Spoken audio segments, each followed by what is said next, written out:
Der Startbildschirm von Odyssey, aber gut.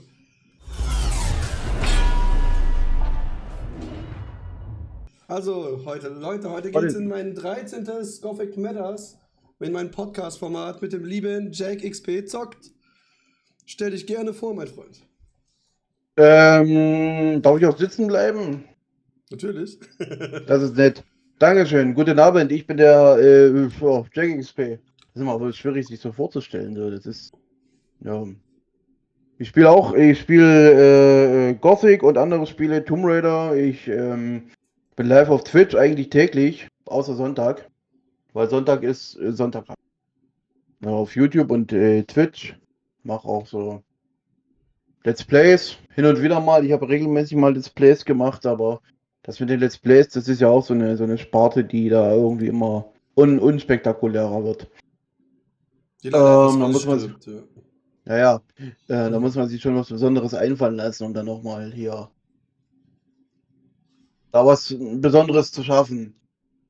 Ja, aber Stream, wie gesagt, meistens Gothic-Content ist eigentlich immer da. Und nebenbei auch anderer Content. Ich mache ja momentan auch im Wechsel. Einen Tag Gothic, einen Tag was anderes. Derzeit ist es Tomb Raider. Jo. Reicht das als Vorstellung? Ja, auf jeden Darf ich Fall. jetzt gehen? Nee, noch nicht, noch nicht. Du bist leider noch Na etwas gut. gefangen hier. Kann ja nichts machen. So, wie war dein Ja. schulischer und beruflicher Werdegang bis heute, mein Freund? Was? Wir sollen Lebenslauf haben. Ich habe mich überhaupt nicht vorbereitet, nur mal so. Ja. Nicht schlimm, spontan ist sogar besser meistens. Ja, schulischer. Ne, irgendwann bin ich mal zur Schule gegangen, 1989. So ist schon ein paar Winter her. Also Nordmar, okay. Was, in Nordmar? Ja. Ich Ein bin in paar Nordmar Winter in die her. Schule gegangen, genau. In den Angraben Nummer 12. Also, nee, es gab nur 6. Angrab Nummer Ähm, 12. Ja. Wir müssen den Gothic Shaper mal ein bisschen hier zum Lachen bringen. Der sitzt immer so traurig da bei seinen Streams. Der schläft immer fast ein, da müssen wir ihn mal ein bisschen aufwecken hier. Ja, ja, ich mache immer mal ganz gerne auch ein bisschen, bringe auch ein bisschen immer Witz rein in in meinen Content. Das ist Sehr einfach so gut. drin bei mir. Ja, schulischer Werdegang, was soll ich dazu sagen? Man ist halt in die Schule gegangen. Ja, ein paar Jahre. Ja, von 89 bis 98. In der Deutschen Demokratischen Republik bin ich noch zur Schule gegangen. Da mussten wir noch Samstag in die Schule gehen. Gibt's ja heute nicht mehr. Beruflich, naja, ich habe eine Lehre gemacht, hat 99 bis 2002 Koch, habe ich gelernt. Hab gekochen, habe natürlich die Hälfte vergessen bis heute. Weil ich habe aber auch nie darin gearbeitet, weil ich habe da bestimmte Sachen, Defizite medizinisch, weshalb ich momentan auch von Erwerbsminderungsrente lebe und Sozialhilfe. Also das hat alles einen medizinischen Hintergrund. Was genau das ist, da will ich ungern drüber reden. Gar kein Problem. Ja. Ich sag Okay. einfach, es ist einfach so. So, weil das ist, wenn man, sage ich mal, so, sage ich mal, lebt, dann aufgrund dessen, da muss man halt sich immer mal wieder dieses Gequake anhören von wegen hier Bürgergeldempfänger und hier sitzen oder nur zu Hause und so. Das Ding ist aber, das hat wie gesagt seine Gründe und ich krieg kein Bürgergeld. Ja. Perfekt, muss Das ja auch fasse nicht ich mal als sein. Alles persönliche kein Problem. Beleidigung auf. Ja. Ja, da gibt's leider so Leute, das gibt's leider immer so einen Scheiß. Naja, das ist, Ja. sobald man keiner normalen 8-stündigen oder 9-stündigen täglichen Arbeit nachgeht oder nachgehen kann, dann sitzt man ja schon irgendwo in einer bestimmten Schublade, sag ich mal. Okay, dann gehen wir zur nächsten Frage. Wie bist du auf Gothic gekommen damals? Naja, eigentlich bin ich nicht zu Gothic gekommen. Gothic ist zu mir gekommen. Das ist noch nicht mal großartig gelogen, weil mein Bruder hat das Ding angeschleppt irgendwann mal. Hat er das gespielt. Und ja, ich habe das dann auch gespielt und habe da meine Freude dran gehabt, 2001. Ja, habe dann das gespielt, dann war ich endlich mal am Ende. Ja, und dann musste ich warten, bis der zweite Teil rauskam. Ja. Ja, wie gesagt, mein Bruder hat es angeschleppt gehabt und ich weiß nicht, vom Kumpel, hatte damals einen Kumpel, mit den hing er ständig hier an PCs und so weiter rum, mit verschiedenen Sachen auch. Er hat immer wieder mal Spiele angeschleppt, unter anderem auch Tomb Raider und eben Gothic. Ja, und dann bin ich halt bei der Marke geblieben und dann halt die ganzen restlichen Teile dann so, wie sie rauskamen. Und habe das dann quasi mal über Jahre lang gesuchtet. Wie jeder von uns. Jo. Gibt es eine Geschichte, wieso du dich eigentlich Jack XP Zock genannt hast? Gibt es. Hast du das jetzt abgelesen, die Frage, so wie du es mir geschickt hast, oder? Ich habe sie so geschickt und halt nur dein Name halt. Ach Genau. so, na gut, okay. Na, dann ist in Ordnung. Naja, guck mal hinter mich. Die CDs zum Beispiel, hier ganz oben die. Mhm. Das ist zum Beispiel Captain Jack, oder habe ich mir gedacht, das ist so als mein Künstlername Jack, das ist so, das gefällt mir, also mache ich das. Und das XP, das ist eigentlich, ich hatte damit so ein paar ausgedachte Namen, sowas. Für Facebook steht das noch komplett ausgeschrieben da. Aber Mhm. das war mir zu lang für YouTube, also habe ich einfach nur XP genannt. Mhm. Jack Zenority Phoenix, so heißt das eigentlich ausgesprochen. So Okay, verstehe. ursprünglich. Man könnte aber auch so jetzt sagen XP, wie, ja, was weiß ich, XP sammeln und so. Das Mhm. höre ich immer wieder. Ich höre immer wieder meinen Nachnamen in den Spielen bei den Leuten. Ich muss XP sammeln. Oh, Ja, damals bei wahrscheinlich Windows musst du. XP ist das Spiel auch rausgekommen. Ja, ja, den Witz durfte ich mir auch schon anhören. Brauchst du mal keine Angst haben. Oh, echt? Okay, Ja. nice. Jojo, Ja. jojo. Okay. Ist so. Genauso wie mit hier Captain Jack Sparrow, Jack der Leuchtturmwärter und alles. Das kam mir alles nachher erst. Ja, Jack der Leuchtturmwärter Ja. ist aber auch eine Legende, ja. Naja, welcher? Alle. Alle, sogar die Ja. Drachen. Sogar die Drachen sind Leuchtturmwächter. Ja, Na das klar. ist auch nice. Ja. Ja. Okay, gut. Der lacht halt. Der lacht mich Wieder. aus, der Mann. Hört ihr das? Der lacht mich aus, der Mann. Nee, es macht einfach Spaß, mit dir zu reden. Das ist wohl eher Ach die Sache. so. Genau. Ja, die richtige Antwort wäre eigentlich die Standardantwort, ich lach dich an. Oder ich lache Ich mit lach dir. dich an, ja, ja, das kann ich Ja, auch. Wie lange brauchst du okay. durchschnittlich, um ein Video zu entwickeln? Die entwickeln, ich nehme auf und lade es hoch. Okay. Da wird nichts geschnitten. Kann ja sein, ich frage ja mal Uncut. lieber, oder? Da wird nichts zensiert. Uncut, also nicht so Das wie gibt Gothic es. 2. Naja, kommt aufs Video drauf an. Wenn ich jetzt einfach bloß eine Let's Play-Folge mache, dann nehme ich das auf und lade das eigentlich hoch.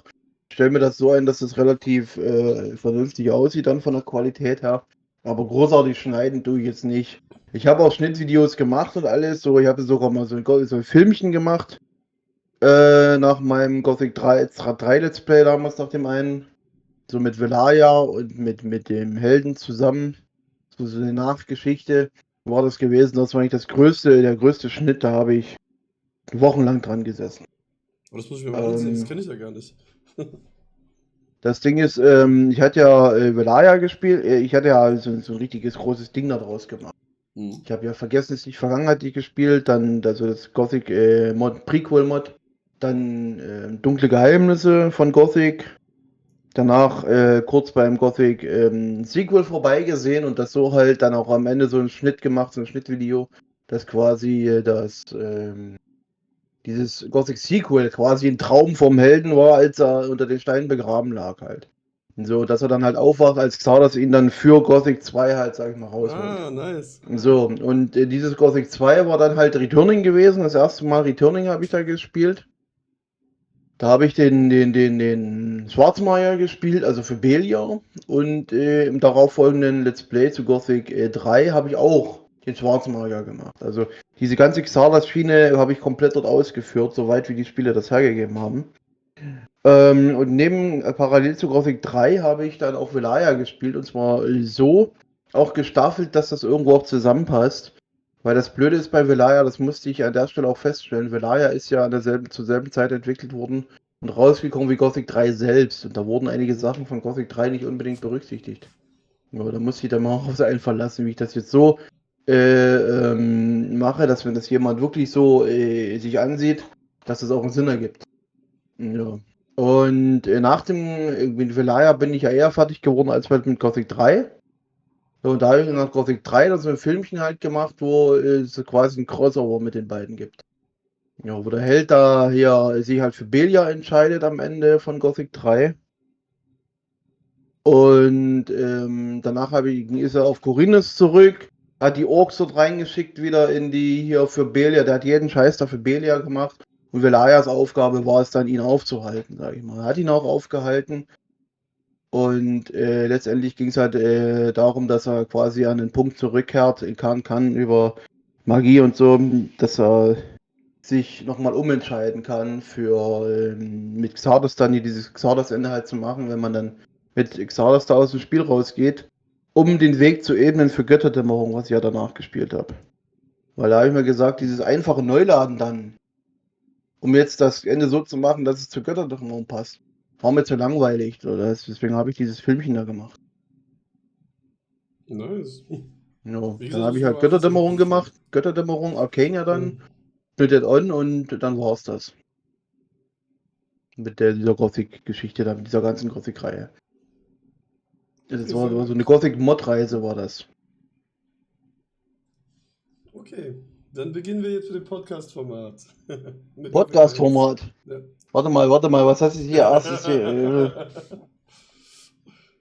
Kennt ihr das eigentlich wieder, der das hier macht? Der schickt hier Fragen, der macht hier Fragebögen, macht er zum Ankreuzen. Ja.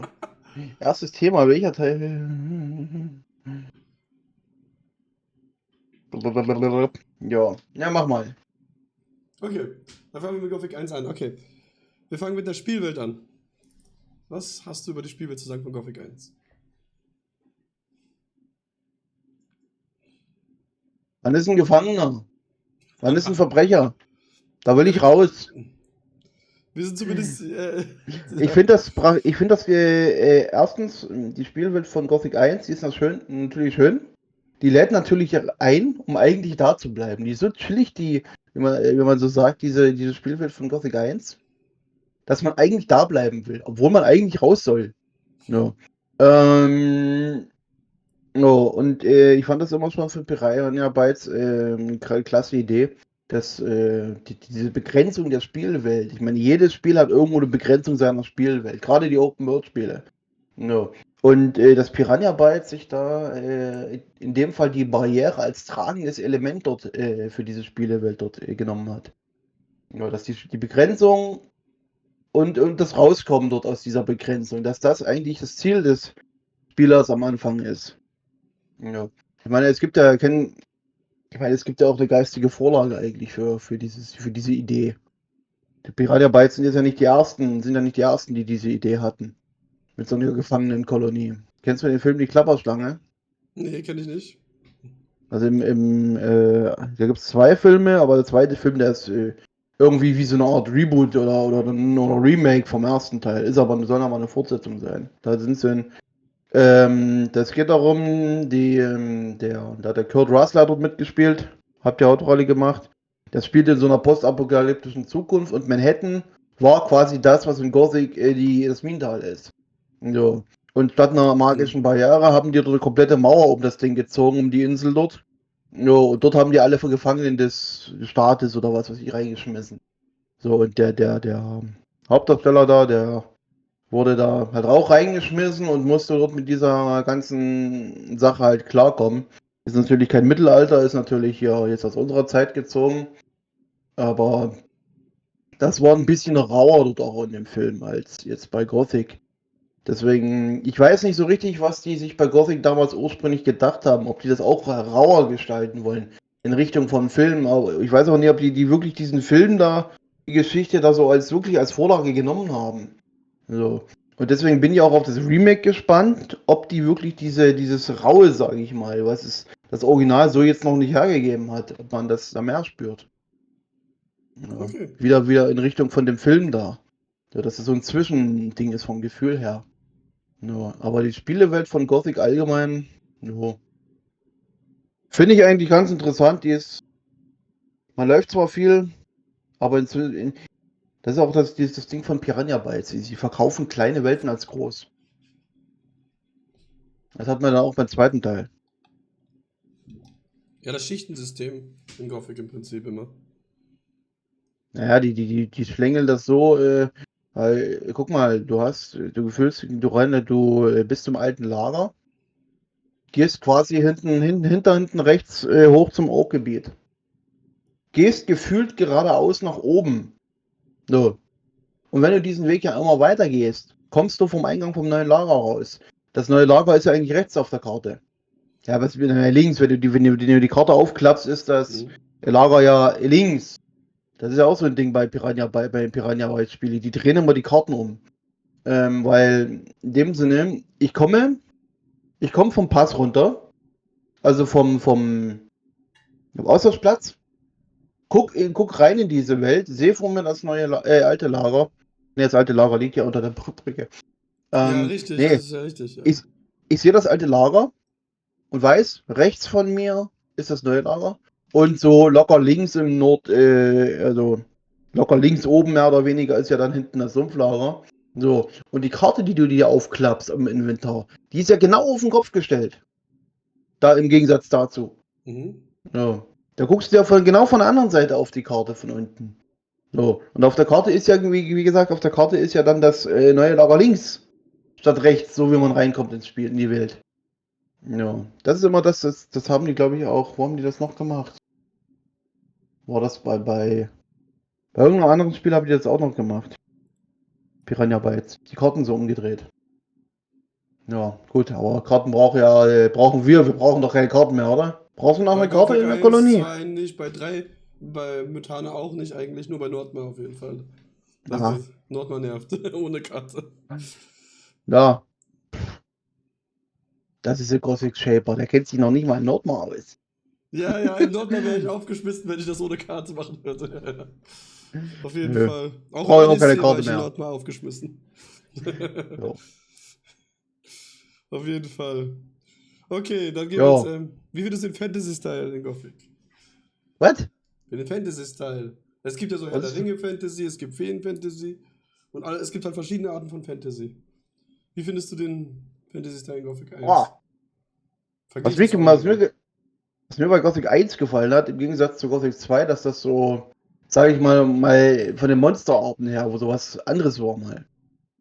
So, ich habe nie zuvor sowas wie Scavenger gesehen irgendwo. Ich meine, das sind ja Anleihen irgendwo von Dinosauriern. Selbst diese Dinosauriervögel, sage ich mal. Nimm mal die Snapper da, das sind ja auch kleine Saurier eigentlich. Ja, dann diese übergroßen Warane, weil so ein echter Waran, wie groß ist so ein echter Waran, die sind ja auch so mickrig da. Ja. Dieser Misch da aus einerseits hast du halt diese Abarten von Sauriern, dann hast du wieder diese übergroßen Warane zum Beispiel. Dann hast du diese wie Minecrawler. Das sind alles so extravagante Monster, die dort genommen haben. Hat mir gefallen. Auch der Schläfer dann am Ende so als übergroßer Minecrawler. Der ist ja auch bloß wie so eine Spinne, das Ding. Hat da so wie viel hat er? 6, 8 Beine? Gute So. Frage. 1, 2, 3. Da was für eine Gothic-Quiz. Wie viele Beine hat der Schläfer? Hey, das ist schon wieder eine gute Idee, das schreibe ich mir auf. Mehr. Es gibt ja bald nächsten Monat ein schönes Gothic-Quiz. Ein sehr großes Gothic-Quiz. Das Ding ist, wie gesagt, diese Innovation an den Monstern hat mir halt gefallen, zur damaligen Zeit, zur Innovation. Ja. Ich weiß nicht, was es vorher jetzt noch alles gab, so viele Fantasy-Spiele habe ich da auch nicht gespielt. Das war ja alles noch, ich meine, 2001, das ist ja, was gab es davor? Morrowind zum Beispiel. Ja, habe ich nie gespielt, die Elder Scrolls-Reihe habe ich nie gespielt. Ja, keine Ahnung, ich kenne jetzt auch nicht so viele alte Rollenspiele. Baldur's Gate 1. Ja, aber das hat mich bei Gothic 2 hat mich das von denen mehr gestört, dass so diese Standard-Klischee-Monster-Sachen da reingekommen sind. Wie die silbernen Rüstungen, gibt es überall in jeder Fantasy-Geschichte irgendwo. Dann die Drachen zum Beispiel, hat mir angekotzt, schon von Anfang an bei Gothic 2 dann. Da fand ich das bei Gothic 1 wirklich, wirklich interessanter, dass es sowas Eigenes war. Eigenständig. Ich meine, so die Orks, ja, ich glaube jetzt auch nicht unbedingt, ich meine, die Orks wurden jetzt auch nicht unbedingt von Gothic erfunden. Aber man assoziiert es tatsächlich auch mit Gothic, aber trotzdem. Aber die Orks sehen ja viel ganz anders aus als in anderen Spielen, finde ich. Ja, ja, Ist was Eigenes. ja, das auf jeden Fall. Nö. Genau. Was? Nö. Hast du Ich nö habe nicht gesagt? nö gesagt. Achso. Ich habe nicht nö gesagt. So, was Na wird gut. Genau. Und die Molerats, wusstest du, dass die Molerats von echten Tieren Na, inspiriert sind? sprich das richtig aus. Molerats? Richtig. Genau. Das ist, Ja? das ist dieses Ding mit den Molrats, das ist auch damals Molerats. Was ist denn das eigentlich für ein Wort? Kennt doch 2001, ich meine, heute spricht die halbe Welt Englisch, aber damals 2001, wo die das reingebracht, was ist denn das überhaupt? No, ich meine, was das heißt, denke ich mal, weißt du, oder? Ja, schon. Aber es geht darum, es gibt ja wirklich Na? ein Tier namens Molerat. Also, kannst ja mal eingeben. Das ist einfach ein ganz kleines Ding, was etwa aussieht wie ein Molerat in Gothic. Tatsächlich, das ist. Ja, das gibt so diesen, Ja. wie nennen die, Nacktmull oder so, oder irgendwie so. Genau, das habe ich jetzt vom Ja, ja. Gothic-Guru letztens erfahren, das habe ich vorher nicht gewusst. Dann dachte ich halt Mhm. auch Molerat, ja, wegen der Weil, Ratte und dem Mole, aber das ist ja im Prinzip, weil weil das Tier genauso Mole, heißt.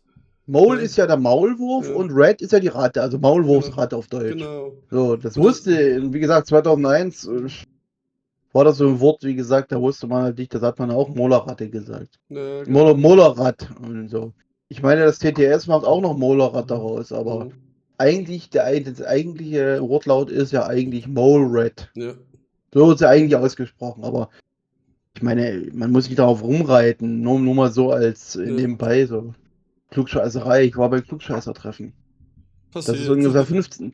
Das ist ungefähr, das ist 50 Kilometer weit weg. Ach nee, 48,8.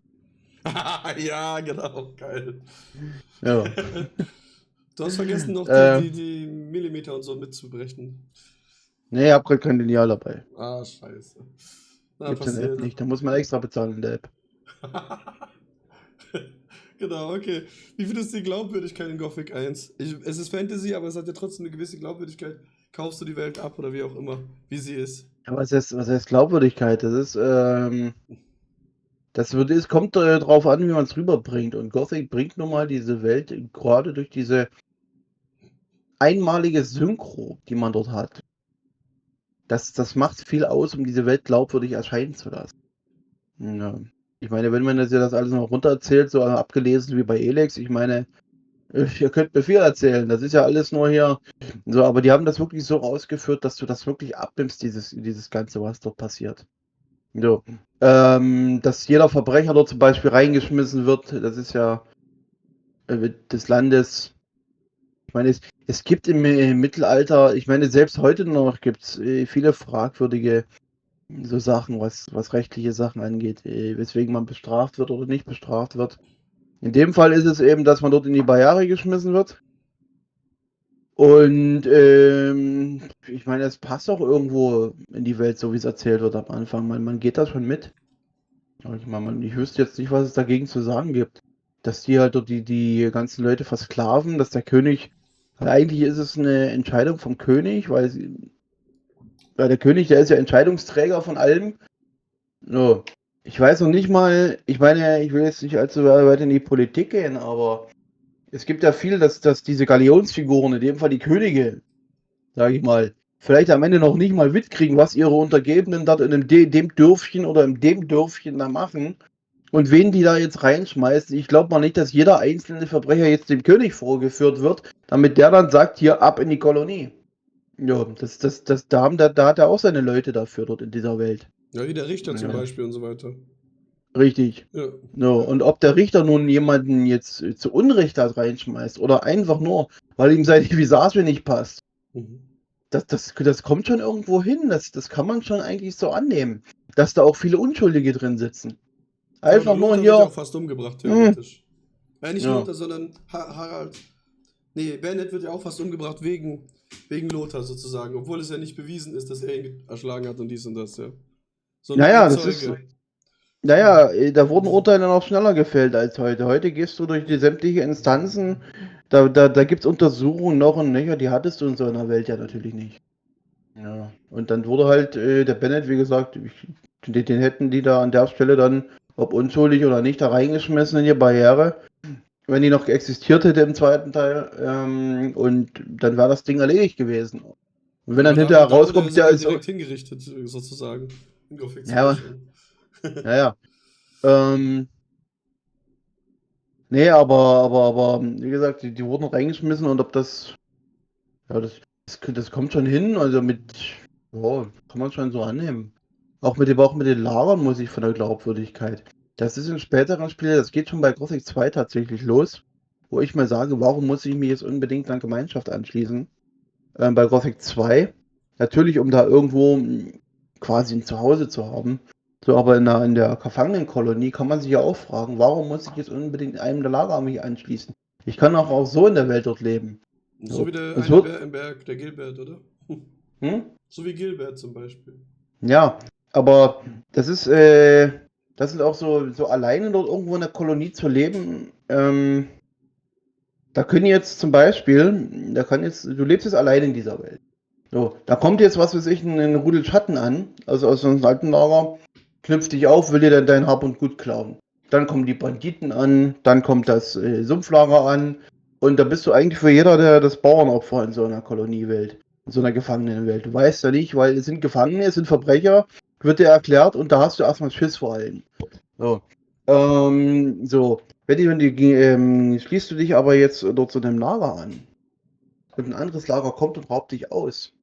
Dann ist das so ein Ding, dann geht das los zwischen den Lagern. Und das wollen die Lager am Ende nicht und deswegen lassen die dich am Ende sogar in Ruhe. Du hast also ein ruhigeres Leben, wenn du dich so einem Lager anschließt. Auch wenn du jetzt beim alten Lager buddeln gehen musst und so weiter. Oder beim neuen Lager dann schürfen und so weiter.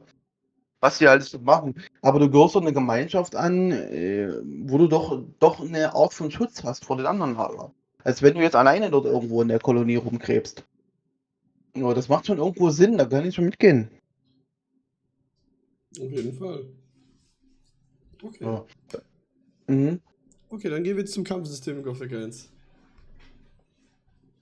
Boah, Kampfsystem. Das ist gerade modernere Spieler, die jetzt Neugothic spielen, die haben echt Probleme damit, aber ich spiele das Ding ja schon seit Anfang an. Also, sobald ich mich dort in diese Gothic-Welt reinbegebe, weiß ich, was ich zu tun habe. Und nur mit der Tastatur, viele spielen das ja inzwischen auch mit Maus, könnte ich zum Beispiel überhaupt nicht bei Gothic. Ich habe ja auch viele Jahre meine Probleme gehabt, weil mit dem Kampfsystem, muss ich auch sagen, ich hätte besser kämpfen können. Inzwischen kann ich's. Weil ich habe ja immer nur die Originale gespielt und in den Originalen bin ich da irgendwie immer durchgekommen. Ich brauchte keine besonderen, sage ich mal, Kampffertigkeiten oder Skills oder von mir selber jetzt aus. Ja, bestimmtes Timing beim Zuschlagen und sowas. Ich bin da immer rein, hab draufgehauen und das hat immer geklappt. Ja, aber erst durch diese ganzen Mods, die da mehr abverlangen von dir für in dem Kampfsystem. Gerade auch sowas wie Returning. Dadurch habe ich dann irgendwann auch gelernt, mit dem Kampfsystem besser klarzukommen. Und und das mit dem, dass du jetzt diese Stufen lernen musst, 100, 200. Ich meine, ist halt eine schöne Sache, dass du auch einen Fortschritt merkst, dass du, wenn du lernst, auch von der Stärke, dass du mehr Power machst. Andererseits gibt es aber auch Sachen bei Gothic 1, die mich anstinken. Das sind, dass dieser Schaden so komisch skaliert am Anfang, beziehungsweise im ganzen Spiel skaliert, dass du am Anfang keinen Schaden hast. Obwohl du eigentlich von deinen Fertigkeiten, wenn du weißt, wie die Animationen kommen, wie die Gegner dich angreifen, dann kannst du draufhauen, auch mit den 5 Schaden. Dauert halt ein bisschen länger, aber du könntest sie schaffen. Du könntest sie umhauen. Geht aber in Gothic 1 nicht, weil du erst einen bestimmten Stärkewert haben musst. Ja, weil die sonst unbesiegbar sind, weil du kein Damage machst halt im Prinzip. Sonst, Ja, ja. Und bei Gothic 2 gibt es ja diesen Mindestschaden immer schon direkt, den es immer gibt. Ja. Das haben die, habe ja momentan Xeris Rückkehr im Programm. Dort haben die das mit diesem kein Schaden machen am Anfang. Haben die das dort auch drin. Kotzt mir an. Ja, ich weiß nicht, ob ich großartig vergleichen will mit Gothic 2, aber bei Gothic 2 hast du ja dann diesen Autofokus, wo der Held da auf den Gegner drauf bleibt und wenn der Gegner um dich drum rennt, dreht der Held sich mit. Das macht er zum Beispiel bei Gothic 1 nicht. Das musste ich jetzt bei Othello habe ich zuletzt gespielt, da musste ich auch erstmal wieder reinkommen. Aber es ging, das ist alles eine Gewöhnungssache. Dass wer jetzt neu Gothic spielt, es ist eine Gewöhnungssache, wirklich, muss ich selber feststellen. Nach den ersten 2, 3 Kämpfen, ich habe zum Beispiel, wie gesagt, wir reden hier von Othello, das ist schon eine Spur schwerer als das originale Gothic. Ja, da habe ich die Arena, Kirgo, Karim, als ich mich erstmal wieder richtig reingefuchst habe in das Kampfsystem da, auch mit dem Drehen und Mitdrehen und Vorbeilaufen und Ausweichen, da habe ich die locker besiegt in der Arena. Ich habe die locker fertig gemacht. Ja. Das Blöde ist bloß bei Gothic 1 ist er im Gegensatz jetzt zu Gothic 2 noch ein bisschen träger. Bei Gothic 2 fühlt sich das ein bisschen lockerer an. Einfach runder, Aber, ja. Fühlt sich runder an. Ja. Aber so an sich, wie gesagt, wenn man sich erstmal dran gewöhnt hat, man muss zwar jetzt, wenn man das in den zweiten Teil spielt, oder umgedreht, das muss man wirklich da sich erstmal wieder reingewöhnen. Das ist eben nicht wie ist jetzt nicht eins wie das andere. Im Grundprinzip vom Grundprinzip ist es dasselbe System. Aber, wie gesagt, die Gothic 1 ist träger. Dann hast du in Gothic 1 nennt man das Autofokus, wenn das sich so an den Gegner festklebt. Ja. Dieser Autofokus, den hast du halt nicht drin. Und du musst STRG und vorwärts musst du, glaube ich, in beiden Teilen direkt drücken. Ja. Nur um anzugreifen. Ich weiß nicht, wie das dann mit der Maus ist. Ich spiele nicht mit Maus. Aber ansonsten. Mit der Maus nimmst du halt, klickst du Linksklick und machst dann nach vorne, rechts, links die Pfeiltasten oder die WASD, wie du es halt möchtest, genau. Dann das mit dem, gehen wir mal mit dem Fernkampf. Du hast ja auch Fernkampf. Ich zum Beispiel, viele machen auch, ich weiß nicht, du selber, ob du ob du freies Zielen hast. Benutzt du freies Zielen? Aber ich glaube, benutzt, aber es hat mich bei Odyssey dann irgendwann genervt, weil wenn ich nicht gefühlt 100% habe, hat es trotzdem immer nach links, rechts ausgeschlagen. Das hat mich total genervt. Ich denke mal, das ist eher für Mausspieler, das mit dem freien Ziel, weil mit der Tastatur, ich glaube, da wirst du adlig. Ich habe ja sowieso immer das freie Ziel, habe ich grundsätzlich aus bei Gothic 1 und 2. Magie.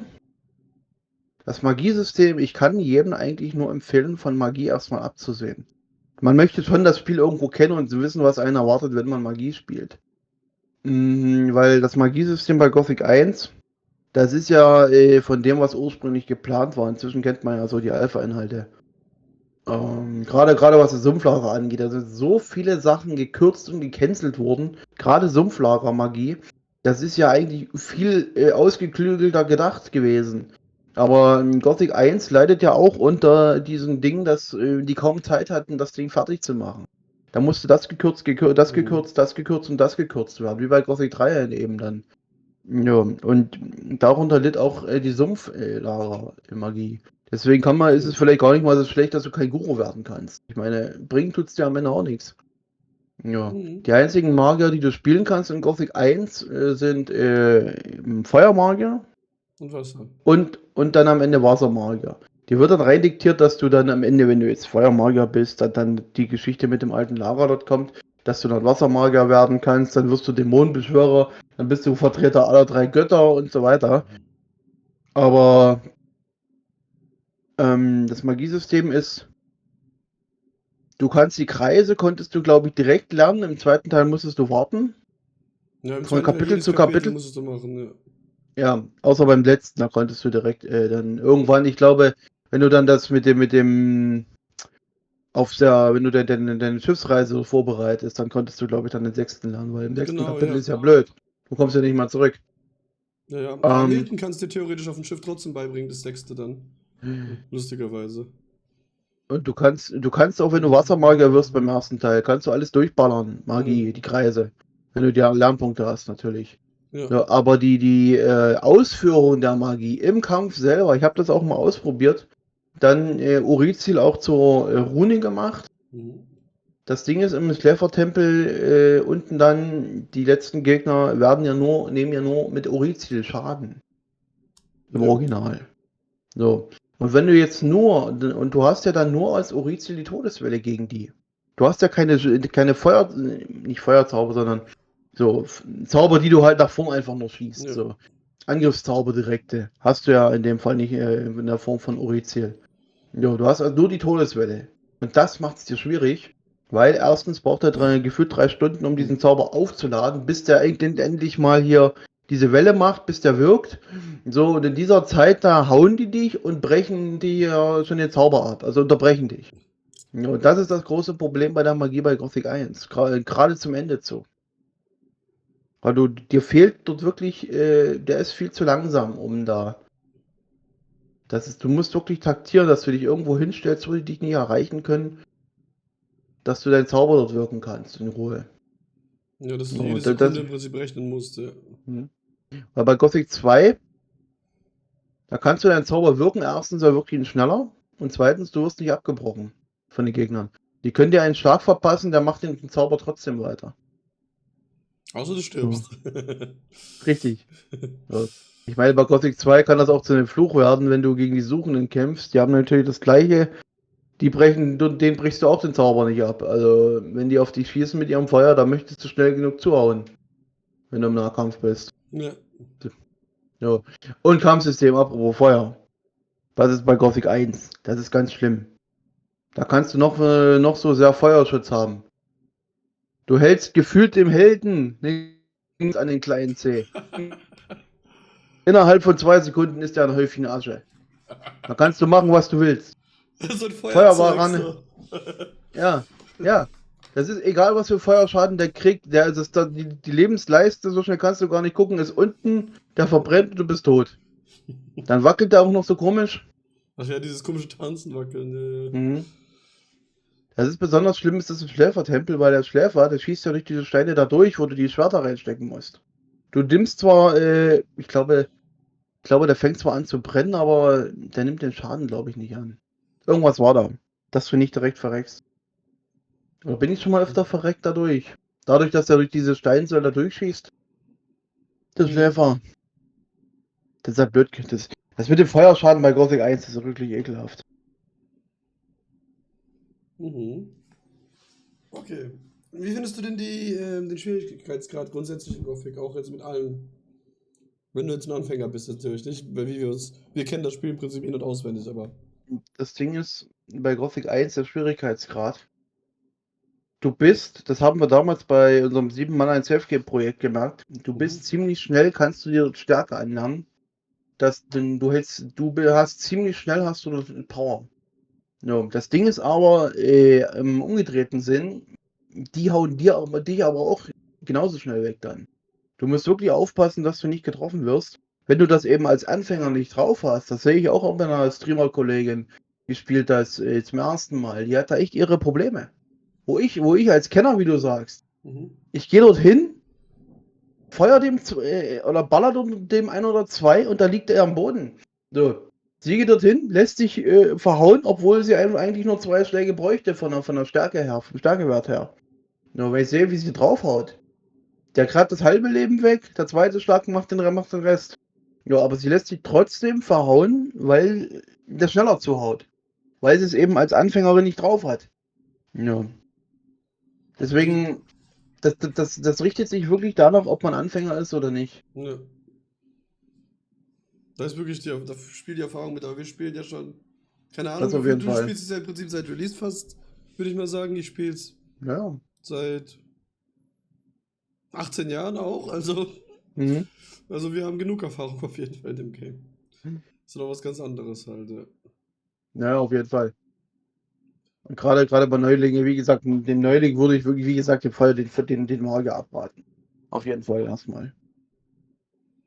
Okay. Was würdest du denn zu den Charakterentwicklungen sagen? Auch wenn es nicht viele Charaktere mit Charakterentwicklung gibt in Gothic 1. Ja, du hast eigentlich gar keine wirkliche Charakterentwicklung, die bleiben alle immer irgendwie gleich. Und selbst der Held. Das Ding ist, der Held, was die Charaktere selber angeht, das unterscheidet sich dann auch zu den Nachfolgern. Weil solche Sachen, wie es dann ab dem zweiten Teil ist. Ja, Diego ist immer da, wo es was zu holen gibt. Du kennst ihn doch. So habe ich ihn eigentlich nicht kennengelernt. So, Gorn, dass der sich überall voll frisst und immer gefangen ist. So habe ich ihn auch nicht kennengelernt. In Gothic 1. Das sind so Sachen, das ist auch in vielen anderen Franchises so, dass solche Running Gags auf die Charaktere dann erst in späteren Titeln und nicht direkt am Anfang etabliert werden. Und das ist bei Gothic ganz genauso. Ja. Und der Held selber vom Charakter her, da jammern viele bei Götterdämmerung rum, dass der so frech ist am Anfang, dass der so eine große Schnauze hat.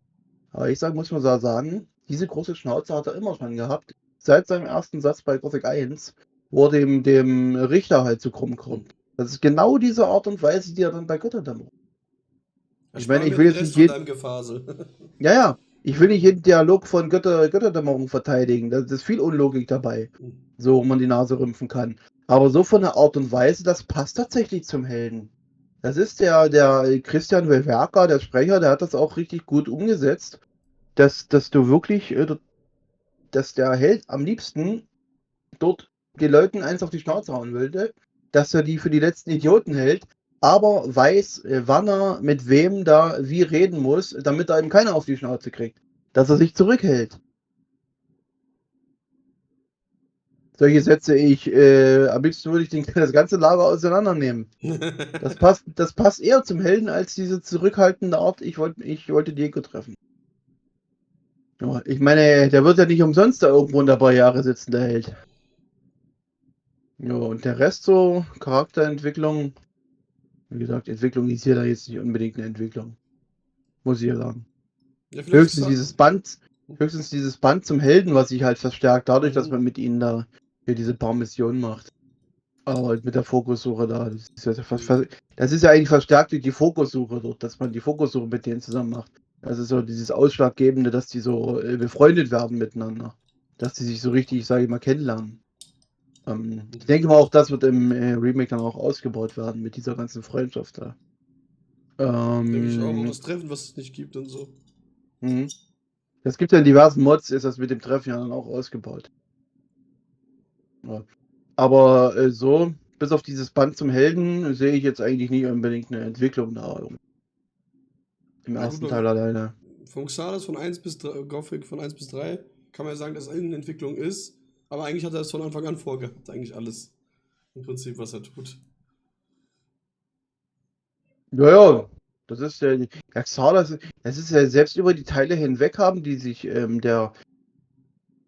werden höchstens, ihnen wird mehr Erfahrung damit gegeben, auch einem Milton, der ja der Gothic 1 so der junge Magier ist, der Neuling, sage ich mal, bei den Magiern, aber im zweiten Teil schon ein bisschen mehr Erfahrung eben aus dem Minental mitbringt. Da in diese Corines-Welt. Okay. Dann über den namenlosen Helden an sich. Habe ich eigentlich gerade mitgemacht. Ja, mehr würde ich jetzt zum namenlosen Helden auch nicht sagen. Okay. Ich meine, der Vergleich mit Götterdämmerung, einige mögen mich dafür lynchen, die ja so das mit den Götterdämmerung und Arcane halt nicht so annehmen wollen. Aber ich sehe das alles ein bisschen, soll ich sagen, wie sagt man, ich sehe das ein bisschen weiter, gestreckter, keine Ahnung. Okay. Ich bin zwar jetzt Gothic-Fan, das habe ich auch bei anderen Sachen, ich bin zwar jetzt der Fan, aber ich habe jetzt, sage ich mal, diese meterdicke, starke Fanbrille jetzt auch nicht unbedingt auf. Ich sehe das dann auch ein bisschen lockerer alles. Auch wenn ich jetzt Fan der Reihe bin. Okay, wie findest du die Geschichte in Gothic 1?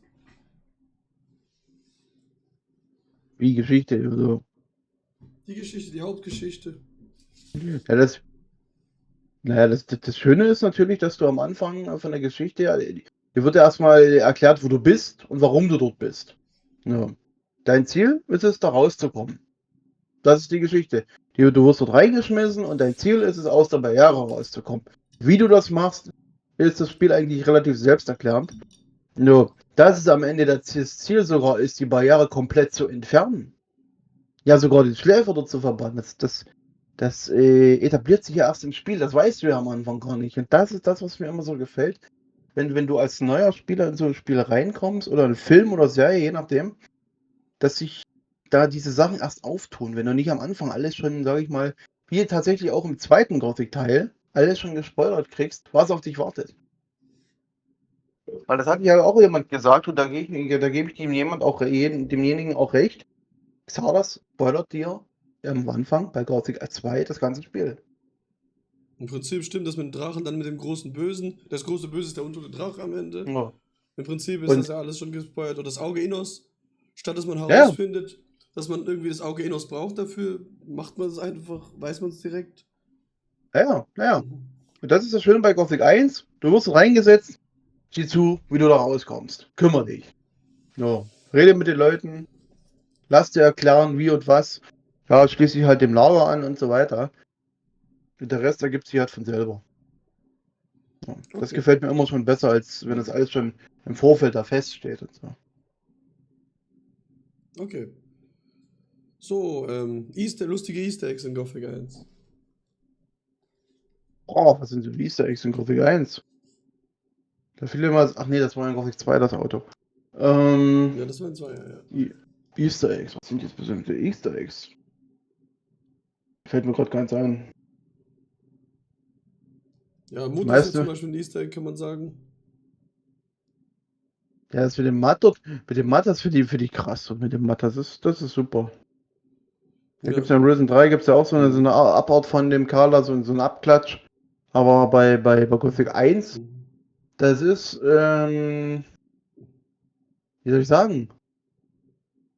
Die hatten, das ist eben das Kernelement von Gothic 1, dass die an manchen Stellen halt echt kein Blatt vor den Mund nehmen. Wie eben Matt zum Beispiel, dass der, dass die dem so eine schwule Ader so irgendwo andichten. Oder nee, die Und, Schatzader. und das mit den Tieren dann so. Und das ist auch so ein Ding. Wo wird gesagt, dass der von Schafen redet? Der hat gesagt, der hat ein Faible für Tiere. Das sehe ich immer wieder in den Mods und sonst wo. Immer Schafe. Er sagt aber nicht explizit im ersten Teil, dass er ein Faible für Schafe hat, sondern für Tiere. Um mal das ganz genau zu nehmen. Den kann ich vor bei Klugscheißer treffen. Der arme Schattenläufer. Oh. Das ist wie mit dem Erzdämon.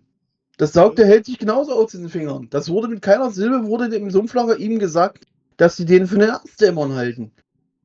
Nur, dass sie nicht weiter den versuchen sollen zu erwecken, wurde gesagt dem Helden. Er trampelt ins neue Lager. Die Gurus halten ihren Gott jetzt für einen Erzdämon.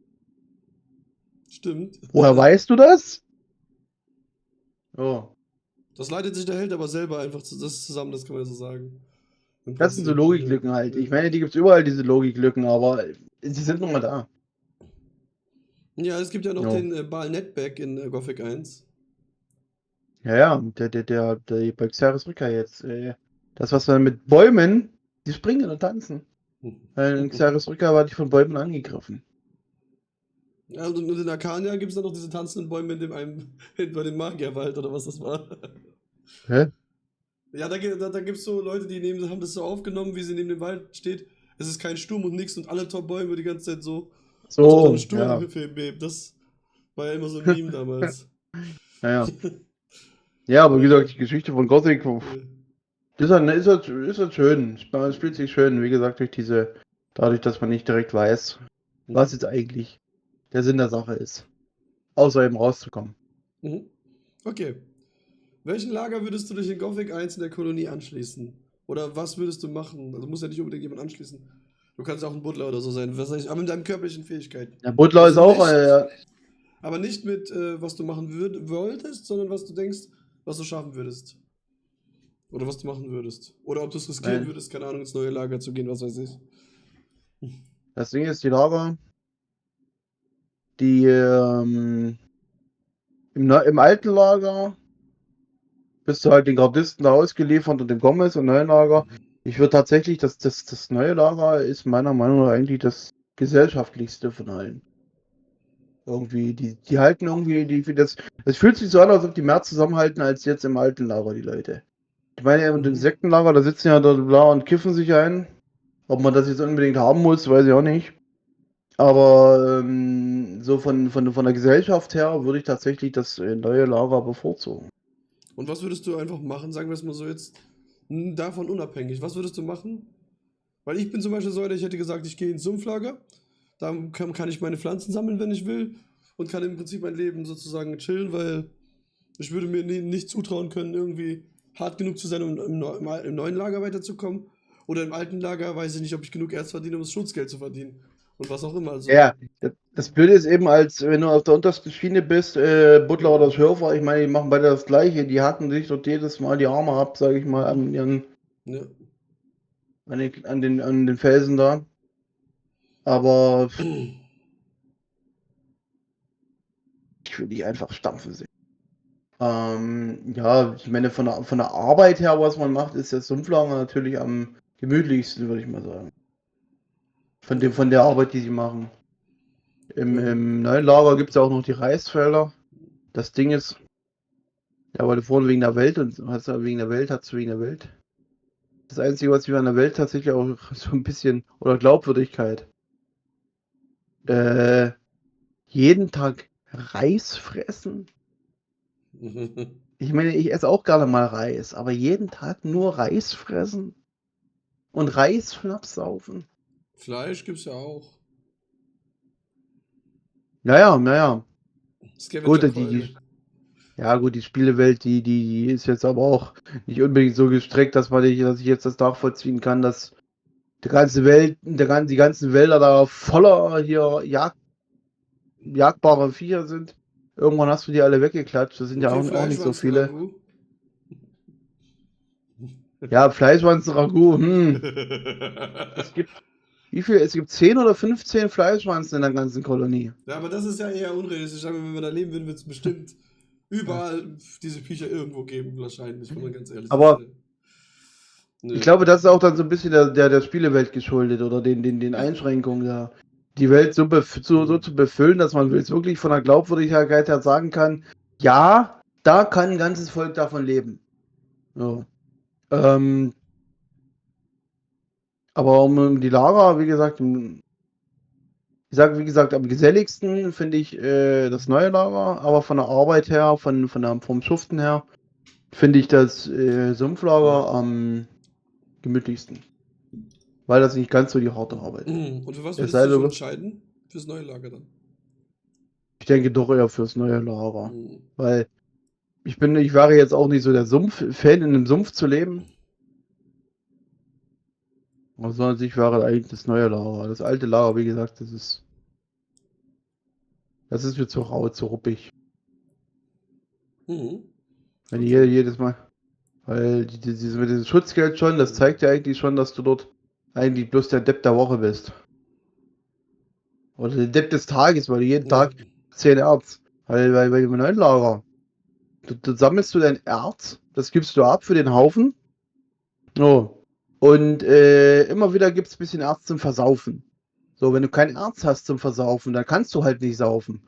So, im alten Lager, wenn du kein Erz hast, dann kriegst du von den Gardisten eins auf die Fresse.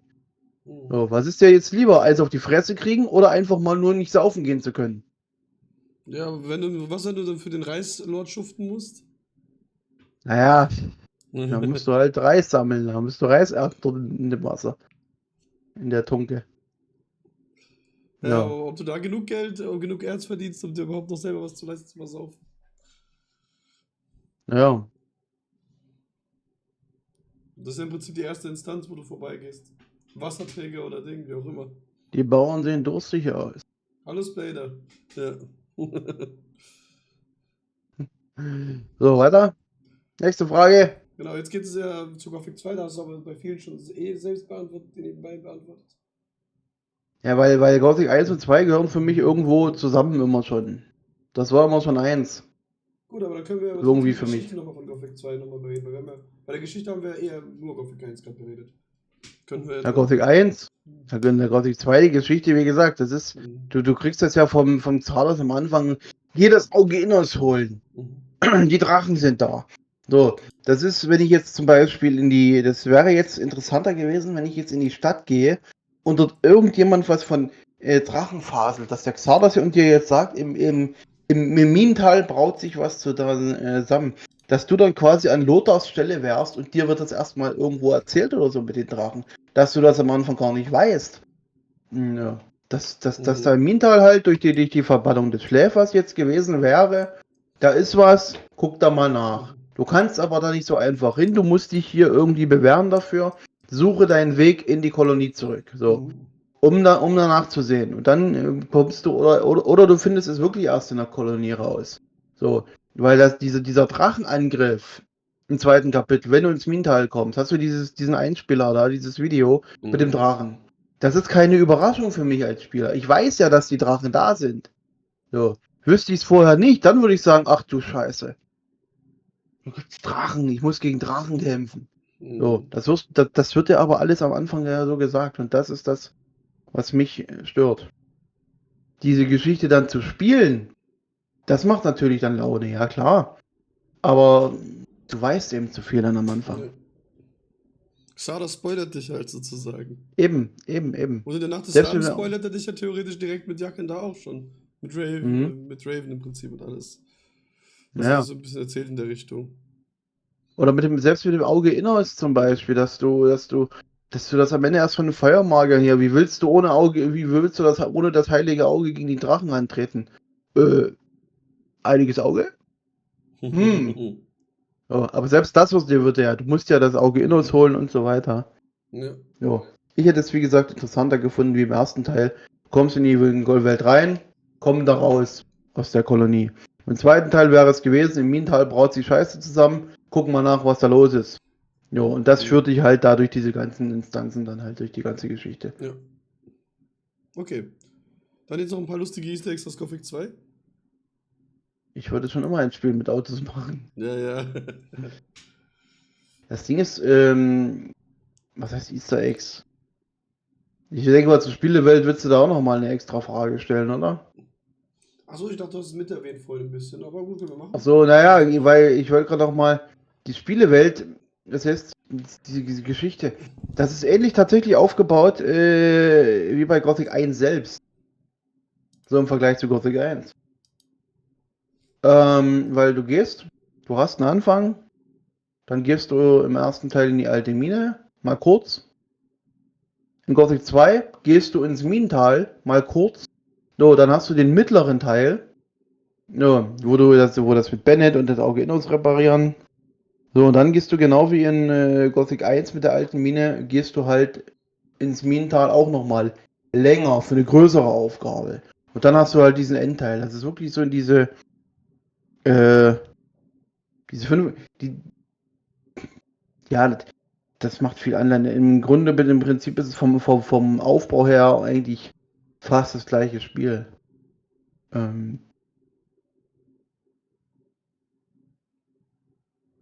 Jo. Okay. Ja. Gut. Das Kampfsystem haben wir schon beredet, weil ist ja Hunde im Prinzip. Die Glaubwürdigkeit, vielleicht kannst du das ja nochmal ansprechen bei Gothic 2.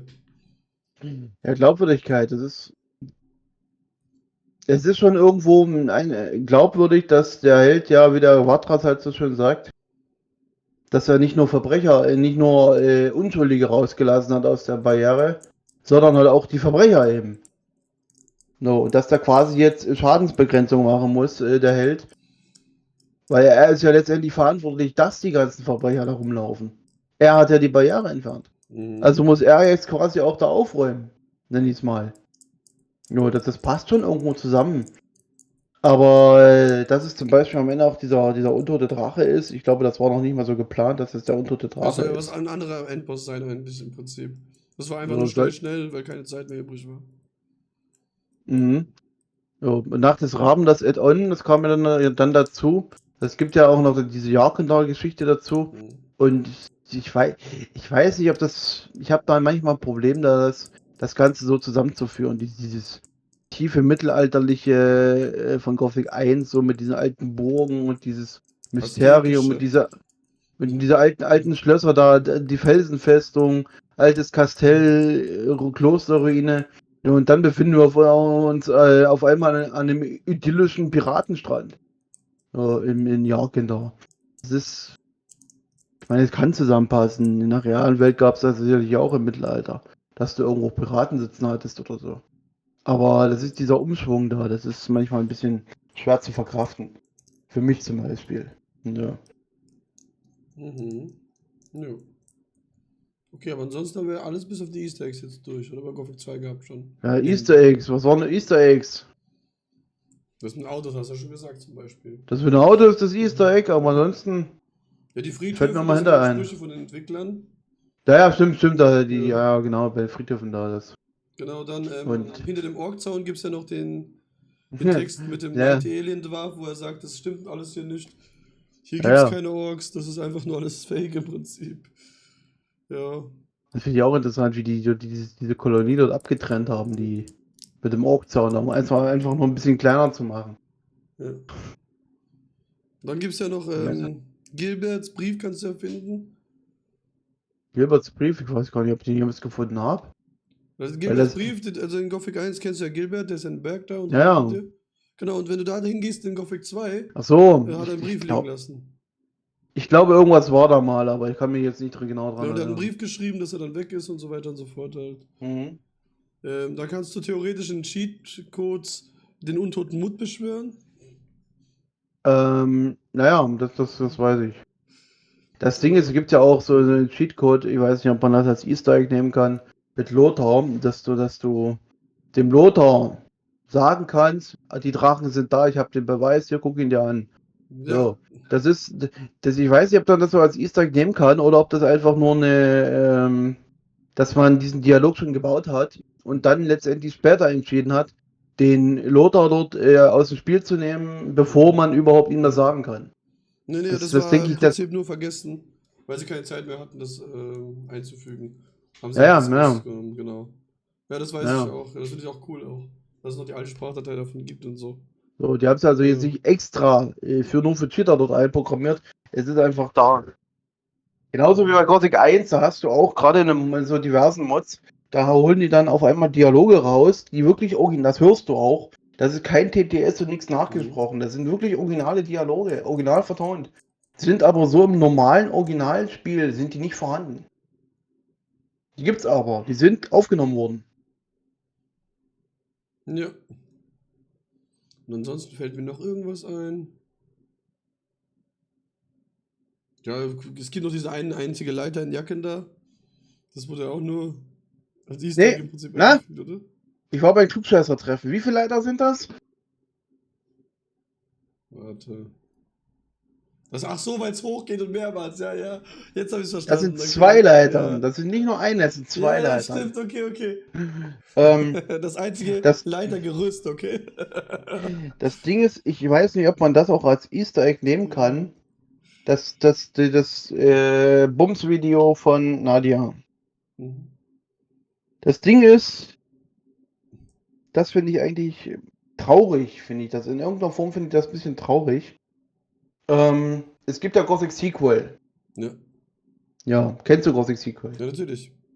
Gut. Da gibt es ja die Tora, diese, Ja, die man direkt am sehr Anfang fragwürdig, sieht, sehr fragwürdig halb bekleidete Rothaarige da. Ja, bekleidet kann man das nicht nennen. Naja, Ja.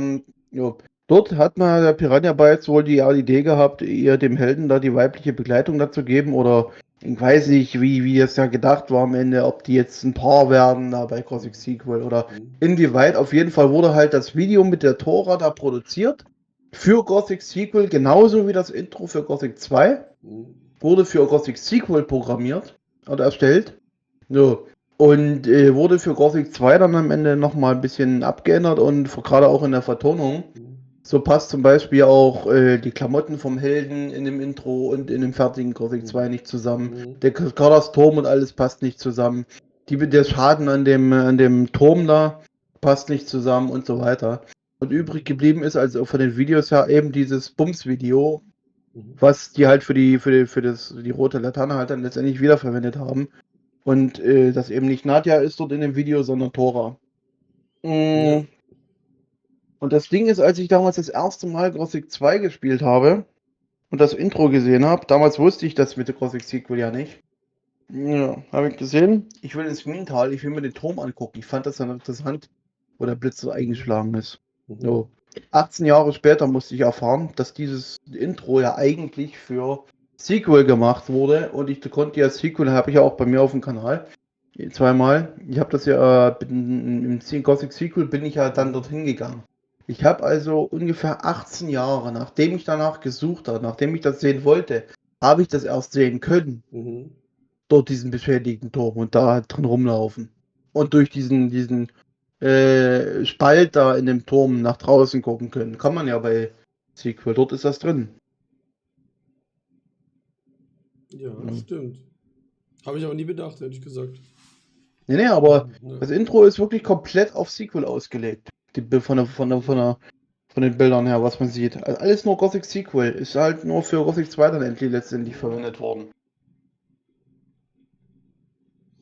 Gut, das stimmt, aber das wusste ich bisher jetzt auch nicht. Ich habe das wirklich überhaupt nicht bedacht. Ich habe das auch nie so beachtet im Prinzip. Wenn ich bei Nadja war, habe ich das nie beachtet, dass da irgendwie alles anders ist. Ja. Das erste Mal habe ich als Kind gesehen, da habe ich auf sowas nicht geachtet, wahrscheinlich. Ja, Was nee, weiß ich, war ich 8 Jahre alt oder so? Da habe ich das, so nichts dabei gedacht, so. Und erst recht, ich habe Gothic 2 als erstes gespielt.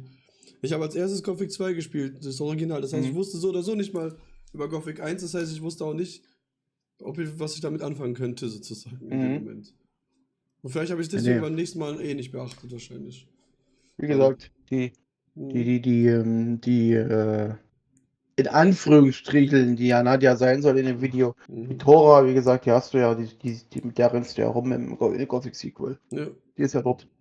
ja. Okay. Dann kommen wir jetzt wieder zur selben Frage. Welchen Lager würde sich anschließen in Gothic 2 in der Welt?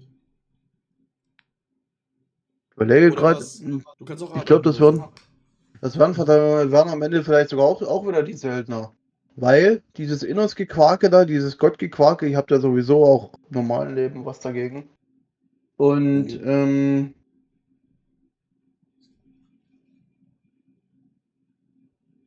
deswegen würde ich die Söldner wieder eigentlich schon nehmen. Weil die Magier, das sind geldgierige, spendensammelnde Heuchler. Sino der Pyrokra. Und ein Schaf wollen die auch noch zum Mitnehmen? Ja, ja. Ja, die Liesel ist ja dann irgendwann weg in Mhm. dem Kloster. Wer weiß, was die damit von gemacht haben. Ist Vielleicht wahrscheinlich lebt schon der in der Bub noch. Pfanne. Hm. Nee, wie gesagt. Ja, ich hätte einfach gesagt, dass ich der Lehrling von Konstantino werde und einfach mein Leben chille und damit mein Geld verdiene und fertig, wenn ich da leben würde in der Welt. Das ist halt, um das jetzt wirklich nachvollziehen zu können, was man da am liebsten wäre, dann müsste man sich mehr in diese Welt einfügen, in diese Ja, Fantasy-Welt. Weil, kennen wir nicht. Kennen wir nicht. Aus dem ja, realen natürlich. Leben. Deswegen ist es schwer zu sagen, wo würde man sich jetzt, aber ich würde tatsächlich sagen, die Söldner. Weil die Ja. sind eher noch am unabhängigsten von der ganzen Scheiße. Von dieser ganzen Scheiße. Wie gesagt, ich wäre Lehrling bei Konstantino geworden. Wenn ich halt eine Scheiße baue bei der Alchemie, dann ist halt so fertig. Dann verrecke Ja, ich halt und dann dann. ist gut. Aber Ich ich glaube, das vertraue hätte ich dir auch. hingekriegt. Ja. Okay, sehr schön. So, dann gehen wir jetzt zu Gothic 3 jetzt. Zur Spielwelt zuerst, natürlich. Geil, geil, geil. Wo ist mein Reittier? Wo Was ist sie ja mein nicht eingefügt Reittier? haben. Ja, Ach, damals wollten die scheiße. ja Reittiere, ich weiß. Ja. Als ich das erste Mal Gothic 3 gespielt habe ich erstmal die Hände über den Kopf zusammengeschlagen. Was ist das denn? Ja. Weil erstmal, du fängst noch mit dem Kampf dort an in der Stadt. Du musst erstmal gleich sofort kämpfen. Ich war stellenweise enttäuscht. Heute weiß ich ja auch mehr über Gothic 3 als damals beim ersten Mal spielen. Aber dass das so halb fertig ist und dies und das und das heute wirklich weit über die Hälfte fehlt. Aber mich hat es enttäuscht, dass man dort noch nicht mal mehr nach Korinnes zurückgekommen ist. Mir haben die Kapitel gefehlt. Also alles das, was so Gothic 1 und 2 so ausgemacht hat. Das hat mir tatsächlich gefehlt. Es tut mich immer schwer so ein bisschen damit, wenn ich jetzt Gothic 2 spiele und direkt im Anschluss Gothic 3. Obwohl sich das inzwischen auch ein bisschen gelegt hat. Weil ich durch die Let's Plays und Streams da beides auch immer parallel gespielt habe. Aber früher war das immer so, wenn ich jetzt Gothic 2 beendet hatte, ich brauchte einen Tag Pause, um dann auf Gothic 3 überzugehen. Genauso dann hier von Götterdämmerung, was ja auch Gothic 3 war, von der Welt und vom Spielen her, dann auf Arcania überzugehen. Genau das gleiche. Ich konnte mich dann erstmal, ich brauchte immer einen Tag Pause. Mhm. Aber an sich, die Spielwelt ist schon eigentlich wunderschön, würde ich mal sagen. Also die Spielwelt, die ist, ja, die ist schön, die ist groß vor allen Dingen. Da wollte ja Piranha Bytes mit der Größe der Welt prahlen und mit ihrer damals neuen Engine, die sie bis Elex 2 ja immer noch ausgebaut haben und benutzt haben. War aber auch sehr buganfällig. So, Ja. ich finde aber, die Spielwelt, das ist was Ähnliches wie bei Odyssey, was wir gerade hier bei dir im Video nebenbei sehen. Das wird viel, gerade wenn du auf die Karte guckst. Die Wüste ist wirklich das größte Gebiet. Das stört mich so ein bisschen. Dass viele Spiele von Wüste so viel bedeckt werden. So. Ich weiß nicht, ob das einfacher zu rendern ist, so ein bisschen dieser Wüstenboden oder was. Dass man solche Gegenden dann größer gestaltet und dann auch Nordmar. Gut, Nordmar, ich meine, aber das Montana so, das wirklich die mittlere Größe auch hat. Dass es nicht nur in der Mitte ist von der Lage her, sondern auch die mittlere Größe hat von den 3 Gebieten. Weil du hast unten die Wüste, ist das größte, dann kommt das mittelgroße eben, wie ich hier sage, hier, das eigentliche Montana und dann oben als kleinstes Gebiet das Nordmar. Ja. Und die Spielwelt an sich ja von der Betitelung, von den Namen her, das finde ich auch interessant, dass man diese Namen sich nicht erst für Gothic 3 erfunden hat, sondern die schon für Gothic 1 von Anfang an alle 3 zu hören waren. In Gothic. Varant, Montana sowieso und halt auch Nordmar war zu hören vom Ian in der Mine. Als er der von dem Erz erzählt, da erwähnt er ja in den Hochöfen von Nordmar. Ja. Ja. So. Und die Spielewelt, sagen wir es mal so, hätten die wirklich Zeit gehabt. Deswegen hoffe ich, dass das Gothic Remake wirklich durchkommt und es einen zweiten und allen voran tatsächlich einen dritten Teil gibt. Dass man vielleicht noch mal aus dem dritten das macht, was es hätte werden sollen, wäre es fertig geworden. Weil ich sag nur, diese Hauptstadt, dieser Königspalast, das ist nix. Das ist, Gerätekammer ist das. Dort stellen andere Leute ihre Gartenmöbel ab. Normalerweise. Das Kloster, da haben die wahrscheinlich hier, wir müssen noch ein Kloster bauen. Wir haben aber keine Zeit mehr. Da haben die so aus den ganzen Städten diese Mauern da, die sehen ja alle gleich aus bei dem Spiel. Da haben die dort so ein Stück Copy-Paste und dort oben mit reingesetzt in das Klostergebiet da oben. Ja, und das ist dann das Kloster, dann hast du diesen Klosterkeller mit dem Dämon unten, oben den Schrein und das war das ganze Kloster.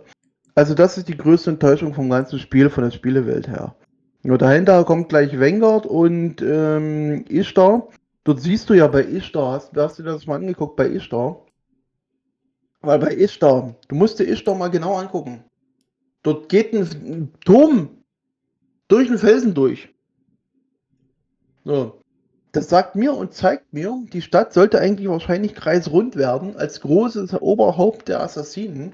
Ja, und hatten keine Zeit mehr, haben dort diesen Felsen drüber gebaut dann am Ende, damit das Ding einen Abschluss hat, damit die Stadt zu ist. Ja, und das war's dann gewesen. Ja. Das ist alles so diese Spielewelt, die ich wünschte wirklich hier das Community Story Projekt, das gibt's ja, die wollen ja die Welt ausbauen. Die arbeiten, was weiß ich, wie lange die noch daran arbeiten, wenn überhaupt. Ich habe auch schon Bilder gesehen, das sieht alles interessant aus. Geht alles so wieder Richtung Gothic 1 und 2. Der Baustil von den Städten war ich ein bisschen enttäuscht auch gegenüber jetzt Khorinis. Das war alles, wie gesagt, da fehlt viel zu, damit das zu Gothic 1 und 2 da irgendwo dran passt, von der Spielewelt her. Das hätte man auch in der neuen Engine da besser hinkriegen können, sag ich mal. Angepasst auf jeden Fall hinkriegen können. Auf jeden Fall. Weil da hatte ich ja mit dem Piquet damals das letzte Mal gesprochen. Grüße an Piquet gehen raus. Nimm mal jetzt so Mods wie Archulus. Wir kennen Mods wie Archulus. Kennst du ja bestimmt auch. Dann hast du so. Jetzt nimm einfach nur mal diese Stadt. Nimm irgendeine Hafenstadt von Gothic 3 weg und setz anstelle stattdessen die Archulus hin als Hafenstadt. Hast du eine schöne große ausgebaute Hafenstadt. Dann gehst du weiter ins Inland, dann kommst du in so eine Stadt, wie wir sie zum Beispiel bei Legend of Azun haben, als Stadt im Mittelland. Die ist ja nicht am Hafen. Bei Legend of Azun, die ist ja mittendrin. So, das ist aber das Problem. Die hatten eben die Zeit nicht, um das so auszubauen. Ja. Du musst ja nicht nur die Städte von der Welt aufbauen, du musst die ja auch befüllen mit Content. Du willst ja was machen als Spieler. Mhm. No. Und dass da die Zeit gefehlt hat, das leuchtet mir vollkommen ein und das Endprodukt am Ende, naja, so fragwürdig ist. Also von der Spielewelt her, sage ich mal,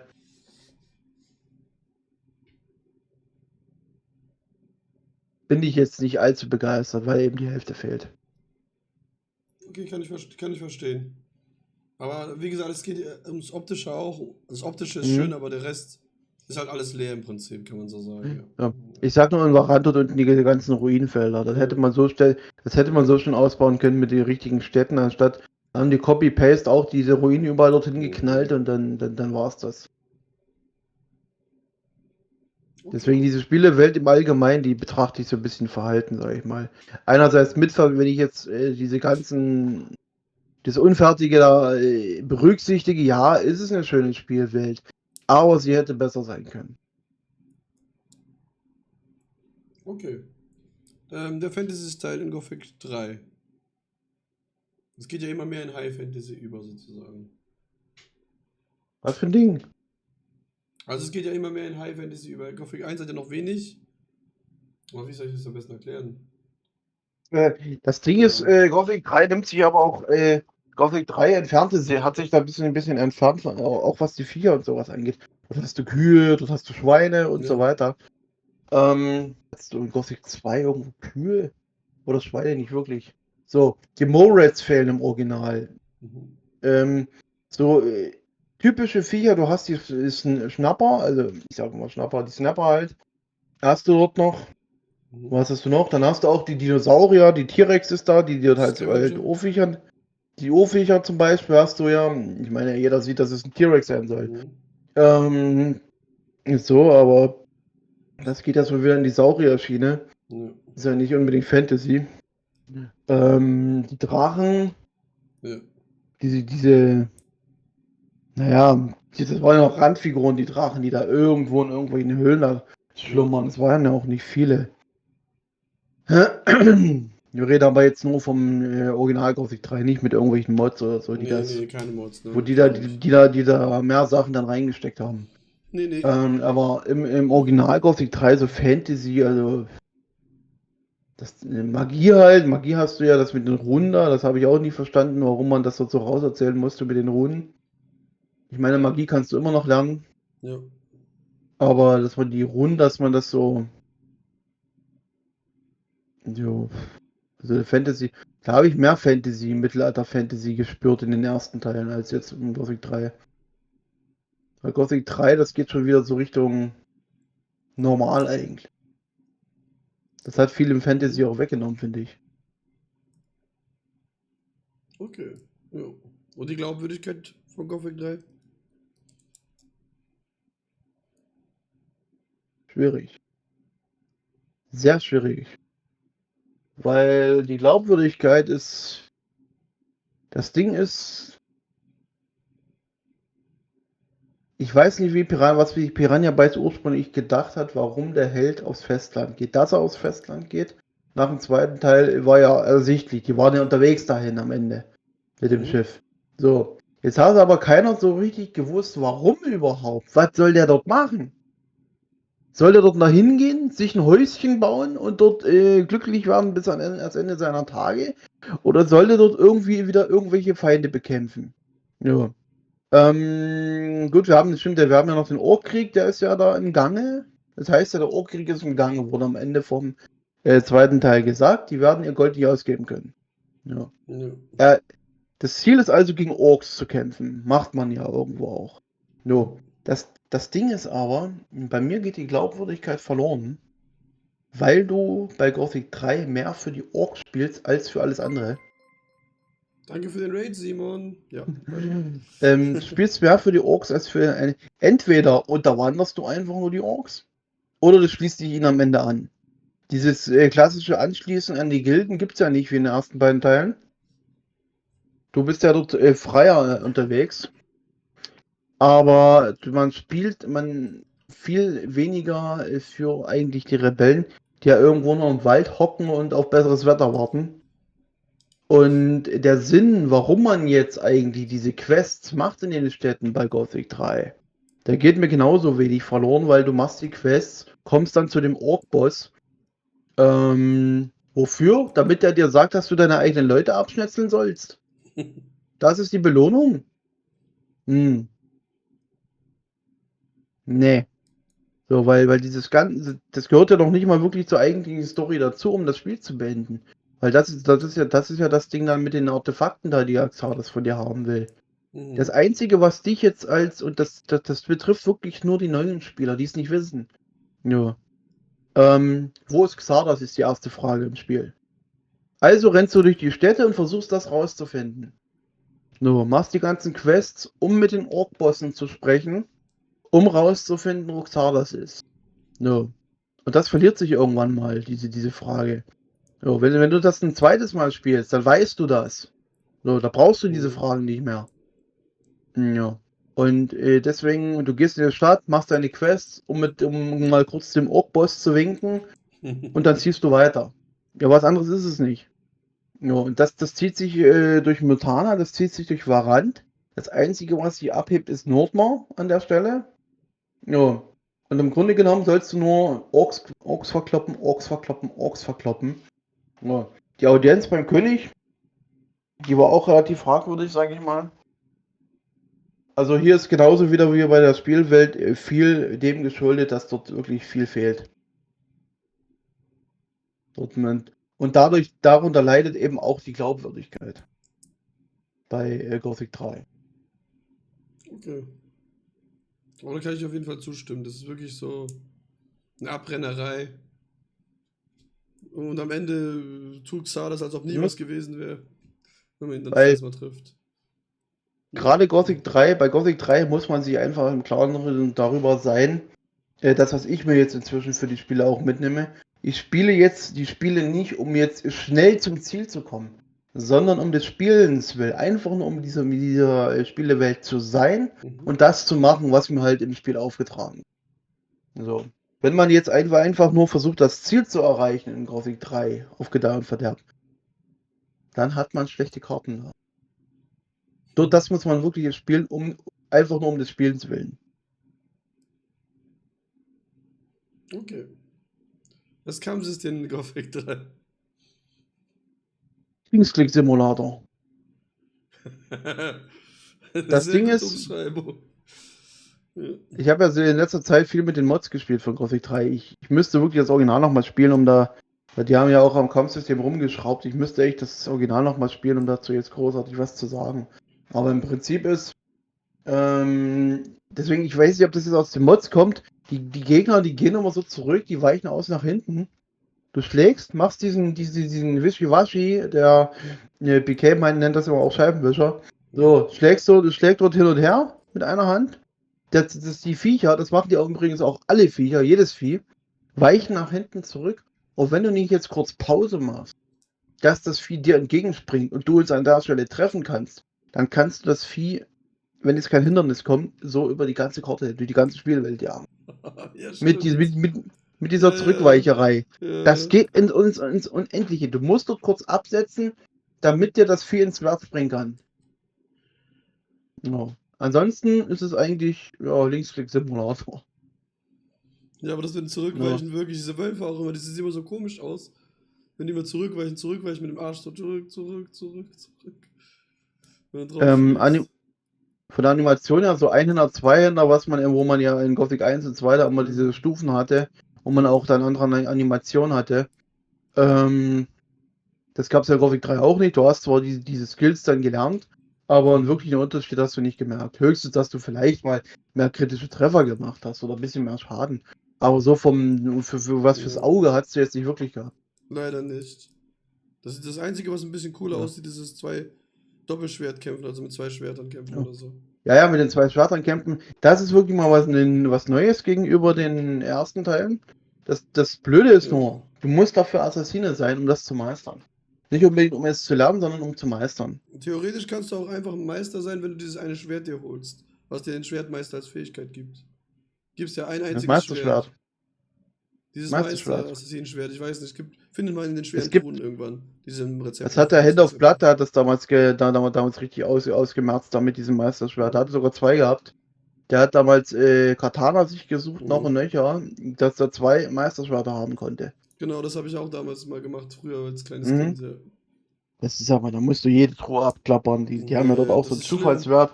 Ja. Eröffnest du so und so viele von den schweren Truhen oder dies und das und dann kriegst du das und das ist ganz komisch gemacht dort bei Gothic 3. Da bin ich auch nie wirklich dahinter gestiegen, welche Truhe man jetzt wie oft öffnen muss, damit du eben das drin hast. Ja, das System ist halt so gemacht, es gibt im Prinzip eine Liste. Das erste Item ist immer das erste Item der schweren Truhe und je nachdem, wie viel du öffnest, egal wo du in der Welt die öffnest, ist dann die nächste Nummer dran im Prinzip. Das heißt, du könntest theoretisch im ersten Dorf bei der ersten schweren Truhe theoretisch Innos Zorn finden, wenn du das als letzte Truhe öffnest. Und genauso andersrum. Das kann auch überall anders sein, je nachdem, wann du die letzte Truhe wo öffnest. Im Prinzip, so funktioniert dieses System. Und zum Beispiel, wenn sich jemand die Truhen hergecheatet hat, fängt die Liste dann wieder von vorne an, wenn du alle geöffnet hast. Das ist auf jeden Fall sehr, sehr... Im Prinzip, wenn du das nicht weißt, denkst du immer, geil, Loot, geil, Loot. Und so, aber in Wirklichkeit ist es im Prinzip einfach nur eine Liste. Ja, aber diese Liste, die hat man jetzt auch nicht unbedingt immer im Kopf. Nee, hat man auch nicht. Ich mach das einfach, ich gehe dorthin, räume die Truhen aus oder eben nicht und dann scheiß drauf. Wirklich, Genau. was bringen im Spiel tut's mir jetzt nicht unbedingt, sage ich mal. Es macht mich jetzt weder stärker noch schwächer großartig. Das ist einfach nur so dieses Gefühl, es dann zu besitzen. Ja. Also durchkommen tue ich auch so. Ist ja cool. Aber es ist halt erst ganz ja. Das dauert zu lange, Wie sehr lang. Ja, das ist wieder dieses Gefühl, es zu haben einfach nur. Ja. Ja. Nächste Frage. So, gut. Kampfsystem haben wir durch. Schwierigkeitsgrad ist, naja. Ja, das geht ja von, dort hast du das erste Mal Schwierigkeitsgrade einzustellen. Leicht, normal, schwer. Ich habe da die letzten Male immer auf schwer gespielt. Das war ja. Ja, ich ja auch, aber ist trotzdem Gothic ziemlich 3, leicht. eigentlich schon, ja. Das Schwierigkeitsgrad, das ist. Gibt nicht viel zu sagen eigentlich. Also du kannst auch schwer spielen und es ist leicht. Mehr würde ich jetzt eigentlich nicht unbedingt. Charakterentwicklung gibt es da wirklich nicht welche? Nee. Die gibt's, wie gesagt, höchstens von Spiel zu Spiel, aber innerhalb eines Spiels gibt es die nicht wirklich. Ja, zum Beispiel Lee oder so von Gothic 2 auf 3. Plötzlich eine ganz andere Geschichte, was er machen will. Ja, der will den König umhauen. Ja. Prinzip. Genau, der namenlose Held ist. Naja, der ist halt, du startest ja im Gegensatz zu den Vorgängern, startest du ja mit ein bisschen Stärke. Das soll ja so die suggerieren, dass der halt schon ein bisschen Erfahrung hat. Ja, aber so eine wirkliche Erklärung, warum der jetzt wieder alles, bis auf, dass der Lester das Schiff da für Sumpfkraut vertickt hat, dass die Piraten das nötig genommen haben. Jetzt wissen wir, was wirklich passiert ist. Ja. Er hat 2 Stängel bekommen. Pass auf, da sind die Piraten gekommen, haben gesagt, du kriegst hier ein Paket Sumpfkraut, lieber Lester, wenn du uns, vielleicht sogar 2 Pakete Sumpfkraut, wenn du uns das Schiff überlässt. Ja! Das Schiff war weg. Ja. Das ist eine relativ fadenscheinige Erklärung mit dem Schiff.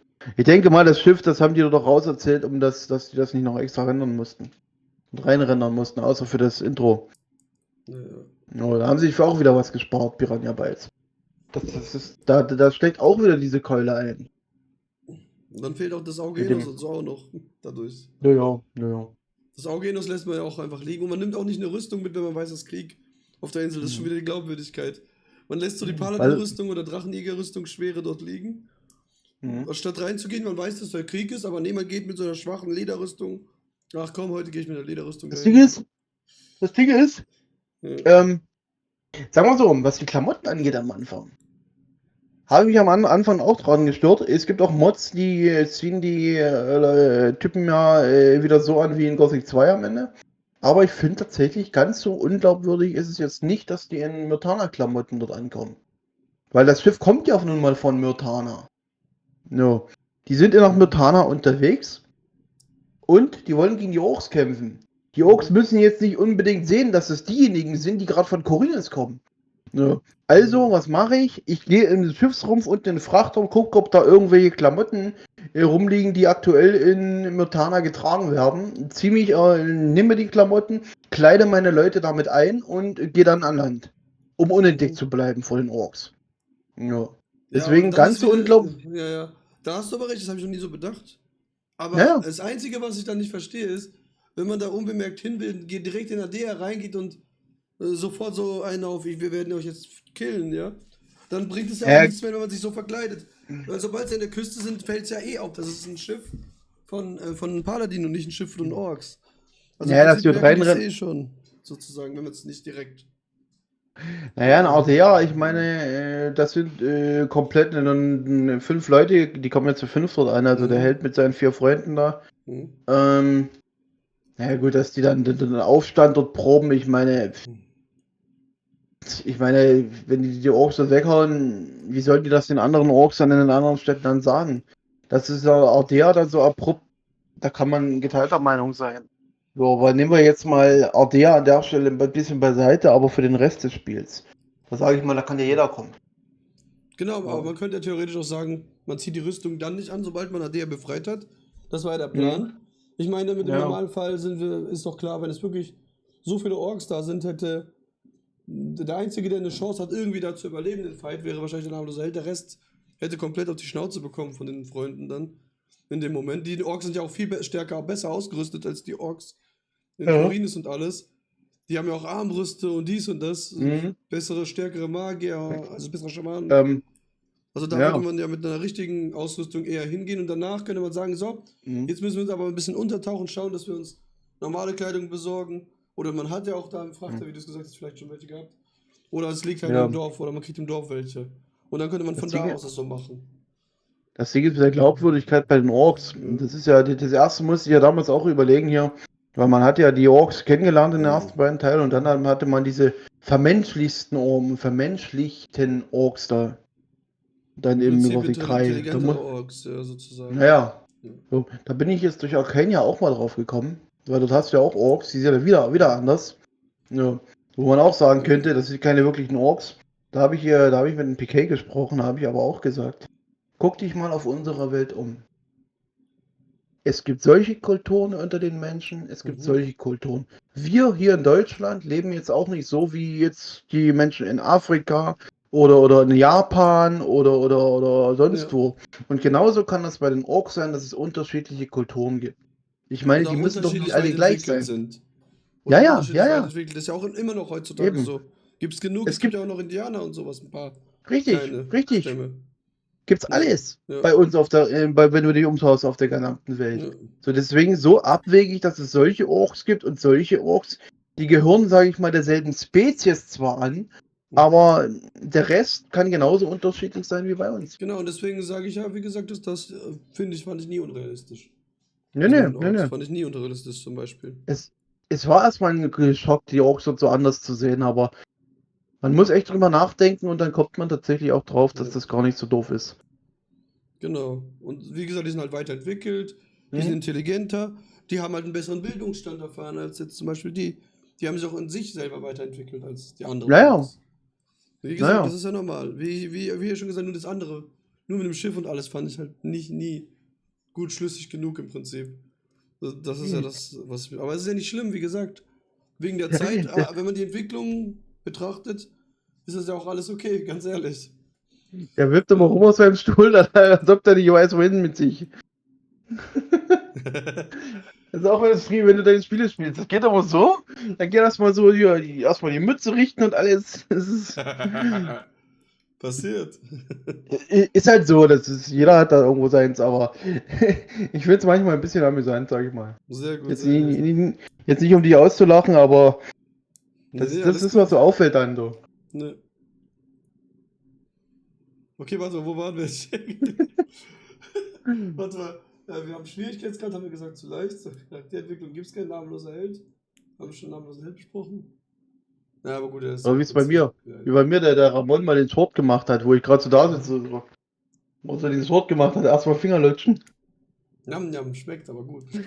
Das sind so Haltungen, man nimmt die einfach, man hat sie so drin und dann, wenn ein Fremder drüber guckt, der denkt dann hier, was macht er da?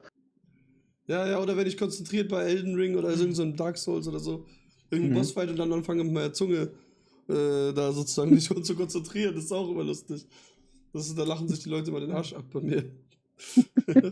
Wenn ich mich so konzentriere, erst mit der Zunge so dahin, ja. Ich hau den Boss mit meiner Zunge ungefühlt so. Mhm. Ja, Speicher oder leck mich, genau. ja. Okay, gut, dann die Geschichte von Frage. Perfect 3. Geschichte. Was für eine Geschichte. Nächste Frage. Easter Lassen wir das Eggs so in Gothic stehen. 3. Keine Ahnung, Easter Egg, was weißt du nicht? In Vanguard gibt es einen Turm, wo ein Zettel draufsteht, wo Kairo und sowas draufsteht. Zum Was, hey, Beispiel. was? Kairo. Was, Das Kairo? Kairo, ja. Das sollte anscheinend ein Clan gewesen sein von Kai Rosenkranz in Counter-Strike damals. Ja. Naja, Sowas. Ich weiß jetzt aber jetzt echt nicht viele Easter Eggs in Gothic 3 mehr. Um ehrlich Ich zu auch sein. nicht im Mädel. Das fällt mir dann beim Spiel irgendwann mal wieder ein. Also. Ja. Oder wenn ich drauf stoße, dann ja, aber so jetzt grob drüber nachgedacht. Ich hoffe, mich fragt niemand in den Quiz danach.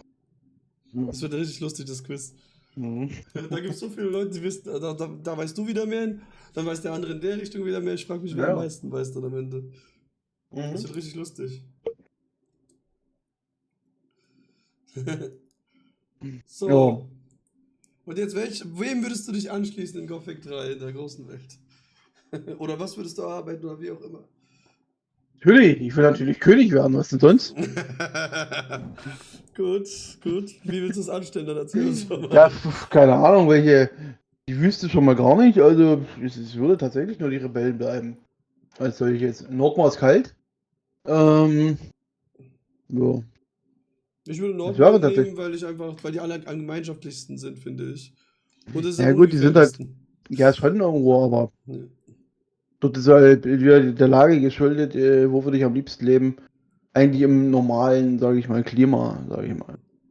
Ja Da gut, würde wenn es ich, darum geht schon, aber mir geht es immer darum so, wenn ich alles berücksichtige, wäre Nordmar für mich am sichersten, am gemeinschaftlichsten. da würde ich mir irgendwo ein Hütchen bauen und dort leben bis ans Ende meiner Tage. In Nordmar, ja. Nee, Das ist Notar schon. irgendwo. Ja gut, aber da würdest du ja, wenn die Orks Bock haben, dich zu vernichten, die Die namenlosen Orks, Helden, gibt's ja im Prinzip. die Orks, Von die denen haben wir kennst du ja dann schon nicht. weggemacht.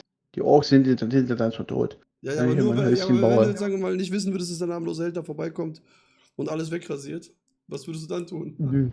Du würdest doch genauso denken, der König hat den Krieg verloren und wird ihn nicht mehr gewinnen.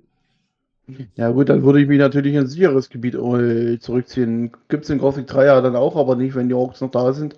Denn in Nordmord rennen die auch rum. Naja, bei Nordmar kannst du im Prinzip, wenn du in einem dieser Clans im Prinzip bist, die beschützen sich alle, einen Clan anzugreifen.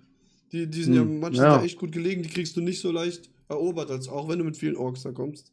Sonst hätten die Orks ja naja, auch schon längst gemacht in Nordmar. Aber die naja. stehen ja wirklich gut und die sind ja auch wirklich alle stark im Prinzip, die meisten. Ja, das ist eine schwierige Frage, wie gesagt, Ja. bei Gothic 3. Ob man jetzt während der Orks oder nach den Orks oder ob man da was einem lieber ist, dieses Klima oder also das natürlich das Wetter, Klima in dem Sinne von der Natur her, von der Umgebung her, nicht vom Klima hier, von den Leuten, die da leben. Ja, natürlich. Aber ich meine jetzt halt auch, wenn die Orks noch da sind. Und du weißt ja nichts von Ja. namenlosen Helden. Mhm. Ja, schwierig. Du könntest dich auch den Waldläufern theoretisch anschließen. Bei denen bist du ja Ja, theoretisch auch ganz sicher, weil normalerweise die zu die finden wäre ja auch schwer. die Hausen und Höhlen. Ja klar, das ist nicht so geil, aber keine Ahnung, wenn es du kannst ja auch einfach für die Orks arbeiten. Was weiß ich, als Schmied oder so, das geht ja auch, wenn du es möchtest. Die Orks stinken aber. Das stimmt.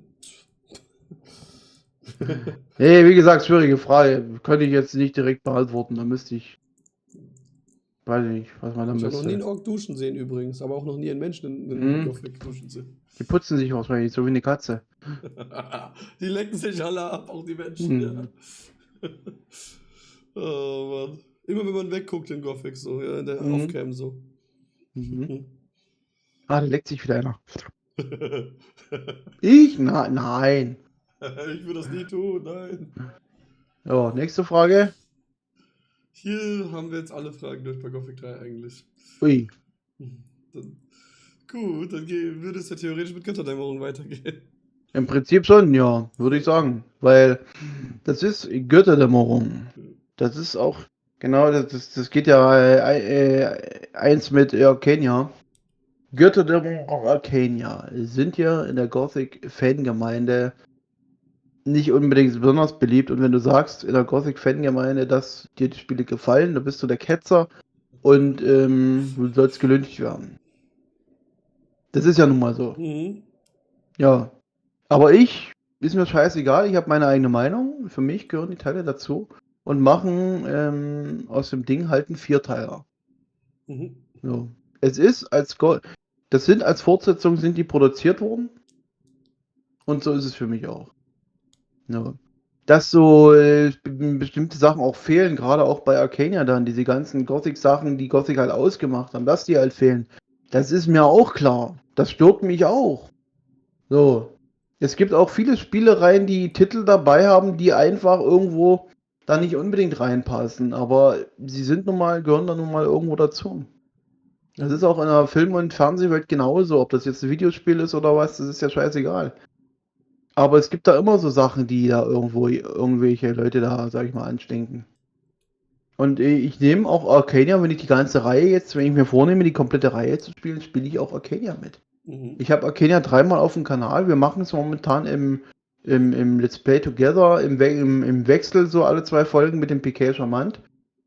Ja, das spielt sich auch, ich spiele das auch gerne. Ich spiele auch das als Geschichte von Gothic weiter, so mit dem König da.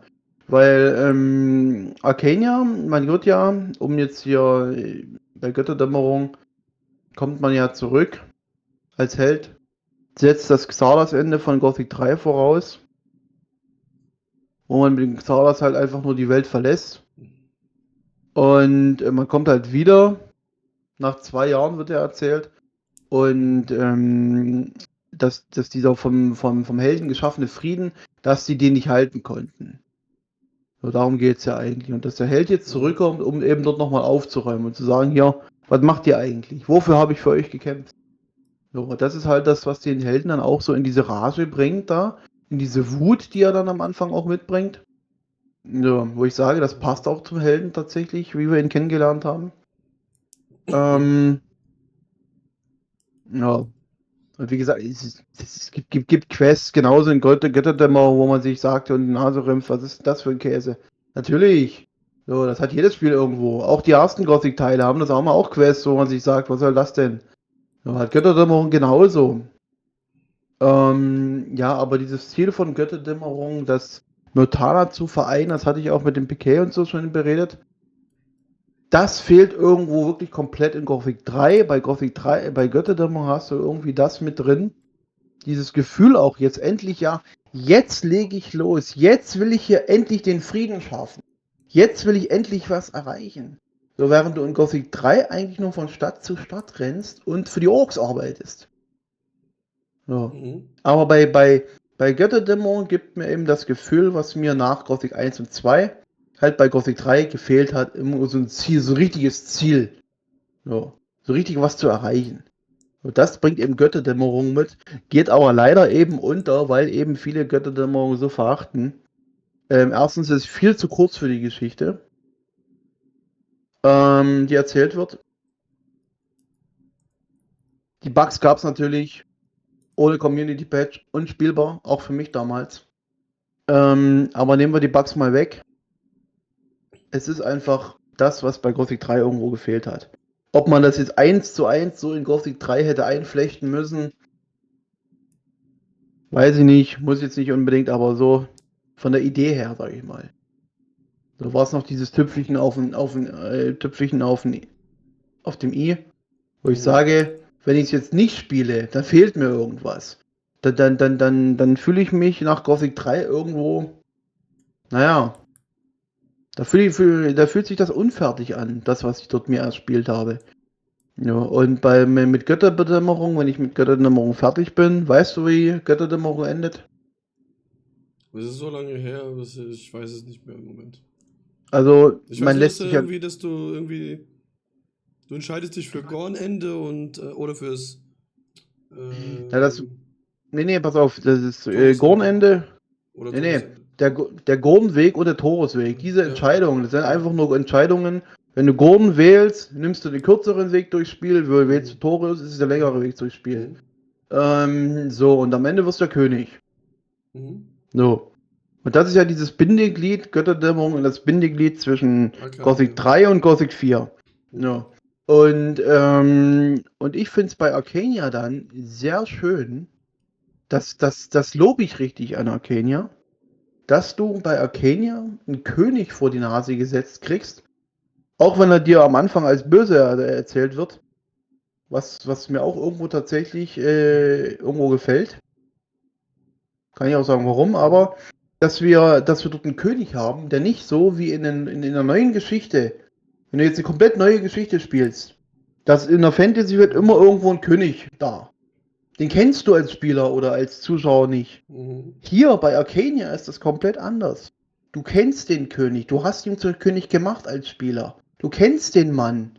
So, und das bringt mich jetzt auf diesen Twist, den man in Arcania zwischen dem Spieler und dem Spielcharakter hat, weil das Spielcharakter, der Held da, dieser neue Held da, dieser Hirte, den keiner mag, der will sich an dem Kerl rächen. Ich als Spieler kenne den Kerl aber, den König, und sag mir, der ist doch eigentlich gar nicht so fies. Was ist denn los mit dem Mann? Das will ich rausfinden. So, ich will dem Mann helfen, anstatt mich an ihm zu rächen. So, das ist, und am Ende soll man ihnen ja auch helfen. Das legt sich dann auch im Laufe des Spiels. Zwar jetzt nicht unbedingt so originell wie bei Gothic 1, aber da ist auch, das Anfangsziel ist jetzt ein anderes als das Endziel am Ende. No. Das sind alles so Sachen, die gehen bei Arcania wirklich verloren, eben durch dieses Gameplay, eben durch seinen Stand in der Gothic-Community. No. Und ich würde selbst diese Geschichte als eine Remake-Version mit diesen ganzen Gothic-Gimmicks, die halt fehlen bei Arcania, nochmal haben wollen. Sag ich ganz ehrlich.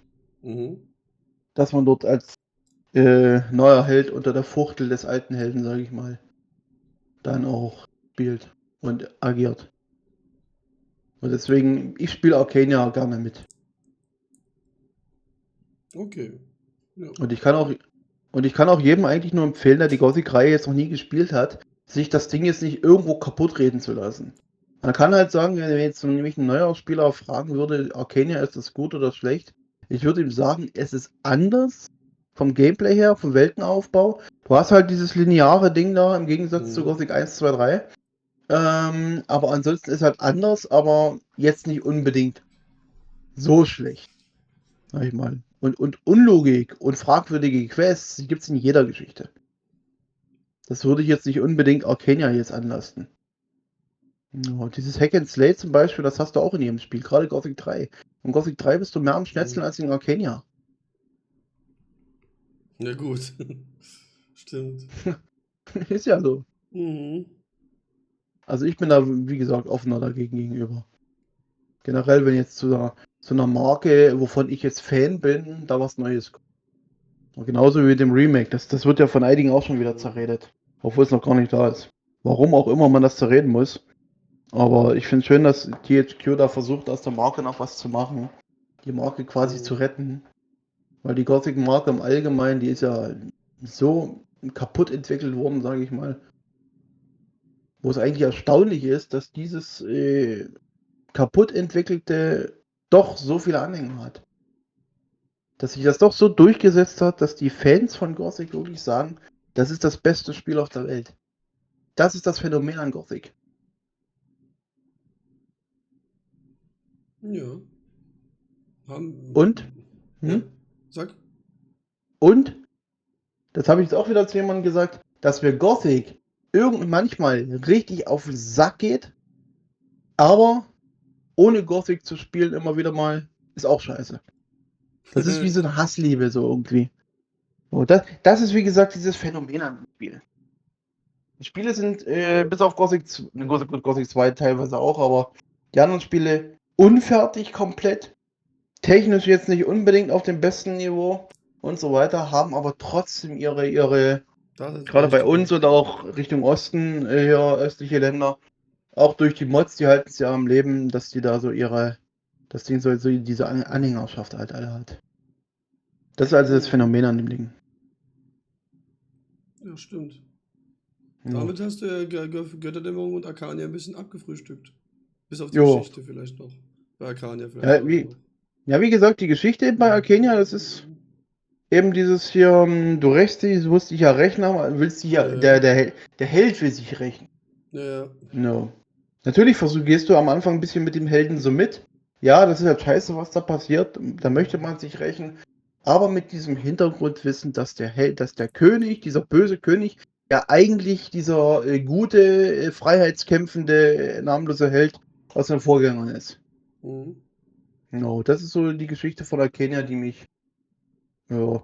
Und Arcania ist auch, das hast du wirklich bei den Vorgängern auch gehabt. Das fängt interessant an, so auch mit diesen Quests. Du hast ja Gothic-typische auch Quests, hier bring mir Zutaten, töte den und den, so hast du am Anfang ja. Das verliert sich nach hinten raus auch in eigentlich nur noch hier, hau die Gegner weg und fertig. Ja. Gothic 1 war nach hinten raus ein bisschen mau, sage ich mal. Da hast du am Anfang mehr Quests gehabt. Gothic 2 auch. Gothic 3, naja gut. Ja, also an der Stelle fügt sich das tatsächlich wieder gut in die Gothic-Geschichte da ein. Weil die hat ähnliche Defizite tatsächlich auch. Okay. Jo. Ich weiß nicht, ein Lager anschließend, weiß ich nicht. In Arcania habe ich keine Erinnerung an weitere Städte-Lager im Moment. Nee, bei Arcania ist das anders. Mit Lara, du hast hier kein direktes Lager, dort hast du aber Ja, die ganzen Städte, wo du Quests machst, halt im Prinzip. Ja. nee. Dort geht's mehr die Klassen. Du hast bei Arcania hast du 3 Klassen, Mhm. Kampfklassen. Das sind der ganz normale Nahkämpfer mit Schwert, egal jetzt ob 2 oder Einhand. Nahkämpfer halt. Dann hast du den Fernkämpfer, also den Jäger, und du hast Magier. den Magier. Und da musst du entscheiden, gerade bei Arcania musst du dich von Anfang an entscheiden, weil du kriegst Rüstungsauswahl. Und wenn du jetzt sagst, du musst wirklich sagen, ich will jetzt den Jäger spielen, ich kaufe nur die Jägerklamotten.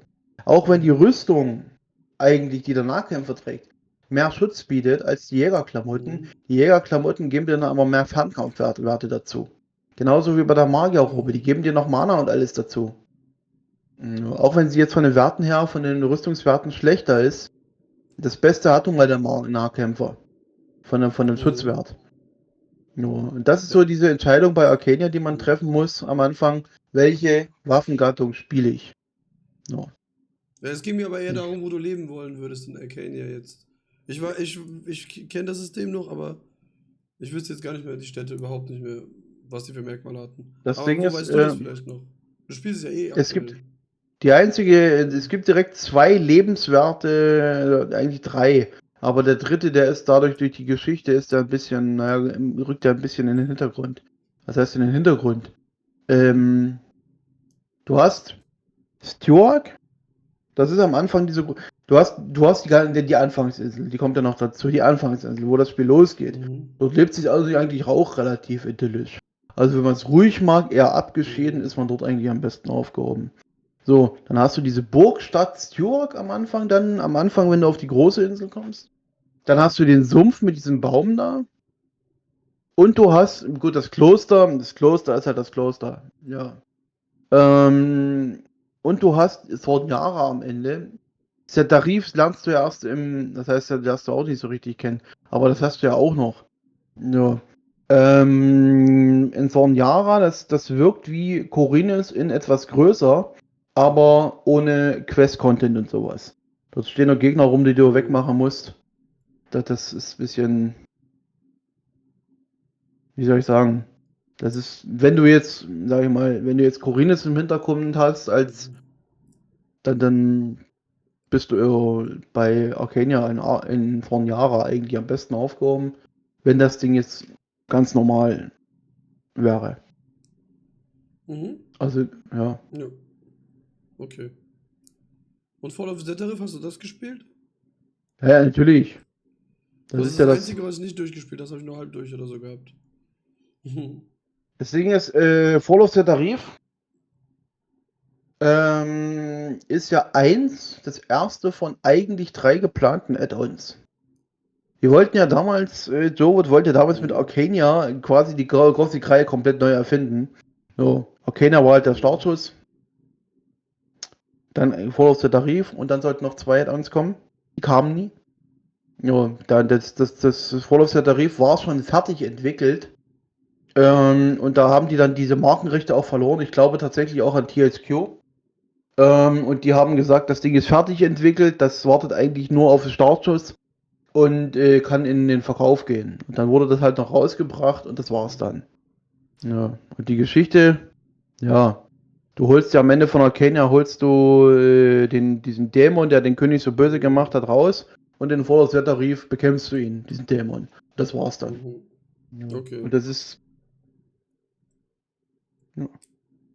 Das ist... Vom Aufbau von Zetarif, das ist ein bisschen, man hätte mehr erwarten können. Sag ich auch. Es ist wirklich ein trauriges Ende für die Reihe, sage ich mal. Okay.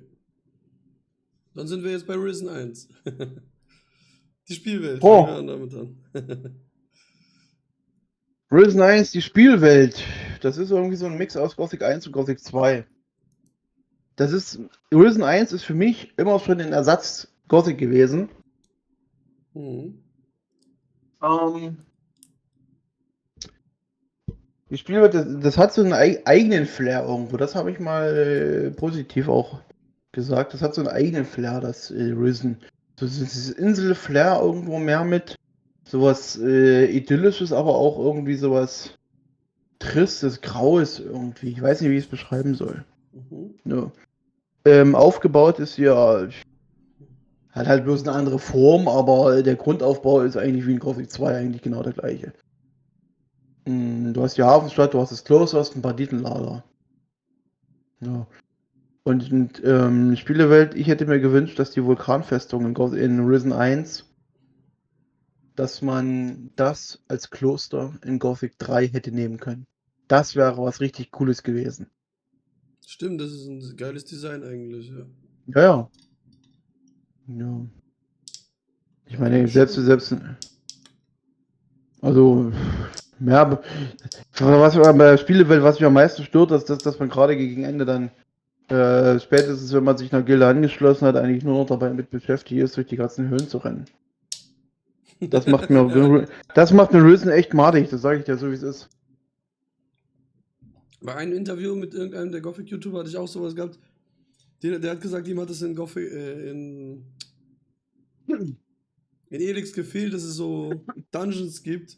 Das hat ihm bei Risen 1 sehr gefallen. Aber da hat jeder eine andere Meinung dazu tatsächlich. Aber ich mag es auch nicht, dass es so viele 1000 Tempel und Höhlen ohne Ende es gibt ja Spieler, die mögen das mit den Höhlen. Gibt's ja. Soll es ja auch geben. Aber ich für meinen Teil bin da eher abgeneigt davon, ständig mal durch eine Höhle zu gehen, ja. Aber dann am Ende ständig nur, das ging mir echt auf den Sack. Kann ich auch verstehen, mir hat das auch nicht so Spaß gemacht. Oh. Wie fandest du Fantasy-Style in Gothic? Warte mal. Ja, sag noch, was du sagen möchtest. Das gibt's ja bei Arcania zum Beispiel dagegen. Da wird ja auch immer so von Höhlen. Wenn ich so überlege, ich bin in Risen mehr in Höhlen unterwegs und gegen Echsenmenschen kämpfen, als in Arcania. Das ist tatsächlich wirklich so. Du bist in Risen mehr in den Höhlen unterwegs. Nur Fantasy-Teil. So, Fantasy. Fantasy-Style, Leute.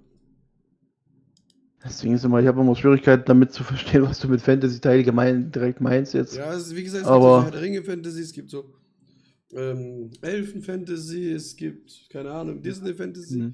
So verschiedene Art und wie du den Style von dem Spiel von Risen findest.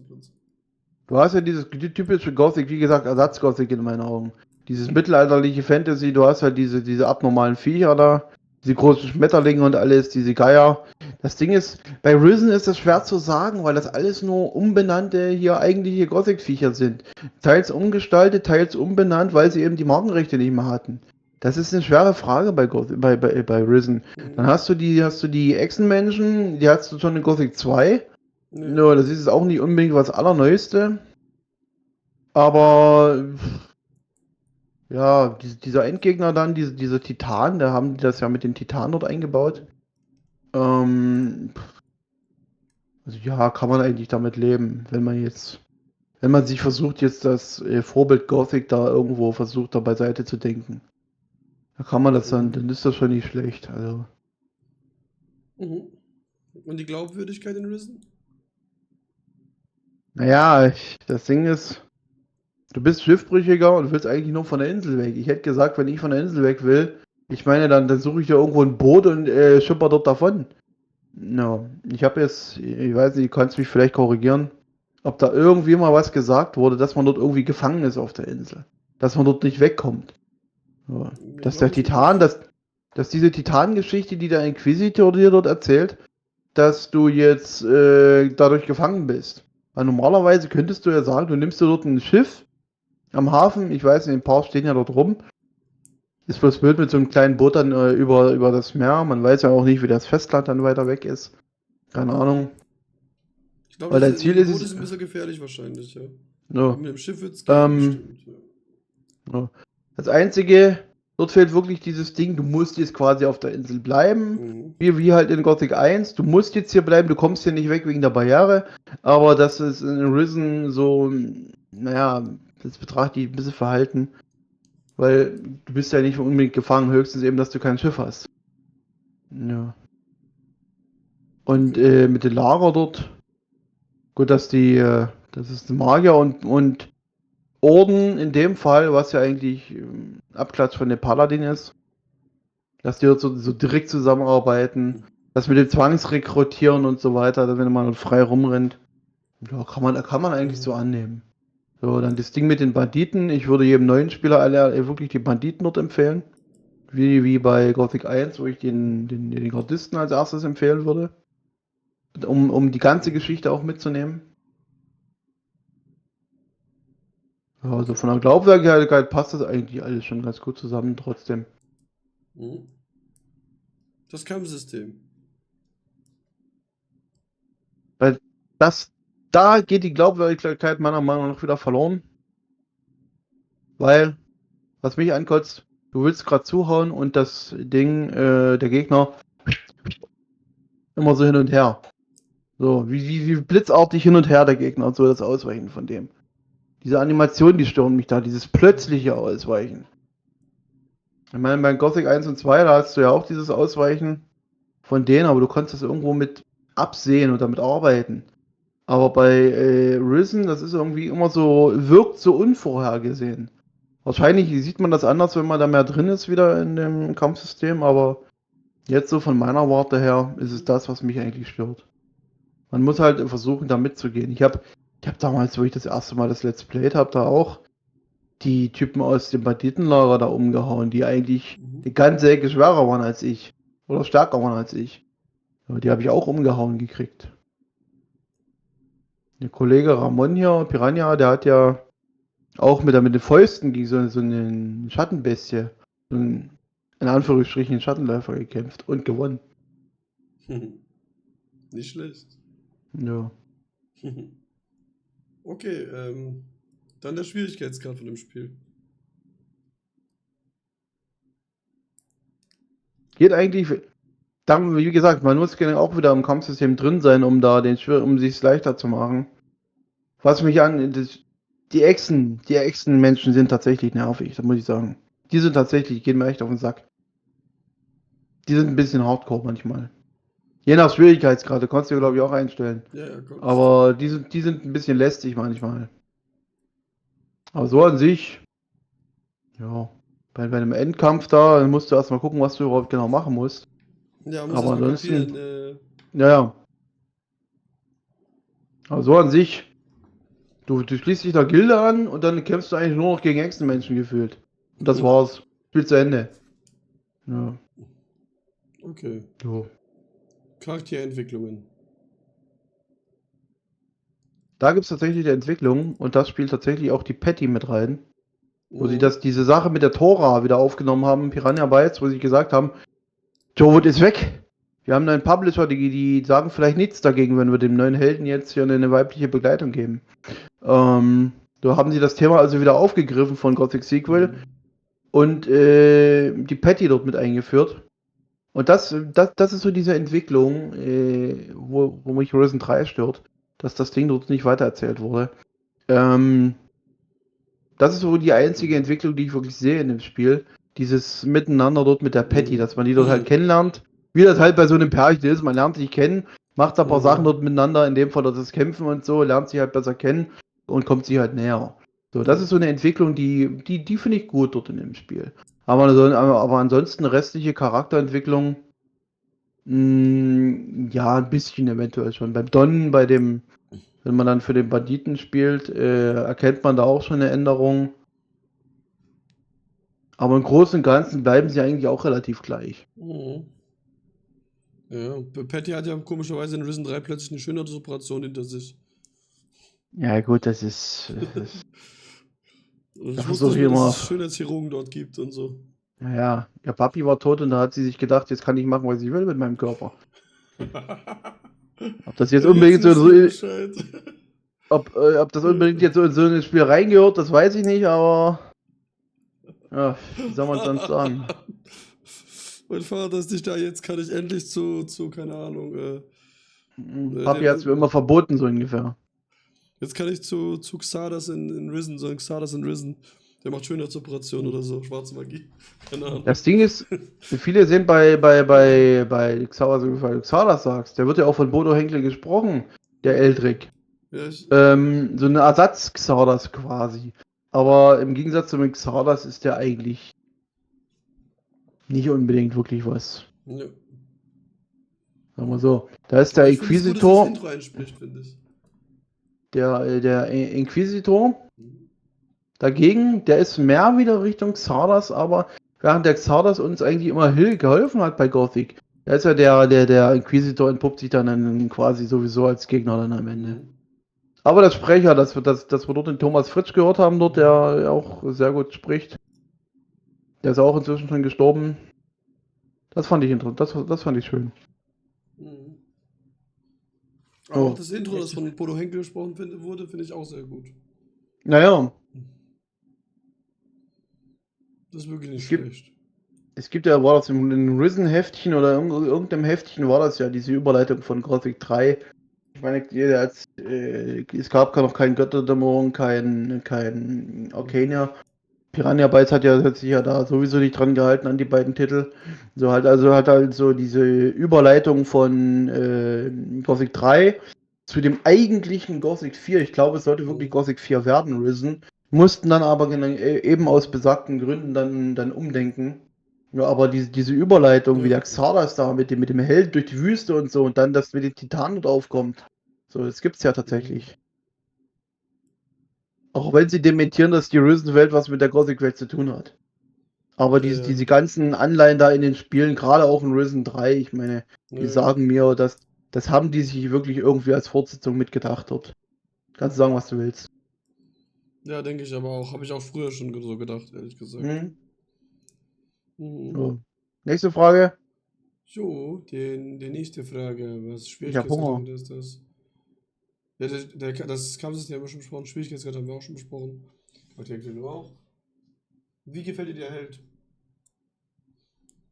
Boah. Sagen wir so. Er hat mehr oder weniger so eine Scheißegal-Haltung, dass ihm irgendwie alles scheißegal ist. Er sagt es ja sogar.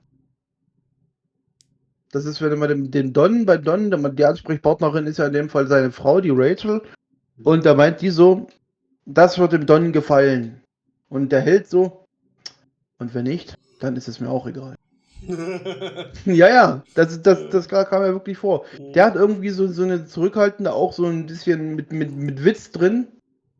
Aber beim Gothic-Helden, da wirkt das irgendwie wie so ein unfreiwilliger Humor. Während der Risen-Held da wirklich direkt auch mal so ein kleines Witzchen bringt. So, das bisschen klamaukiger betrachtet als bei Gothic. Das finde ich aber schön, dass die wirklich diesen Unterschied auch reingebracht haben zwischen den beiden Helden. Dass du wirklich sagst, du sprichst mit dem Risen-Helden oder du sprichst eben mit dem Gothic-Helden. Dass du wirklich einen Unterschied drin hast. Okay. Gut, die Geschichte. Ja gut, da haben wir ja schon ein bisschen eigentlich angestoßen. Mit dem Endboss und dies und das, aber gut. Ja. Gilde anschließen, Echsenmenschen bekämpfen. Mhm. Tschüssi. Tempel besuchen. Ja, ja. Äh, Okay, aber wem Mehr würdest du braucht. dich im Risen-Universum anschließen? Ich glaube, ich würde mich doch in der Hafenstadt ganz wohl fühlen. Ich Ich würde auch. tatsächlich die Hafenstadt nehmen. Gibt ja genug Sachen, die du machen könntest dort, ohne dass Mhm. du zwangsläufig rekrutiert wirst oder so. Haltet den Mann! Er hat gefickt und nicht bezahlt! Ja, ja. Okay, gut. Dann geht's jetzt zu Risen 2. Risen 2. Ich finde es dort. Risen 2 hätte ich gern als Risen 1 gehabt. Den ersten Risen-Teil komplett wegschmeißen, nie existieren lassen und direkt als eigene Marke mit Risen so beginnen. Dann hätte sich das Ding auch vielleicht besser verkauft. Oder besser hätte man das Ding auch besser annehmen können, weil Risen, dieser Übergang von Risen 1 zu 2, dieser komplette Settingwechsel, der hat die ganze Reihe irgendwo zerstört. Ne. Ja. Weil Risen 1 war noch dieses Ersatz-Gothic, sage ich mal, wie ich es gesagt habe. Und Risen 2 versucht dann eine eigene Marke zu sein.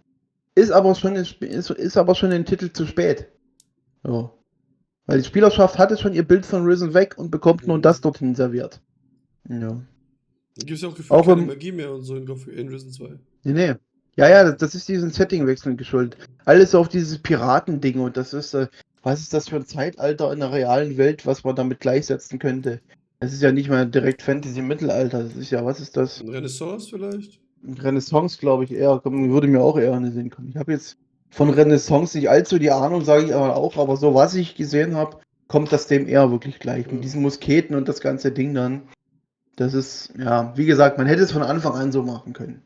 Um sich eben auch von der Marke Gothic so abzuheben. Oder weitermachen müssen mit der Risen 1 Art sozusagen. Ja, was aber nichts weiter wäre als eine weitere Kopie von Gothic. Ja. Ja. Aber wahrscheinlich wollten das trotzdem die meisten Fans Weil, wahrscheinlich haben. weil das Ding ist, da muss ich eigentlich, wie soll ich sagen, Piranha Bytes tut mir leid. Gothic ist für Piranha Bytes Fluch und Segen zugleich. Wenn jemand Piranha Bytes hört, dann denken alle nur Gothic. Wenn die neue Spiele raus sein, kommen, es muss wie Gothic sein. So. Und dieses Ding, das haben sie bis zum Ende mitgezogen. Über Risen 3 hinweg, über die Elix-Teile und so weiter. Wenn das nicht war wie Gothic, war es scheiße. So. Das ist eben, das ist dieser Fluch, den Gothic eben Piranha Bytes gebracht hat. Okay. Ja. Und das schlägt sich eben auch auf Risen 2 wieder, weil die dort eben diese ganze Gothic-Flair eben mal so ein bisschen sich weggedacht haben. Ja, mit diesen Gilden und so, dass die was Eigenes sein wollten. Okay. Ja. Wie findest du aber die Spielwelt an sich, also die ganzen Inseln sozusagen, wie auch immer? Bei Risen Also, 2? dass man dort die Inseln, zwischen den Inseln hin und her, und das war schon eine schöne Sache. Weil so hatte man auch von performance-technisch, man konnte eine große Spielwelt etablieren und dadurch, dass du eben jede Insel eine eigene Ladezone war, hattest du halt auch eine große Welt, sage ich mal. So. Wenn du dann auch selber das steuern konntest. Ja. Du hast ja mit dem Add-on gab es ja 2 Inseln mehr. Mhm. Unter anderem auch da den Eldrick, der ist ja ohne die Add-ons hast du den Eldrick ja noch nicht mal drin. Also ohne die DLCs nannte man das ja dann. Aber so an sich, ja, das hat mir wirklich gefallen. Ich muss tatsächlich, ich habe mich bei dem Gedanken irgendwann mal ertappt und inzwischen, ja, ich spiele lieber Risen 2 als Risen 1. Muss ich ganz ehrlich so sagen. Okay, ja. Okay, wie findest du die Glaubwürdigkeit in Risen? Als Anbindung zum ersten Teil ein bisschen, naja. Ja, klar. Ja. Aber so an sich mit den Titanen, dass die dort diese ganze Insel überfällt, diese Krake da am Ende, Mhm. boah, kann man halt ja auch so annehmen, würde ich sagen. Gibt auch da wieder Quests, wo man sagen könnte, naja, gut. Ja, aber ja, so im Großen und Ganzen kann ich da jetzt eigentlich nicht unbedingt meckern. Okay. Ja, Das nächste Frage. Kampfsystem. Ja, beim Kampfsystem, das ging tatsächlich mit Risen 2 los, dass die dieses Kampfsystem hatten. Das zieht sich auch über Elex.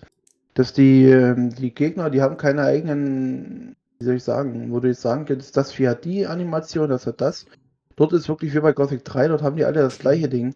Die haben, die tänzeln erst irgendwie vor dir her und dann schnappen die zu. Und hören aber auch nicht mehr auf. So, das musst du wirklich auch dann zurückgehen. Ansonsten picken die dich tot. Ja. So wie die Wildschweine. Naja, so ungefähr. Oder die Morats, das waren ja die Morats. Die standen ja auch immer so da und dann legen die los. Und das zieht sich wirklich durch jedes Vieh, durch Risen 3, durch Elex 1, 2. Das war überall dann so dort gewesen. Das hatte alles diesen eintönigen Stil dann auch gehabt, das Kampfsystem. Dadurch. Da musst du wirklich so, ja, nach dem alten Motto, pass auf, dass es dich nicht zuerst. Das ist doch wirklich so das, was du wissen musst. Also das Okay. Kampfsystem, ja, wie gesagt, das ist wie bei Risen, wie bei allen Nachfolgern dann. Okay, der Schwierigkeitsgrad? Ja, wenn du mit dem Kampfsystem, wie bei den anderen Spielen, wenn du dich erstmal reingefuchst hast in das System, dann ist es eigentlich auch einfach. Kann ich einfach sagen. Risen 2 ist es tatsächlich einfach. Sag ich mal. Ich finde es auch sehr einfach. Ich fand es immer so eine Art Story-Game eher als Ja, irgendwie irgendeine Art von Kampfsimulator, was du weißt, was ich meine. Klar. ja, Es war eher ein ja, Story-Game für mich immer so. Du kannst das richtig. spielen, ohne dich anzustrengen im Prinzip. Ja, Und darin kannst du im Prinzip deinen Spaß haben, eigentlich, kann man sonst ganz ehrlich das ist richtig. Das liegt mir auch besser, das habe ich auch lieber, wenn man sich da auch mal so durch so eine Story spielen kann, ein bisschen zurücklehnen, als. sozusagen. Naja, Genau.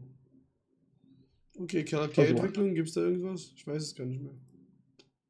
Naja, dort hast du tatsächlich hier diese Geschichte mit dem Starboard und mit der Patty und so, Okay, das stimmt, ja. da haben sie wirklich mal eine interessante Sache reingebracht. Das hat mir damals so richtig gefallen, dass das dann passiert, dann alles, dass du erst am Anfang bist du ja dieser Säufer da, der nach dem ersten Teil da, sag ich mal, hier ohne Zukunftsaussicht da irgendwo sich nur besäuft. Und dann hast du wirklich, du hast halt das Schiff und so weiter, du baust so deine Mannschaft auf und das war sehr interessant. Das hat mir gefallen in Risen 2. Auch diese Geschichte mit dem Stahlbart und dass auch die Patty und der dann auch wieder näher zusammengerückt sind.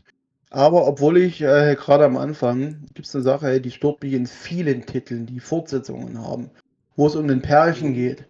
Ja, das habe ich sehr oft gesehen in Spielen, in Filmen, in Serien und es geht mir auf den Sack inzwischen.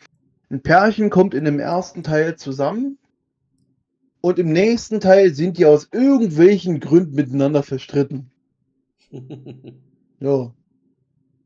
Das habe ich in so vielen Geschichten erlebt. Es ist einfach nur noch nervig. Ja. Und Das deswegen habe ich passiert mich dann auf oft, den ja. dritten so gefreut, um zu sehen, wie es mit den beiden dann weitergeht. Ob da dann wirklich. Deswegen sage ich ja, es wäre ein schöner Startschuss gewesen als erster Teil von der Reihe, der Risen 2. Bei Elex 1 und 2 ist es ja auch so, dass die verstritten sind plötzlich im zweiten Teil.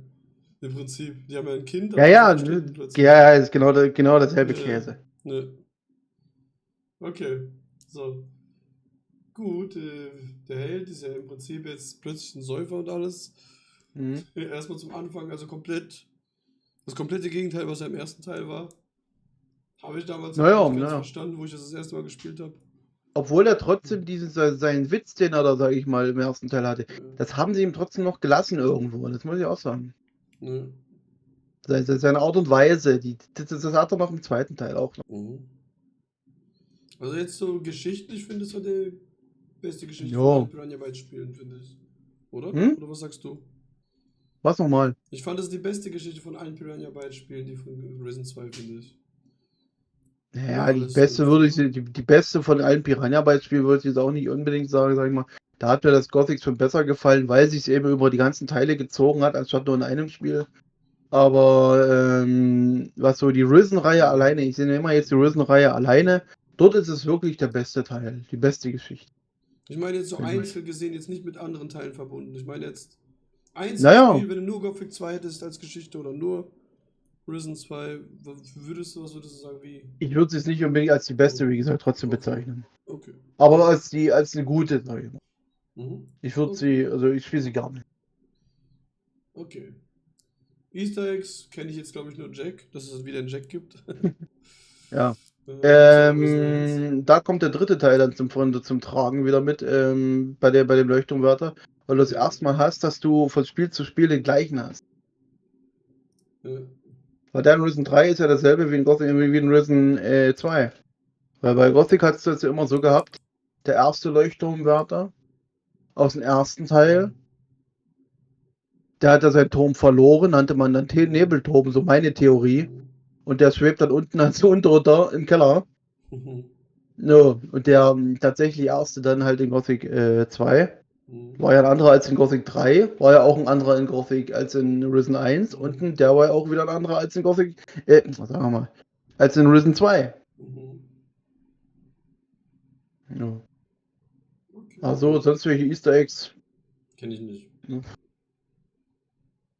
Und das mit den Gnomen, dass die das dann so ausgebaut haben, dass die da auch so eine eigene Kultur draus gemacht haben. Das fand ich Im cool, das ersten, fand ich cool. Im ersten Teil hat man die noch so weggehauen und im zweiten dann, also im ersten Teil waren die ja quasi Goblin-Ersatz, Mhm. aber im zweiten Teil, da haben sie echt was draus gemacht. Wie gesagt, das ist Ja, diese Abänderung, dieser Übergang, der ist halt doof. ja. Okay, wo würdest du dich denn wohlfühlen in Risen 2? Boah. Schwierig. Kann ich nicht sagen. Mhm. Kann ich echt nicht sagen. Ich auch nicht mehr. Ich finde so oder so, da ist nichts wirklich angenehm in Risen 2. Weniger. Wenn ich das, dort leben zu wollen, wenn das eine reale Welt wäre, also wüsste ich jetzt ehrlich gesagt nicht so. Das ist alles so dieses Inselflair halt. Ja. Ich spiele es zwar gar nicht, bewege mich dort als Spieler gar dadurch, aber so jetzt leben würde ich dort auch nicht unbedingt. Okay. Das ist wie wenn du hier in der echten Welt irgendein Land besuchst, mal kurz hinfahren, da mal kurz gucken, was da ist, aber dann am liebsten wieder nach Hause fahren. Ja, Okay. Okay, dann, ja genau, dann geht es jetzt schon mit Risen 3 weiter. Die Risen 3. Spielwelt zuerst. Ja. Das Spiel ist ja im Grunde genommen das gleiche wie bei Risen 2.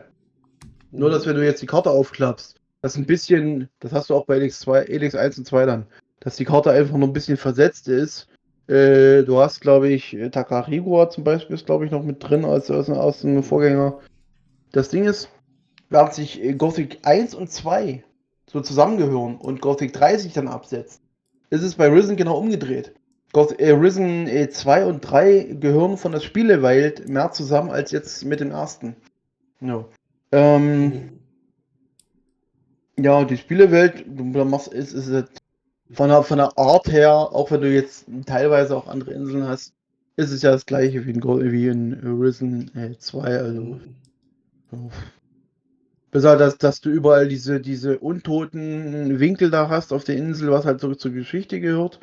Wo ich mir sage, da hat mir das Mintal, als mir in Gothic 2 vom Mintal das erste Mal erzählt wurde, da habe ich da mehr Ehrfurcht davor gehabt, als jetzt vor so einer dunklen Zone da in Risen 3. Bei Risen 3, das war dann einfach nur lächerlich und einfach. Mhm. Aber so an Okay. sich wie Risen 2 halt. Jo, der Fantasy-Style hat sich ja mit Risen 3 nicht viel geändert zu 2, nur dass es jetzt wieder Magie gibt, oder? Naja, die haben die Magie reingebracht,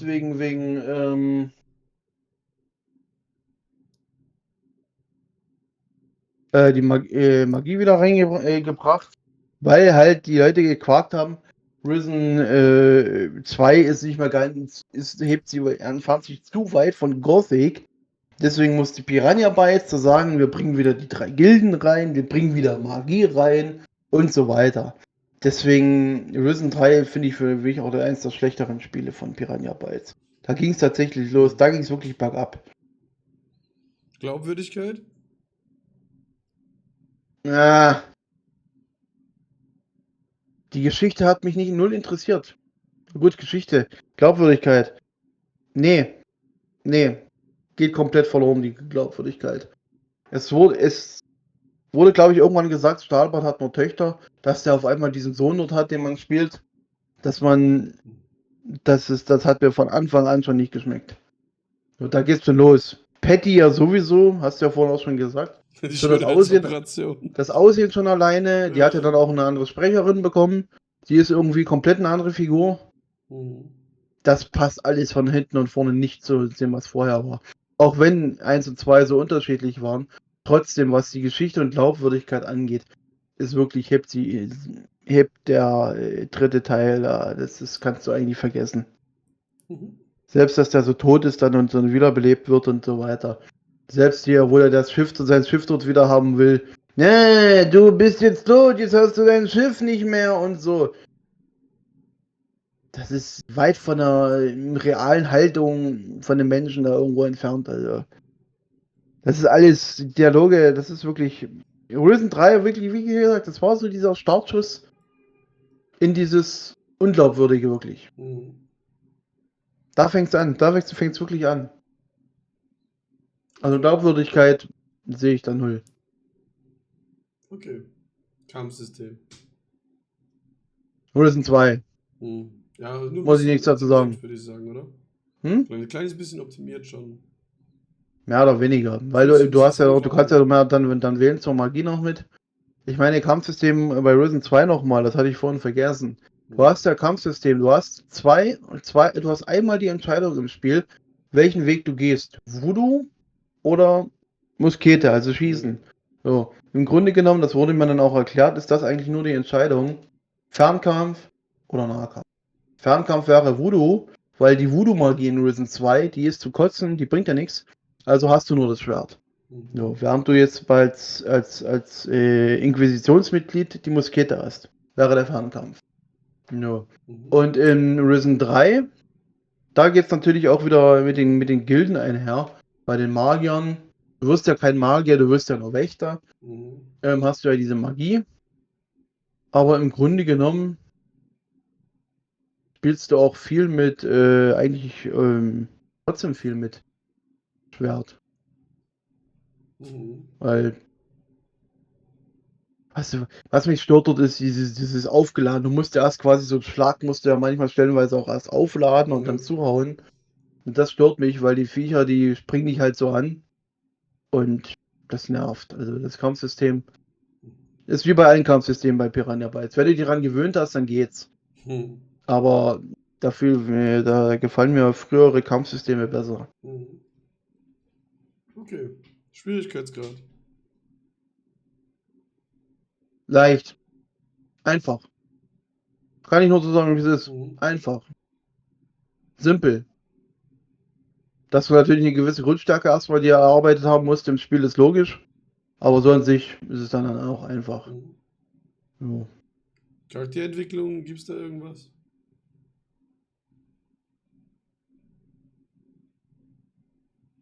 Also während ich bei Risen 2 noch so richtig eine Geschichte erzählt habe, wo du wirklich auch mitgehen konntest, da geht das bei Risen 3 dann alles irgendwo.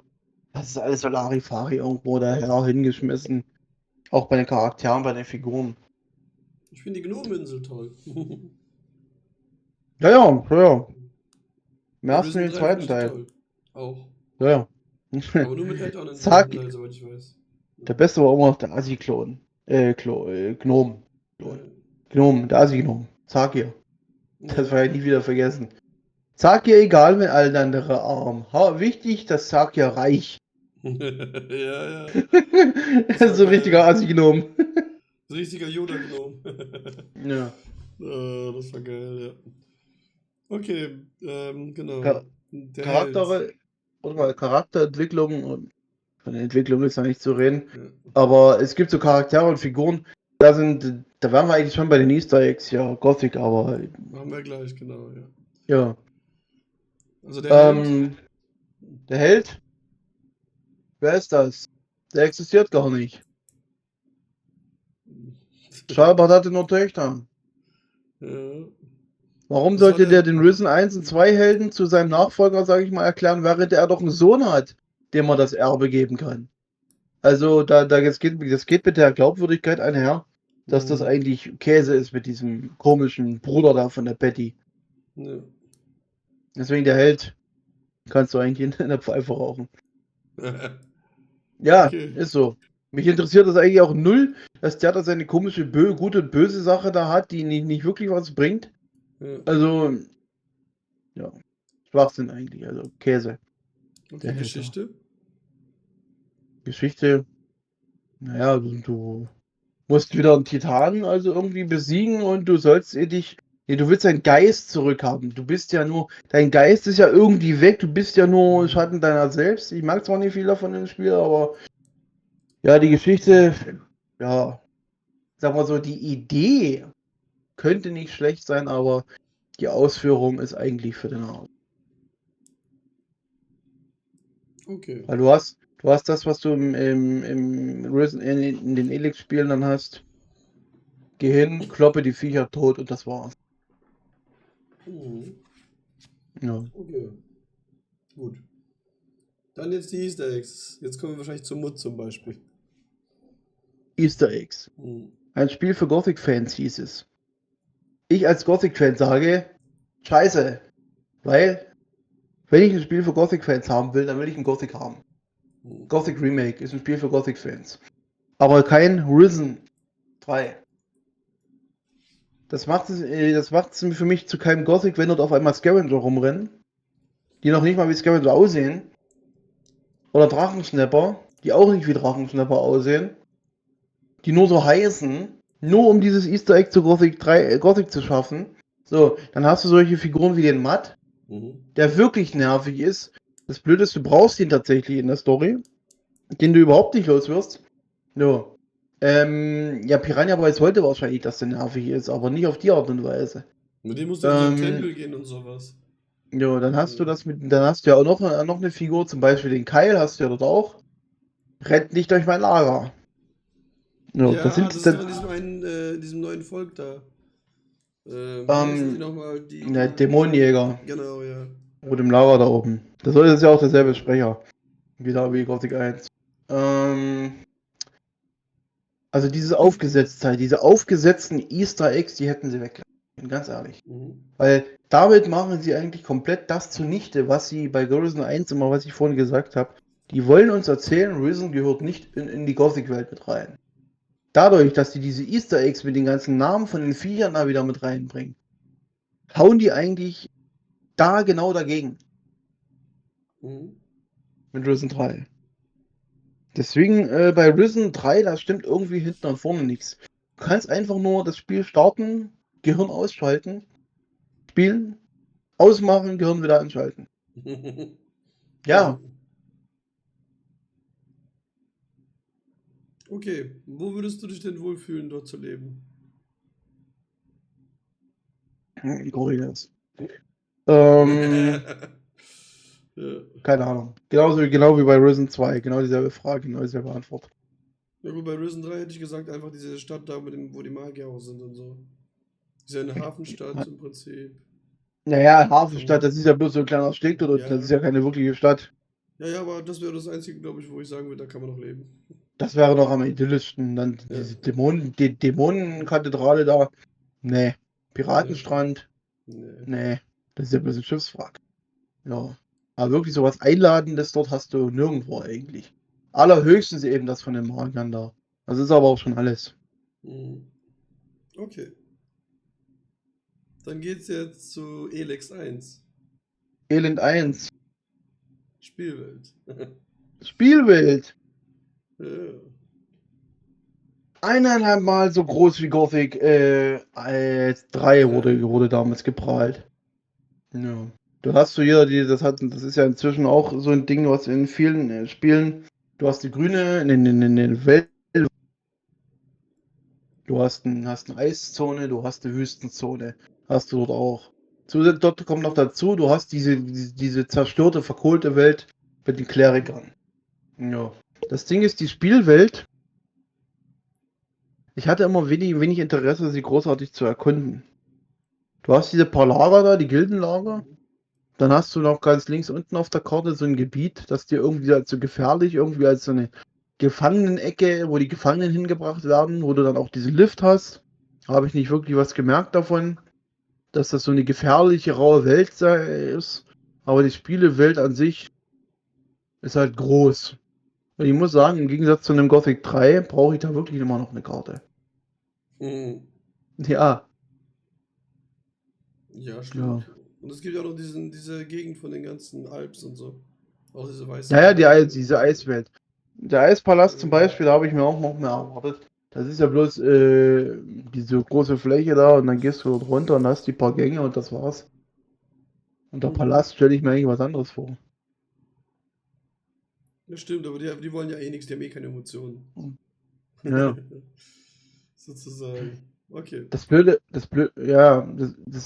ist, dass du auch dort immer noch keine, außer die standardmäßigen Teleporter hast du auch nichts weiter, um dich da fortzubewegen weiter. Auch kein Ja, Pferdchen, das keine ist halt, Autos. das ist halt dieser alten Motorrad. Gothic 3 Engine immer noch geschuldet, wahrscheinlich, keine Ahnung. Ja. Ja. Okay. Wie findest du den Fantasy-Style in Elex? Was gibt dort ein Fantasy-Style mit? Das ist eine Science-Fiction-Welt eigentlich. Das heißt, Die einzige, Fiction-Fantasy ist das ja eigentlich. Das ist ja nicht das ist trotzdem ja Fantasy. das einzige Fantasy so, das bringen ja so die Berserker mit. Die Berserker haben in meinen Augen eigentlich die Stellung, die Risen 1 im Ganzen eigentlich hat.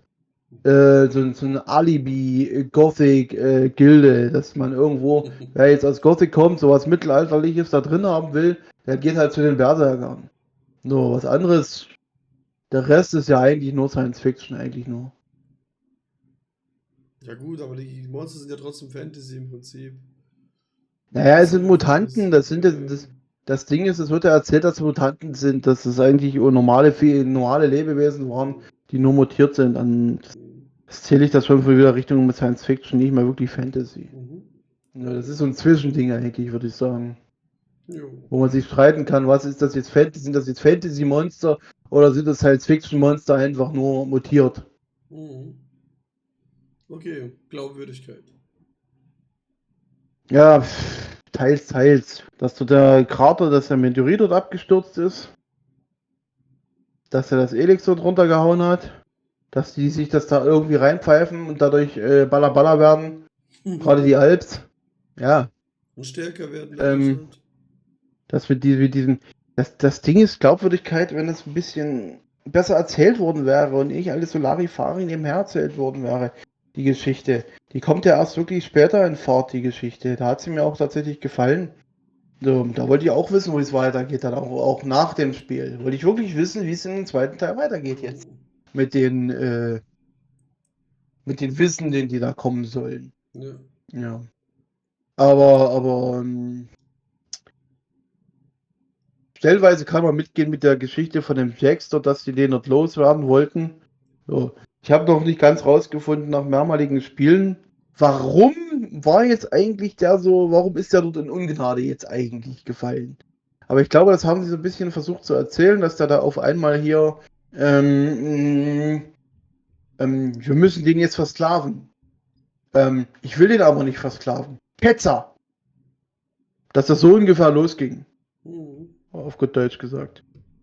So, aber ansonsten, außer dass da auf einmal so diese Emotionen, und stimmt, die haben sich ja das Elix da reingepfiffen, damit sie so emotionslos werden. Aber der hatte dann Emotionen.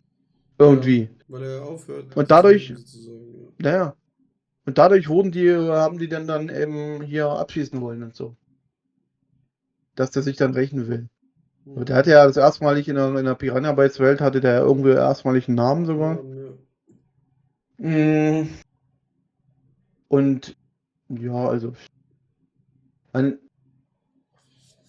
das bisschen Geschichte, was in dem Spiel noch übrig geblieben ist, es ist schon, ja, es geht schon, es ist schon irgendwo nachvollziehbar.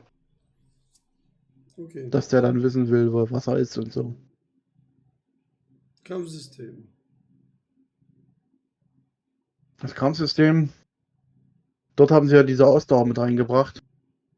Wo der Jax zweimal schlägt. Ich kann nicht mehr. Dann weich doch wenigstens aus. Nee, ich kann nicht mehr. Ja. Weil sobald die Ausdauer runter war, hat er gar nichts mehr gemacht.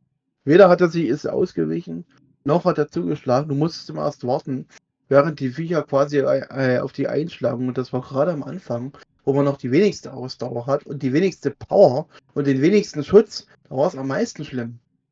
No, du hast wirklich manchmal auch Viecher gehabt, du konntest ja wirklich nicht ausweichen, die schießen ja auch auf dich oder rotzen dich halt so an. No, das ist, ja. Und das Beste, ich kann nur empfehlen für neue Spieler, das beste Kampfsystem hatten immer noch die Kleriker, das Schwarze Loch. Das hat mir am besten gefallen.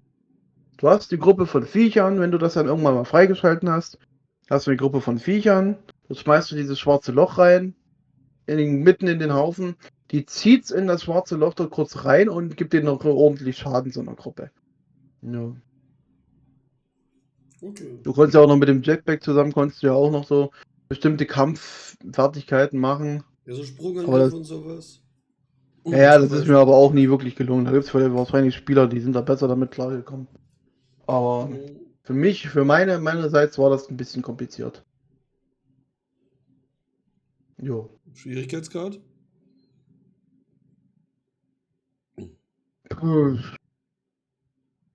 Mal einfach, mal schwer, sage ich mal. Es gibt schwere Stellen, es gibt auch einfachere Stellen. Gerade am Anfang hast du es schwerer als jetzt in einem Gothic oder so. Muss ich auch sagen. Okay, und die Geschichte Das Ding an ist, sich? Achso, ja, weiter.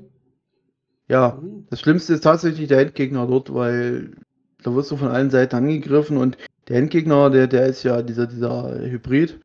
Den hast du, wenn du, je nachdem wie du gepowert bist, wenn du ordentlich richtig stark gepowert bist, der braucht der gefühlt auch noch 2, 3 Schläge, dann ist der unten.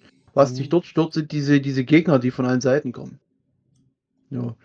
Und dort zählt, ich weiß nicht, ob du das beim Kampfsystem mit reinzählen willst, aber das hatte man schon auch in vorherigen Kämpfen in dem Spiel. Du musst den endlosen Text anhören und dann geht der Kampf los. Hast du den Kampf verloren, musstest du dir diesen endlosen Text wieder anhören. Also man kann zwar durchklickern, aber innerhalb dieses Textes musst du auch Entscheidungen treffen, dich für den Dialog entscheiden. Ja. So. Und dann merkt ihr das mal, für was du dich entschieden hast. Das wievielte du dich immer entscheidest. Ja. Da musst du das immer wieder durchkauen, um zum eigentlichen Kampf zu kommen. Das nervt beim Kampfsystem dort. Bei den Endgegnern. Und so an sich im normalen Spiel eigentlich jetzt nicht unbedingt, aber was die Endgegner dort angeht, dass du immer erst diese Texte runterleiern musst. Und keinen Zwischenspeicher dort hast. Sei es jetzt manuell gespeichert oder automatisch, dass der jetzt automatisch abspeichert nach dem Dialog. Und wenn du einen Gegner besiegt hast, versuchst du ihn neu. Ja. Okay. Gut. Wie findest du die Geschichte in Alex 1? Naja, die Geschichte, wie gesagt, vom Jackster, ja, die ist, wie gesagt, geht eigentlich. Kann man eigentlich mit leben damit. Der ist in Ungnade gefallen, hat sein Gedächtnis dort irgendwie verloren und versucht halt dort wieder aufzusteigen. Und dadurch, dass er durch die ganzen Gemeinschaften dort rennt, erstmal sieht, aha, so sieht's aus und will seine Leute da auch irgendwie dazu bekehren. Oder man wählt sich, warte mal, Alp konnte man ja gar nicht werden. Ja. Also, diese Geschichte ging schon, könnte man irgendwo, auch dass er sich dort mit dem Lager der Mitte da irgendwo was aufbauen wollte, konnte man auch mitgehen. Ja, das immer Elix 1 ging da an der Stelle tatsächlich noch. Okay. Easter Eggs weiß ich gerade gar nicht mehr in Risen 1. Elix 1, Entschuldigung. Schwer. Easter Eggs. Genau wie bei den anderen Spielen. Das sehe ich erst, wenn ich sie vor mir habe. Okay, wem würdest du dich denn anschließen in Elix 1? Wo? Oder wen? Also ich habe mich gerne immer den Kleriker tatsächlich angeschlossen. Nicht unbedingt wegen diesem Glauben da an diese Rakete da, sondern einfach nur, weil es mal was anderes ist, was Neues ist, gegenüber den Vorgängern. Weil die Berserker, das ist mir ehrlich gesagt, das ist ja schön, dass das so eine Pseudo-Gothic-Gilde da ist. Dann hast du ja die Wüstenheinis da, diese auf ihrem Müllberg, die Outlaws. Ja. Da bleiben bloß noch die Kleriker übrig. Was mir gerade noch einfällt. Gilden. Du hast ja außer bei den Klerikern hast du ja bei den Gilden auch die beiden Mädels da, ich weiß nicht, ob du dafür noch eine extra Frage dafür hättest. Ich habe jetzt tatsächlich eine extra Frage, aber Wen von beiden hast du immer genommen? Es gibt ja die Wilde und die eine aus dem Berserkerlager. Das Ding ist, mir würde tatsächlich die Kaya mehr zu sagen als die Nasty. Muss ich sagen. So vom eigenen her. Gibt auch Spieler, die bevorzugen dann mehr die Nasty als die Kaya. Aber ich wäre eher, wenn man dazu sagen würde, Team Kaya. Mhm. Ja. Würde ich einfach so die sagen. Berserkerin oder war sie nicht die Das- Berserkerin? Das war die Berserkerin. Ah, genau, ja, ich war auch immer Team Kaya, ja. Mhm. Ich wollte gerade jetzt wissen, ich verwechsel immer die Naja. beiden, deswegen. Mhm. Nee, dann sind wir ja Team Kaya, okay, verstehe, ja. Das Ding, gerade bei der Nasty zum Beispiel, die macht ja da so auf böse. Die steckt tatsächlich auch viel fest in diesen unechten Dialogen, steckt die da ein bisschen mit fest. Das geht wieder Richtung Glaubwürdigkeit, ich nehme das nicht so richtig ab dort eben. Ja. Das wäre mit einer Synchro, wie wir sie bei Gothic hatten, da wäre das wahrscheinlich besser rübergekommen, aber dort eben, das zerstört irgendwo wirklich diese Figur Nasty irgendwo mit. Okay, verstehe. Ja. Was sie auch interessant macht für mich. Mhm. Dann kommt jetzt last but not least, oder vielleicht doch least, keine Ahnung, bei dem Spiel, Alex 2.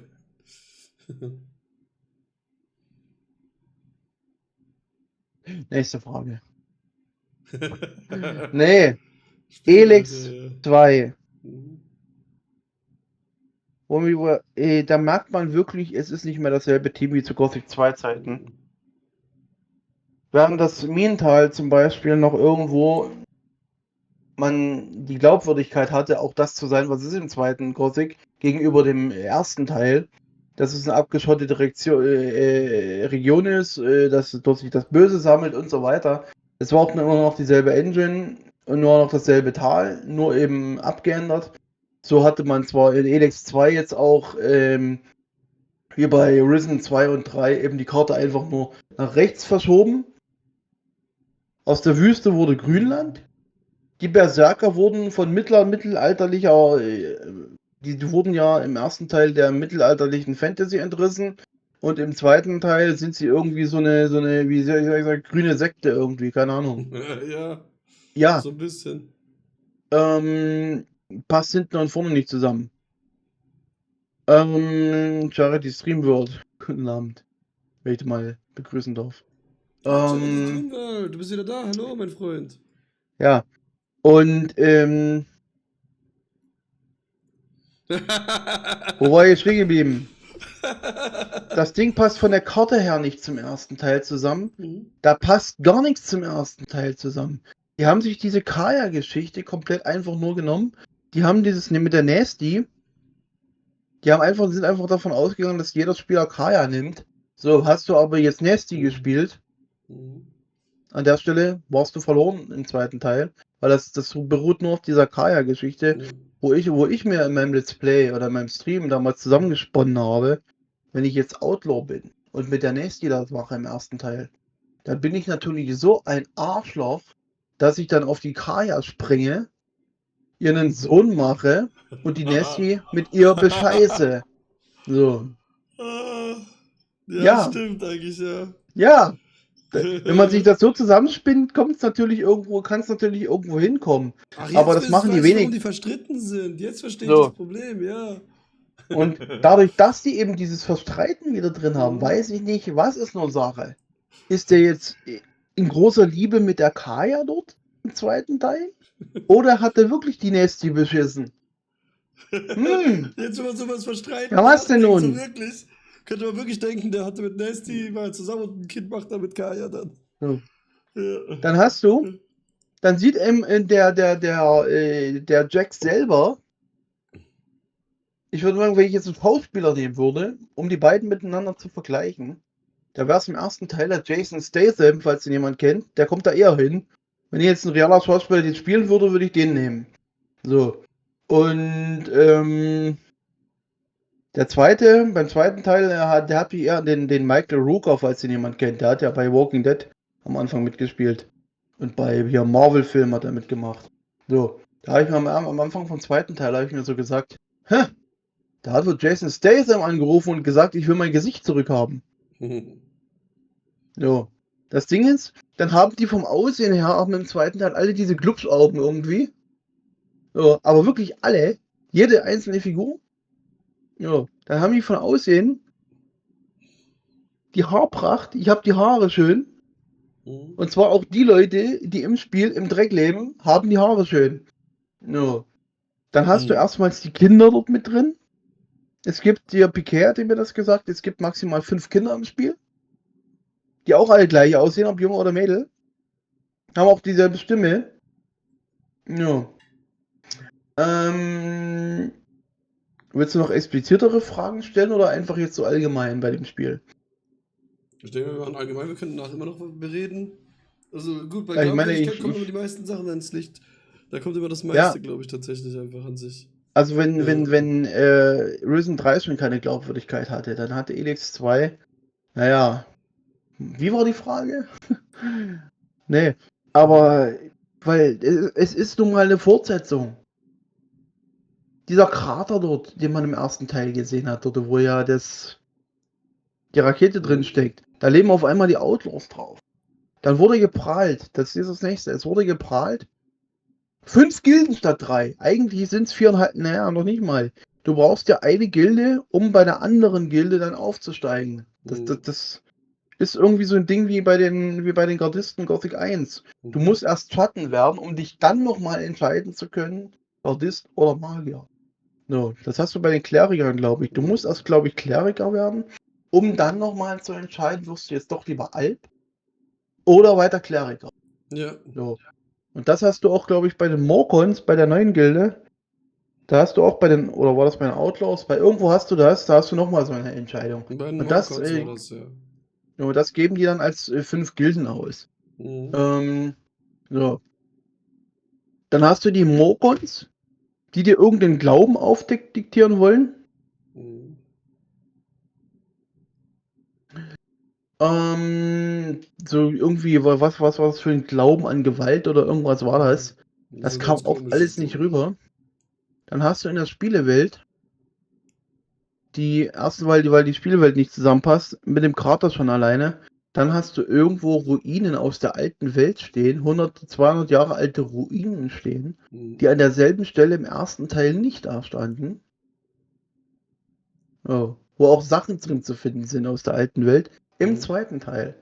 So, wo waren die im ersten Teil? Wenn ich eine Fortsetzung baue, eine Spielwelt von einer Fortsetzung, wie gesagt, das beste Beispiel ist nun mal Gothic 1 und 2. Dort passt das. Aber bei Elex, schon allein in die Spielewelt, da geht es wie gesagt schon los. Also dann haben die gerühmt sich mit dem endlosen Jetpack da, dass du erst nach dem Durchspielen kriegst. Das Ding ist komplett, also dass Piranha Bytes daraufhin dann dicht machen musste.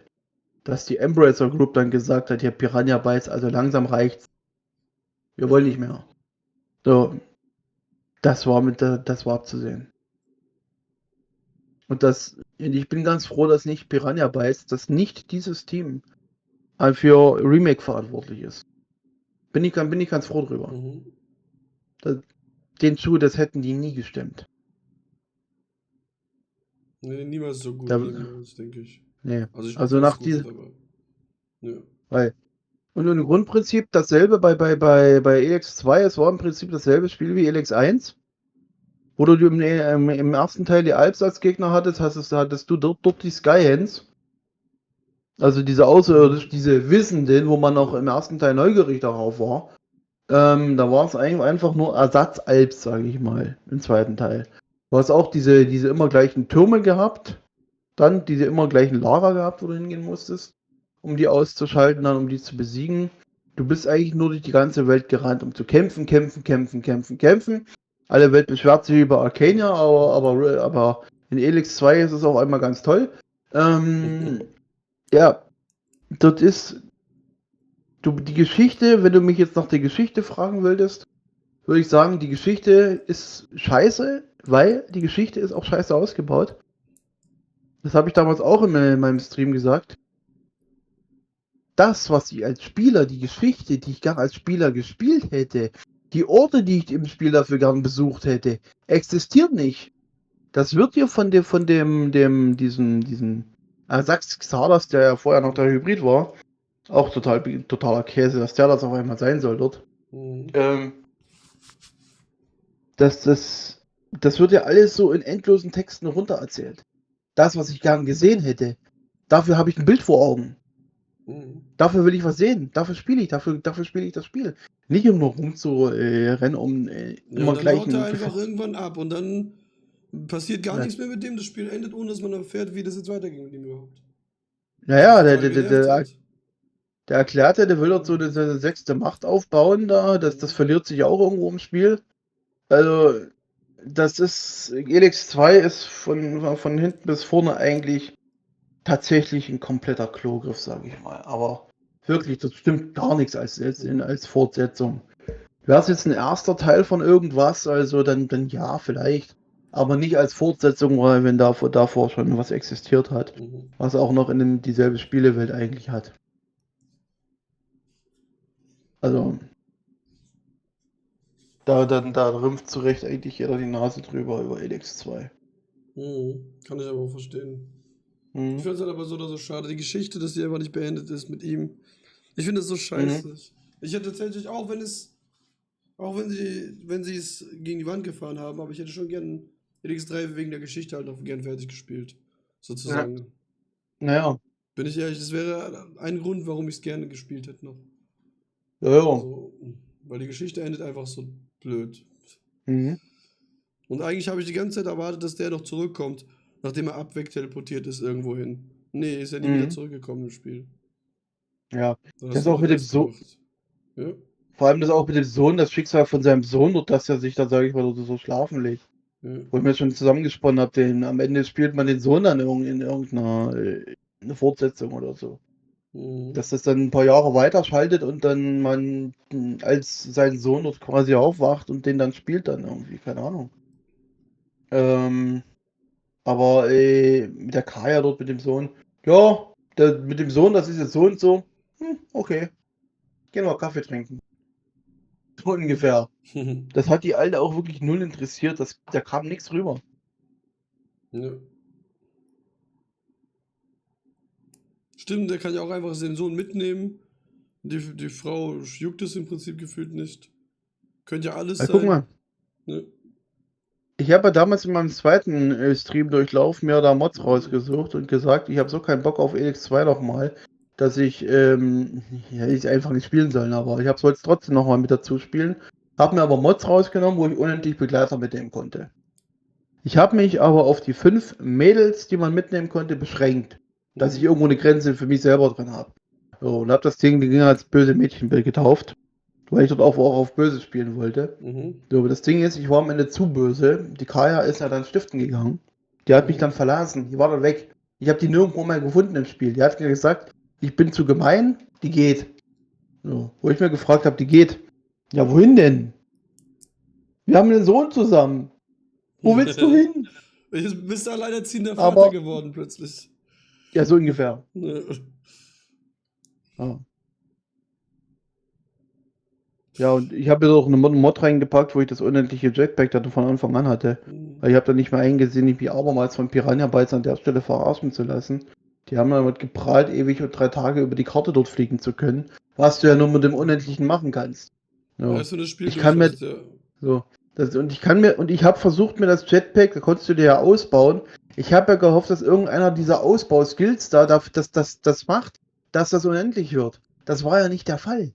So ein erstes Spiel durch hattest. Richtig, ich Ja. kann mir dieses Unendliche nicht erspielen, das ist das. Also nicht erskillen, sage ich mal. Das hat mich gestört.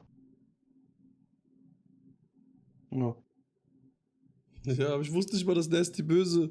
Kaya böse wird, Entschuldigung, nicht Nasty, Kaya böse wird. Das wusste ich Ja, wie nicht mal, gesagt, dass sie dann böse ist und nee. weg abhaut. Naja, die kann dich verlassen. Ja. Okay, nächstes Spiel, Tomb Raider. Nein, das nächste Nee. Spiel wäre, warte, wie hieß das Spiel? Von Gothic Playtech Remake. Studio, nicht Spaß. Das, was der Björn Pankratz mit seiner Frau erstellt, habe ich jetzt auch Ja, ja, Spaß mit. ja, ja. Gut. Dafür gibt's ja Obwohl noch bessere.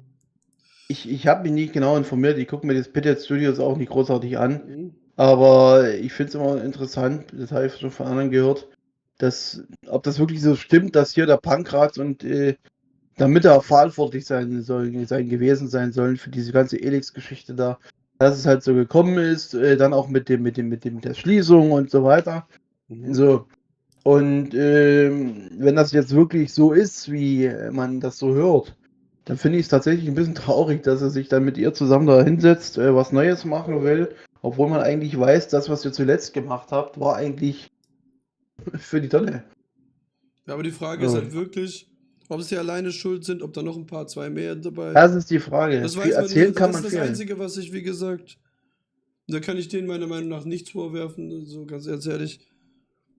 Ganz allein können sie es nicht gewesen sein. Das haben alle zusammen entwickelt. So, sorry. Richtig. Das Richtig. muss irgendwo Richtig. noch irgendjemand, mindestens ein, zwei Leute mussten noch mit schuld sein an sowas, wenn es wirklich die Hauptschuld auf denen Aber lastet. irgendwo hieß es mal, der Pankraz hat darauf bestanden, es muss jetzt diese Elix-Geschichte sein.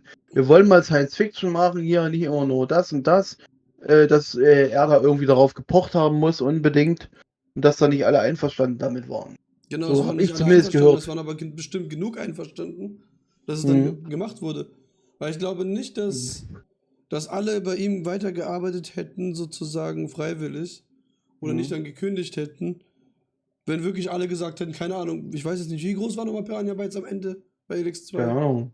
Keine Ahnung, sagen wir, es sind 40 Leute.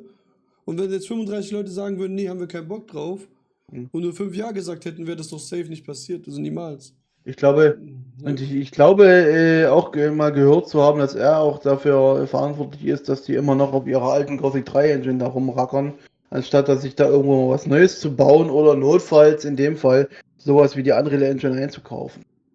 Ja.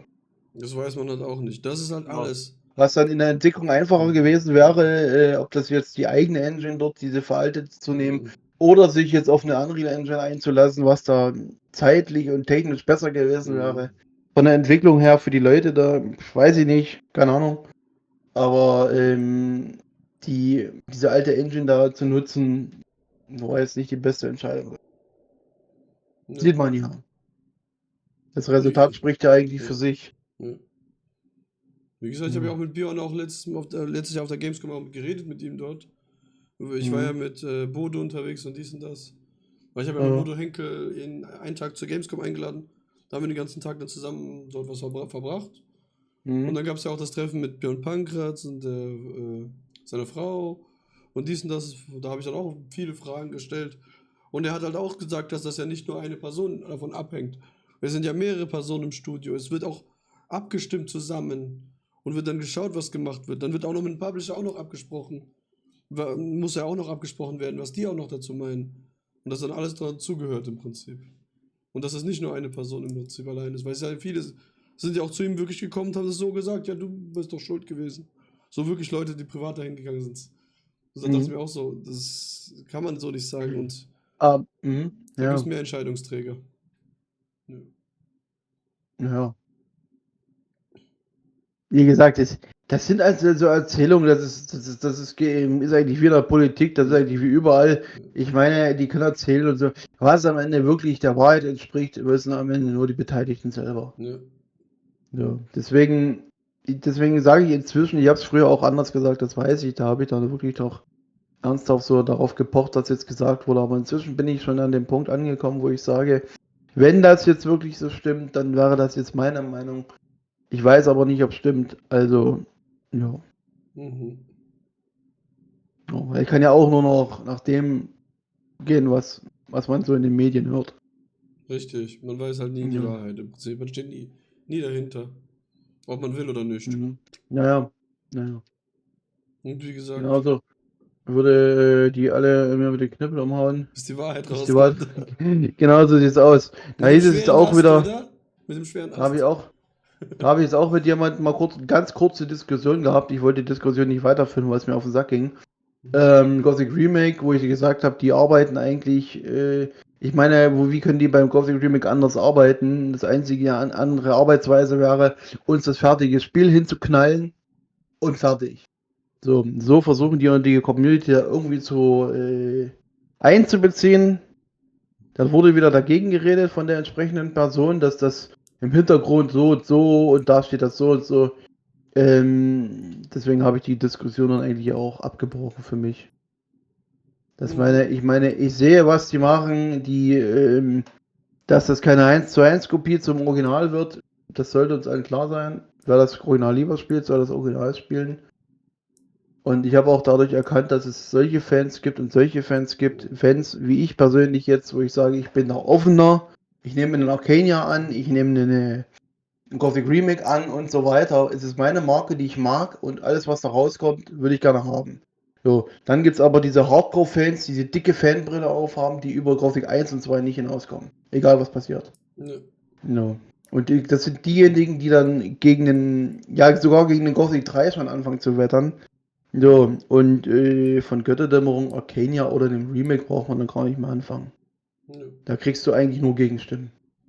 Ja, beim Remake hat mir zum Beispiel bei der Testversion gefallen.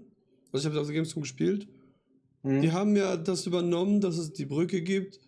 Die haben das Mulderrad oben weggemacht. Fand ich schade, aber es kommt vielleicht in den richtigen wieder rein. Keine Ahnung. Also Mallrad. Man kann ja oben links bei der Mine hochklettern. In Gothic 1. Das kann man im Remake auch schon, direkt bei der Version da. Das haben sie bedacht. Du kannst aber auch in die Mine rein, das ist ganz neu. Die ist ja normalerweise zu. Und man erkennt halt auch, wenn du Gothic 1 gespielt hast, bisher, was es da gibt, du kannst ohne Map da laufen, weil du die Welt kennst. Also bisher ist es so, dass ich finde, nicht so wie bei diesem Playable Teaser, da hat man gar nichts verstanden, wo was ist. Da habe ich gar keine Ahnung gehabt, wo ich hinlaufe, gerade ehrlich gesagt. Da war alles komplett anders. Es gab dann den Punkt, wo man wusste, man ist bei der verlassenen Mine und ab da. Genau, aber bei dem Test vom Remake fand ich das schon sehr originalgetreu, wie es aussieht. Also wirklich, wenn das dann sich so weiterführt in der restlichen Welt, du siehst ja auch theoretisch von oben den Berg runter, kannst du das alte Lager auch schon sehen. Also konntest du die Testversion sehen. Das sah auch so aus, als ob du jetzt in Gothic mit guter Sichtweite guckst, wenn du gute Sichtweite Das Ding ist, der Playable Teaser, das fand ich auch sehr gut, eine sehr gute Entscheidung mit dem Playable Teaser, dass die nicht nur hier irgendwo in die Runde fragen, wie sieht's aus? Würde euch denn ein Gothic Remake gefallen? So haben wir aber ja sogar spielbares Material bekommen, dass das so am Ende nicht werden konnte als fertiges Spiel. Zum Glück. Das war denen auch klar. Das sollte eben nur so ein Fingerzeig, hier guckt mal, was haltet ihr davon, von der Idee überhaupt? So, das war die Frage eigentlich von THQ. Haben sie auch immer wieder gesagt. Das wurde nur von 5 Leuten irgendwie, haben sie mal erzählt, so zusammengestückelt da, dieser. Deswegen war er ja auch eben kostenlos. So, damit die überhaupt erstmal einen Ansatz hatten. Wie und was. Ja. Wenn man mit 5 Personen so viel hinkriegt, das ist schon stark. Ja. Also das ist schon stark, würde ich sagen, was da rauskam dann dafür. Und deswegen sage ich ja, das ist die Arbeitsweise, so wie sie herangehen an das ganze Ding, ist besser, als wenn sie uns 2019 diesen Teaser als fertiges Spiel hingeknallt hätten. Oder 2 Jahre später, egal, auf jeden Fall. Die wären mit fliegenden Fahnen baden gegangen. Ja. Und jetzt versuchen sie, je mehr immer so den Fans versuchen treu zu werden, die versuchen aber trotzdem diese Balance zu finden, die wollen ja auch neue Spieler ansprechen. Ja, die Fangemeinde haben sie auch immer wieder gesagt, aber die wollen auch von neue Spieler ja auch gewinnen. Deswegen baut man ja bei der Fangemeinde haben sie ja sowieso einen großen Teil verloren. Da ja Russland nicht mehr Steam nutzen kann, haben die auch einen Riesenteil von Russland, haben ja wirklich fast alle spielen da Gothic, das ist krank. Also so viele Spieler haben in Russland Gothic gespielt. Die verlieren eine riesen Zielgruppe wegen dieser Scheiße, die abläuft halt heutzutage. Leider. Ja, na gut, Gothic läuft ja auch nicht nur über Steam, muss man auch sagen. Es gibt auch andere Mittel, dass sich das zu spielen. und dies und das, aber das Remake wird wohl wahrscheinlich erstmal nur auf Steam und vielleicht auf Epic kommen. Und Epic ist auch verboten in Russland. Also nicht von Russland, sondern von den Ländern, wo Epic gehört. Keine Ahnung gerade. Du weißt, was ich meine. Da, wo es denen gehört, die erlauben das ja alles nicht. Obwohl die Spiele sind ja im Prinzip eigentlich nicht schuld daran, aber... Ja. Deswegen das Remake, wie gesagt, ich meine, anders können sie bald nicht vorhin bei dem Remake arbeiten. Und dass da manche Sachen anders aussehen, ja mein Gott, Das ist nochmal eine andere Engine. Ich sehe es als neues Spiel auf Basis des Originals fertig. No. Charity Stream World. Also sag dir ganz ehrlich, es gibt wahrscheinlich fast so viele russische Streamer, die Gothic streamen, ja, obwohl sie es eigentlich nicht mehr dürfen, theoretisch, die Gothic streamen, wie jetzt bei uns in Deutschland, lustigerweise. Und an sich, jeden, den ich im Prinzip kenne, also der aus Russland kommt oder in Russland lebt noch, die kennen auch Gothic. Also so gut wie jeder, den ich dort kenne. Es ist halt wirklich so ein Ding, das kennt jeder dort. Es ist halt wirklich so. Und auch die Polen, die sind genauso, die wissen, die können ja weiterspielen und alles. Die spielen auch alle Gothic wie noch was. Tschechen auch, Ja. das weiß ich, die kennen das alle. Mhm. Das war jetzt eine Frage wegen Charity, hat gerade gefragt. Ja, ich weiß. Ich sehe es hier. Ich sehe ja, was er schreibt. Sogar zweimal, weil er sich ignoriert gefühlt hat. Ah, es tut mir Ja. leid, Charity. Wenn wir gerade reden, im Redefluss sind, kann ich es nicht sofort beantworten. Jetzt rede hier ich. Daran gibt's nichts zu rütteln. So frei nach dem Motto. Ja. Nee. Aber wie gesagt, Remake, auch, ich meine, mit der Vermarktung hier von diversen Merchandising-Sachen, Kochbuch, Collectors Edition, Mhm. bin ich jetzt auch nicht unbedingt allzu erfreut darüber. Ist mir eigentlich auch scheißegal, aber mir ist das Spiel wichtig. Ja, bin ja tatsächlich so ein Riesensammler. Ich habe bis heute immer noch nicht das Video gemacht mit der ganzen Sammlung, das muss man machen. Ich habe ja Das auch Ding das ist- Kochbuch auch jetzt da rumliegen. Aber das Das ist Ding ist- limitierte. Ja. Ich habe ja auch schon jetzt gesehen, so die Reviews auf den, ich hab's nur. Ach so, schlecht geschrieben, okay. Okay. Diese Collectors Edition, Ja. das wurde ja hiebfein mal auseinandergenommen von diversen Let's Playern und Streamern aus der Gothic-Community. Ja. Wo ich mir sage, das interessiert mich einen Scheißdreck, ob der Notizblock, der da drin ist oder was auch immer das ist. Oder dieser ganze Plunder, der da drin ist. Ob das 3-Euro-Artikel sind, ob die nutzbar sind im normalen Leben, ist mir scheißegal. Wenn ich mir sowas kaufe, dann kaufe ich es einfach nur, um es zu haben, ist zumindest meine Ansicht. Um es einfach nur zu haben. Mhm. Gerade als Streamer und Let's Player stelle ich es hinter mir notfalls auf den Schrank, nur damit es da steht, nur noch als Deko und mehr ist es nicht. Da ist mir auch scheißegal, ob diese Maske ein Billigprodukt aus Plastik ist oder aus Porzellan. Ist mir scheißegal. Ja. So. Es ist Anschauungsmaterial, es ist Deko für mich. Ich habe auch Sachen von anderen Sachen, auch so Star Trek zum Beispiel habe ich auch so, das steht auch im Schrank, das benutze ich auch nicht, das steht nur zur Deko da. Ja, bei mir ja genauso. Und ich habe auch die Collectors Edition bestellt zum Beispiel. Ja. Ich weiß, dass sie nicht besonders toll ist von den Sachen her, aber ich will sie haben. Ich bin ein Sammler, ich möchte es haben. Fertig. Ja. Es richtet sich auch eh nur an die Sammler, wenn sie sowas kaufen eigentlich.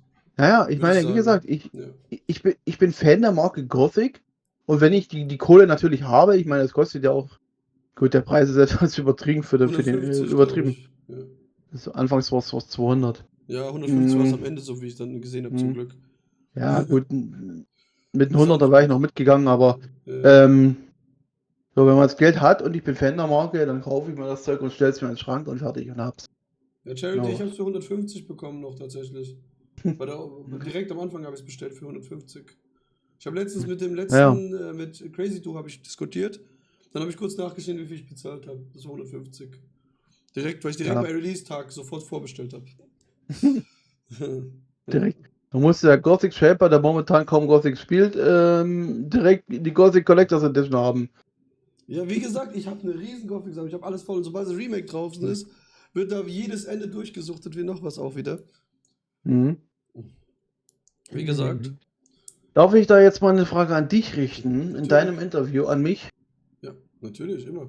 Wie sieht's bei dir jetzt mit Gothic Content aus? Wie viel Gothic Content hast du gemacht? Wie viel hast du vorzumachen? Gothic Content möchte ich möchte jetzt gerade, weil es gerade so gut wächst, in der PoE-Schiene, aber ich fange jetzt im Moment wieder an. Ich habe jetzt zum Beispiel ein Projekt angefangen, Schlacht und Mittelerde einmal am Tag. Wenn das fertig ist, mache ich wahrscheinlich sowas mit jeden Tag ein bisschen Gothic oder jede 2 Tage ein bisschen Gothic auch dazu.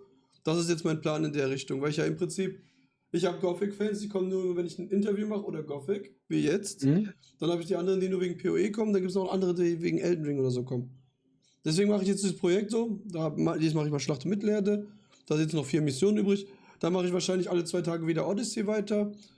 Und so in der Richtung werde ich jetzt mal fahren im Moment, das ist jetzt mein Plan, dass ich ein bisschen mehr verschiedene Sachen mache. Deswegen ist ja jetzt nicht nur PoE im Moment, sondern immer so, da ist es dabei, Interviews mache ich jetzt live direkt.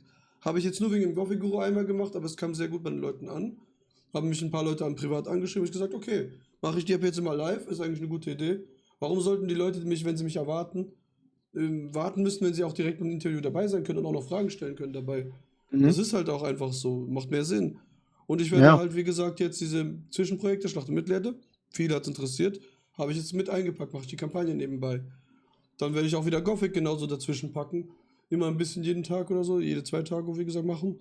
Bei Schlacht und Mittelerde habe ich jetzt auch manchmal täglich, manchmal die 2 Tage gemacht. Und so ist das jetzt mein Plan im Moment momentan dazu.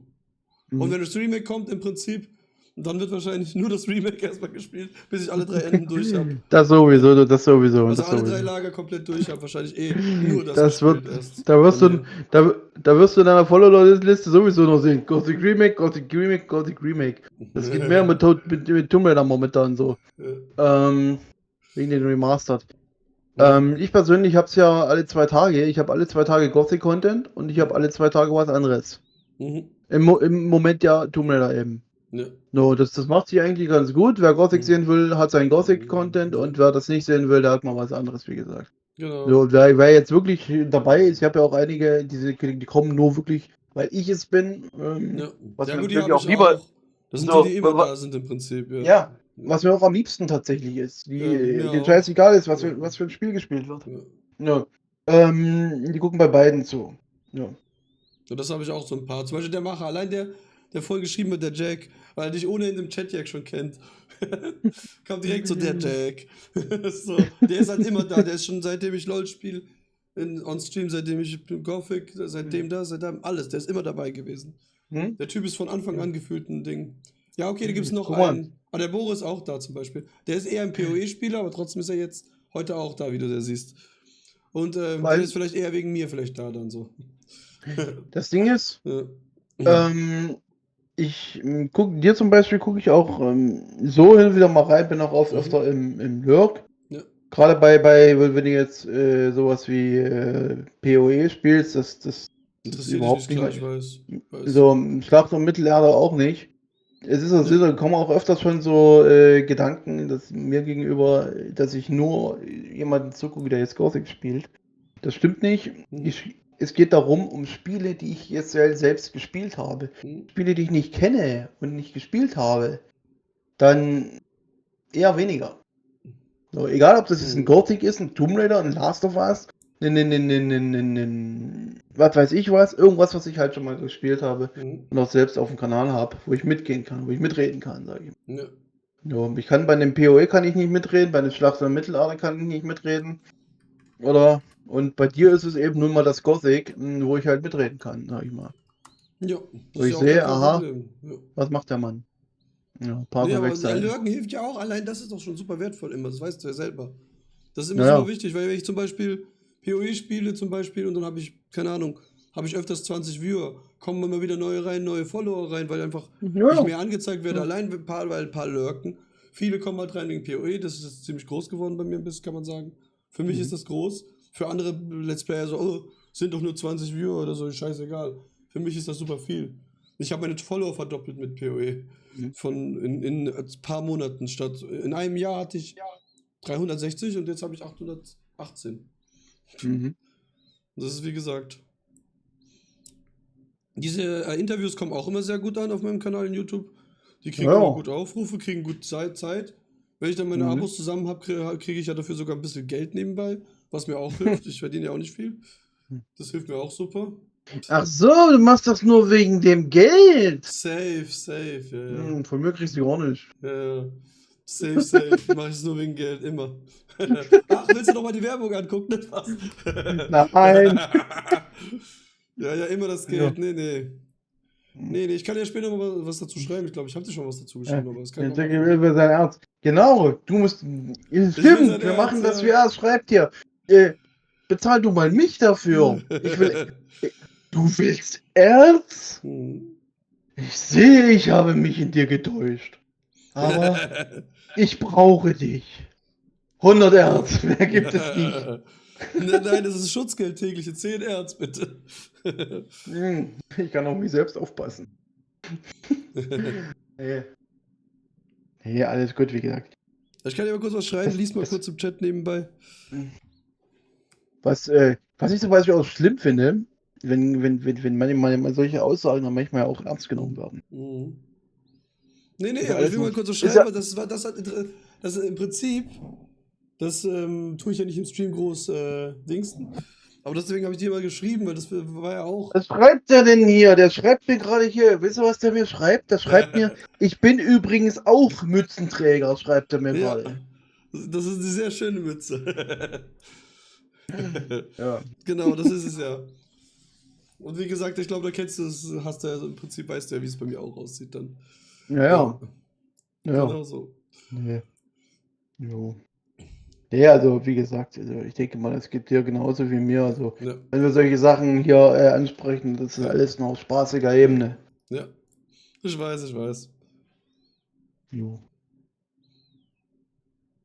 Nee, wie gesagt. Aber meine Ja, Interviews kommen nur ganz gut an, das freut mich. Da ich habe steckt da aber auch doch. manchmal Ja, Kollegen dabei gehabt, wo ich wirklich gerade in Gothic auch so mal Scherze gemacht habe, ja, die so wirklich ernst klingen, wo ich ja. wirklich, wo er wirklich, der hat wirklich gedacht, ich meine das wirklich so. Und dann lasse ich natürlich den Scherz raus und sage, hier, das war noch eine kleine Verarsche. Ja. Wie gesagt, das ist ja aber, es denken ja wirklich viele sofort angegriffen fühlen. Ich kenne ja auch So, andere Streamer, die das so sind, sofort so. Oh, was? Oh, puh. das war, ich kann ja Ja, Beispiel nennen. ne, Da waren wir bei Returning. mhm. Da hatte ich einen Kollegen dabei, ich will jetzt den Namen nicht nennen, aber Nee, er hat alles gut. gesagt, so, geh jetzt nicht zu Nadia. Das kannst du später erst in Ruhe machen. No, habe ich gesagt, nö, ich hab Bock jetzt, ich gehe da rein und mach das jetzt. So, richtig ernst. Er ist schon fast ausgerastet, dass ich jetzt das mache. Da habe ich gesagt, so, dann sind wir jetzt fertig und können jetzt speichern. Ja. Das hat er dann auch schon hier, da war er auch schon fast am Kochen. Ja, da habe ich ihm gesagt, so, wir gehen aber raus, aber irgendwie die Nadia, die hat es irgendwie nicht so gebracht. Die hat dann auch noch die Tora beschworen für das Video. Das ist nichts halbes und nichts Ganzes. Daran wollen wir uns im Spiel jetzt nicht so erinnern, also laden wir mal lieber neu. So, dann hat er gemeint so, oh, du. Ich meine, er hatte von Anfang an vor, neu zu laden, das nicht mitzunehmen, aber das sind so Späße, die die sind manchmal ein bisschen derber, die Späße, gemein, aber ich meine es auch nicht böse an der Stelle. Das ist auch, gerade für die Unterhaltung will ich das auch mit rüberbringen. Ja, natürlich. Das ist ja auch witzig gewesen, auch am Anfang, direkt am Ja, Anfang ja, unseres Interviews. Das wird so oder so die Leute wieder richtig ansprechen. Wenn die Leute reingucken, werden die länger gucken, weil es immer so witzig war bei uns. Weil bei den ja, anderen ja, Interviews ja. zum Beispiel, bei wem war das? Ich weiß gerade nicht, ich hatte ein Interview wo gefühlt. Bei Detailliebe. Kennst du ja auch, ja, so, wahrscheinlich. Naja, ja, hab schon auch Genau, mit mal ein dem haben paar wir auch Videos viel gesehen. gelacht dabei, wir haben gut verstanden. Das nächste Ja, ja. Interview mit ihm wird ja auch noch persönlich stattfinden, weil wir gefühlt nebeneinander wohnen. Das heißt, wenn das Ach Stream so. rauskommt, gibt es noch ein Interview mit ihm dann. Aber da setzen wir uns dann Mhm. zusammen sogar hin. Das wird auch richtig lustig werden. Also ihr bleibt Ja, nicht stehen, ihr setzt euch hin, das ist in Ordnung. ja, Ja. das ist richtig cool. Das ist, wie gesagt, Ja. war richtiger Zufall auch. Aber es ist immer, wenn es witzig ist, kommt es immer besser rüber, die Leute gucken es lieber. Und so weiter und so fort. Ja. Es gibt Ja. ja auch, ich habe das auch in Interviews gesehen, war das bei dir oder irgendwo? Ich glaube, da ging es auch, das war mir auch ein bisschen steif, sage ich mal. Es gibt Ich auch finde es auch steife lieber, Interviews, klar, ja. wenn es lockerer und ein bisschen witziger zugeht, Ja. dann Ja. ja. Man muss ja nicht auf allem so ernst oder so Wie knallhart und gesagt, so. ja.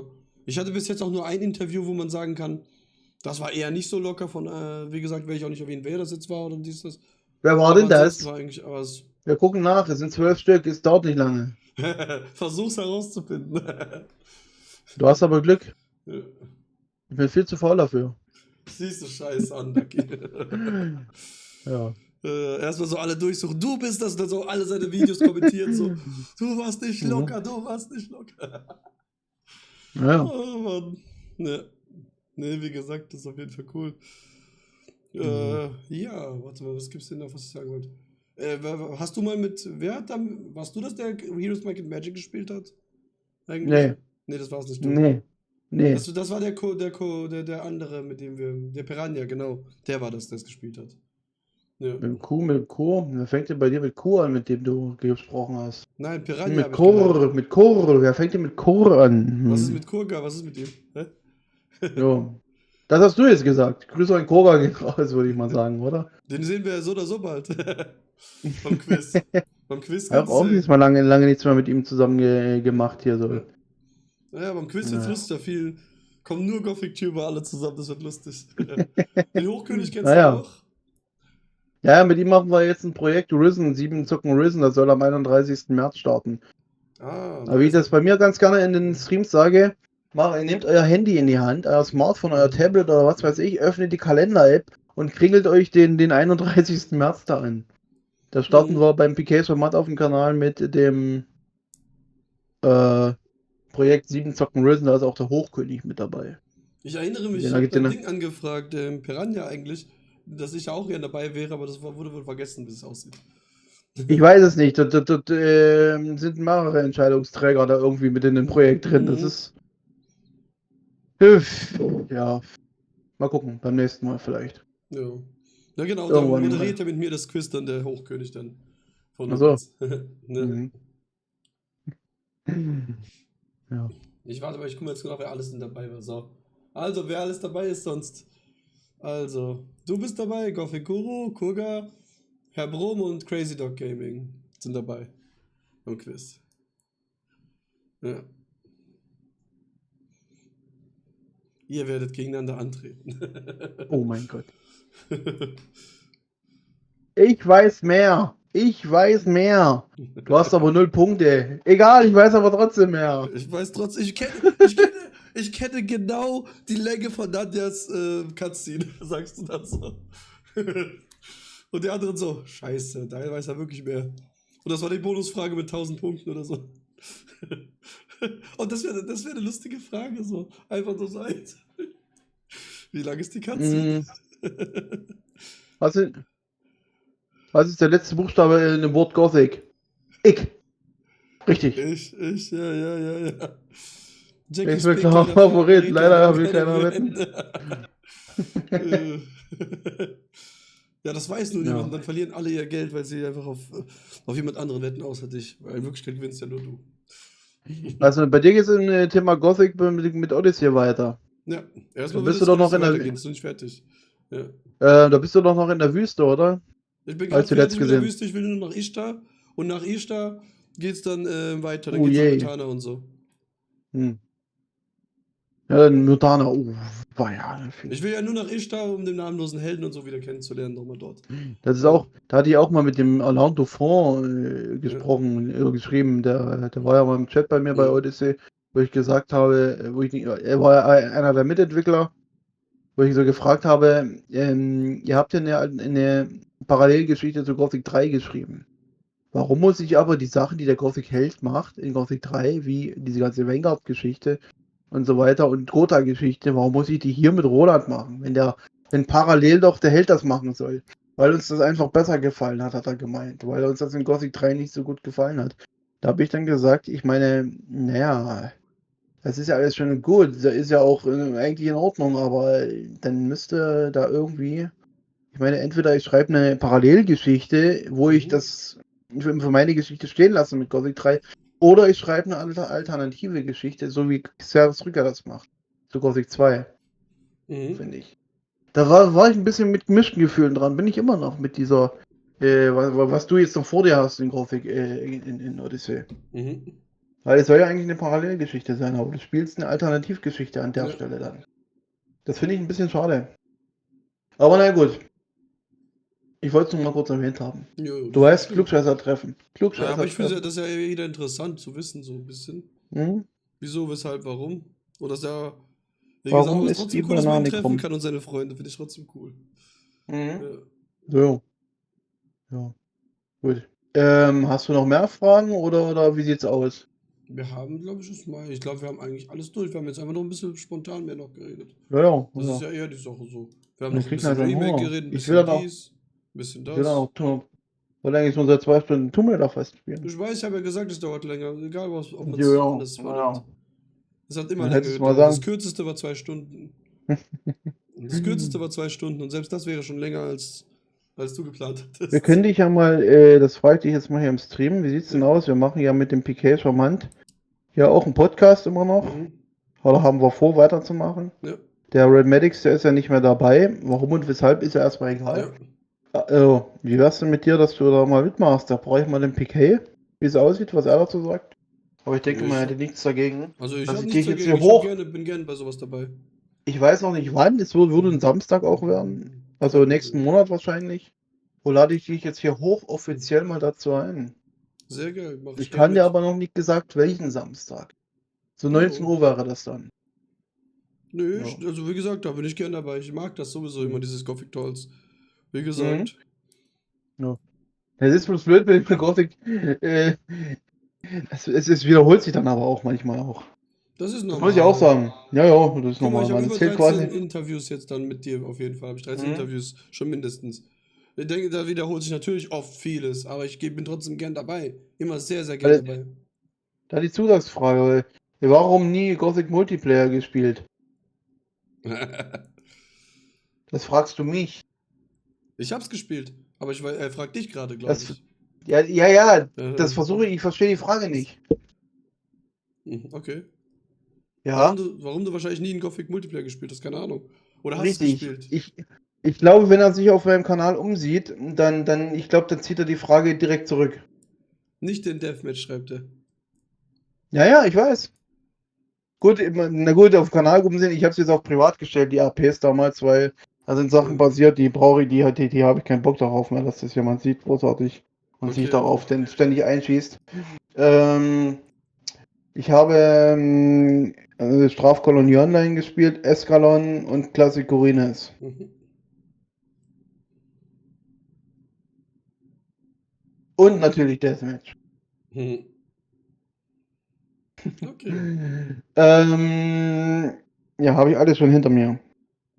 Und Ich habe nur AP, 2 ehrlich gesagt, gespielt. Ich weiß aber nicht mehr, welche das das, waren damals.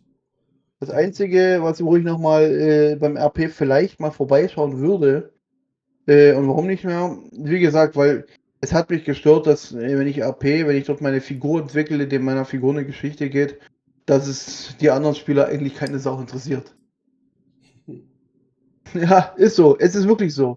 Und dass du erstens 24/7 im Spiel sein musst, um da was zu reißen. Ja, Ja, sonst das sind so verlierst du Sachen, immer die. alles. Ja, das hat mir angestunken. Das hat mir auch So. gestunken damals bei anderen RPs, auch bei dem. Gothic RPs hat mich auch genervt. Das Einzige, wo ich mal Ja. reinschnuppern würde, das wäre hier beim Salzfee mit seinem Hock. History of Corynus sein, was er dort entwickelt mit seinen Kameraden. Da würde ich mal nur ihm zuliebe da eigentlich mal reinschnuppern, aber ansonsten Mhm. RP ist für mich komplett beendet. Würde ich nie mehr machen. Erst recht nicht Gothic, weil wenn dann andere Spiele, wo ich rein sprechen kann. Mhm. Weil das ist auch so ein Ding, was mich gestört hat, dieses ewige Getippel, dieses ewige Geschreibe, dieses Oh, ewige ja, Mitgelese. sag Doppelpunkt und dies und das immer. Ja, Das ist, das hat mich auch gestört. mehr, das hasse ich Das auch ist, sowas. da habe ich irgendwann angekotzt. Weil du dich im Textform sowieso schon schlecht ausdrücken kannst. Da ist mir das lieber, wenn wir hier jetzt mal als Gegenstück GTA, RP und sowas. Das sprichst du ja auch rein. Ja. So. Ob du jetzt deine Stimme verstellst extra dafür, machen ja auch einige, damit es Mhm. lustiger klingt und sowas. Da kann man auch mehr Witz und sowas auch manchmal mit reinbringen und so. Ja. Es ist TTS für das Geschriebene wäre krass. Na, ich weiß nicht, man hört es dann zwar, das ist wie bei, ich bin ja froh, dass das TTS existiert für die Mods, dass ich jetzt wirklich das deutsche Wort höre, ist schön, aber mehr ist es aber auch nicht. Mhm. Ja. Nee, auf jeden Das Fall, jo. ist, Wie gesagt, wäre ich gern dabei, muss Bescheid sagen. Müsste planen, weil ich habe manche Samstage, kann ich nicht, aber wir werden bestimmt einen Termin finden dann zusammen. ja, wir können ja noch mal schreiben. Genau. Da Ja, musst du mir dann nur Bescheid sagen halt. Wann ihr dann Bescheid ja, wisst, wann das endlich ist, dann kann ich das auch eintragen im Prinzip. Ich trage ja, mir auch immer alles ein, weil das einfacher ist. ja. Ne, okay, also da wäre von meiner Seite, würde ich dann langsam mal zum Ende kommen wollen, Ja. weil ich muss noch was zu essen machen und ich will dann Ja, ich werde jetzt noch auch ein Pause machen, bisschen mir was essen Tomb zulegen, Raider. erstmal kurz. Ja, Ja. heute ist Tomb Raider dran. Ich habe ja jetzt die ganze Woche von Montag bis Donnerstag noch Xeris gemacht, weil meine zweitägige Abwechslung konnte ich nicht machen, weil ich war mit Tomb Raider 3 durch, eine Woche zuvor, und habe ja nur auf den vierten Teil jetzt gewartet. Mhm. No, der kam ja jetzt gestern am Freitag. Mhm. Und jetzt will ich erstmal ein paar Tage jetzt erstmal Tomb Raider machen und dann wieder in diesen Rhythmus rein. Ja, das ist ja kein Ja. Problem, perfekt. Ja. Ich hasse so. Ich hasse Werbung. Mhm. Okay. So, dann würde ich erstmal sagen, Ich hasse, ich danke ich dir, dass hasse du da. Werbung. Ja, du hast Guck, Werbung? guck, ich hasse Werbung. Guck Ja. dich beim Gothic Shaper zu, guck bei mir zu. Ich hasse Werbung. Ist Guck bei dir dich bei keine ihm zu. Werbung an? Komm zu mir. Ist bei dir Nein, keine Werbung an? Spaß. So, was soll ich sagen? Ich danke dir, dass du auf jeden Fall da warst, Leute. Lasst bei ihm ein Follow da, lasst bei ihm überall ein Follow da. Und ich gebe dir auf jeden Fall das Schlusswort und ich bedanke mich sehr dafür. Jo. Wir sehen uns. Tschüss. Mindestens zweimal.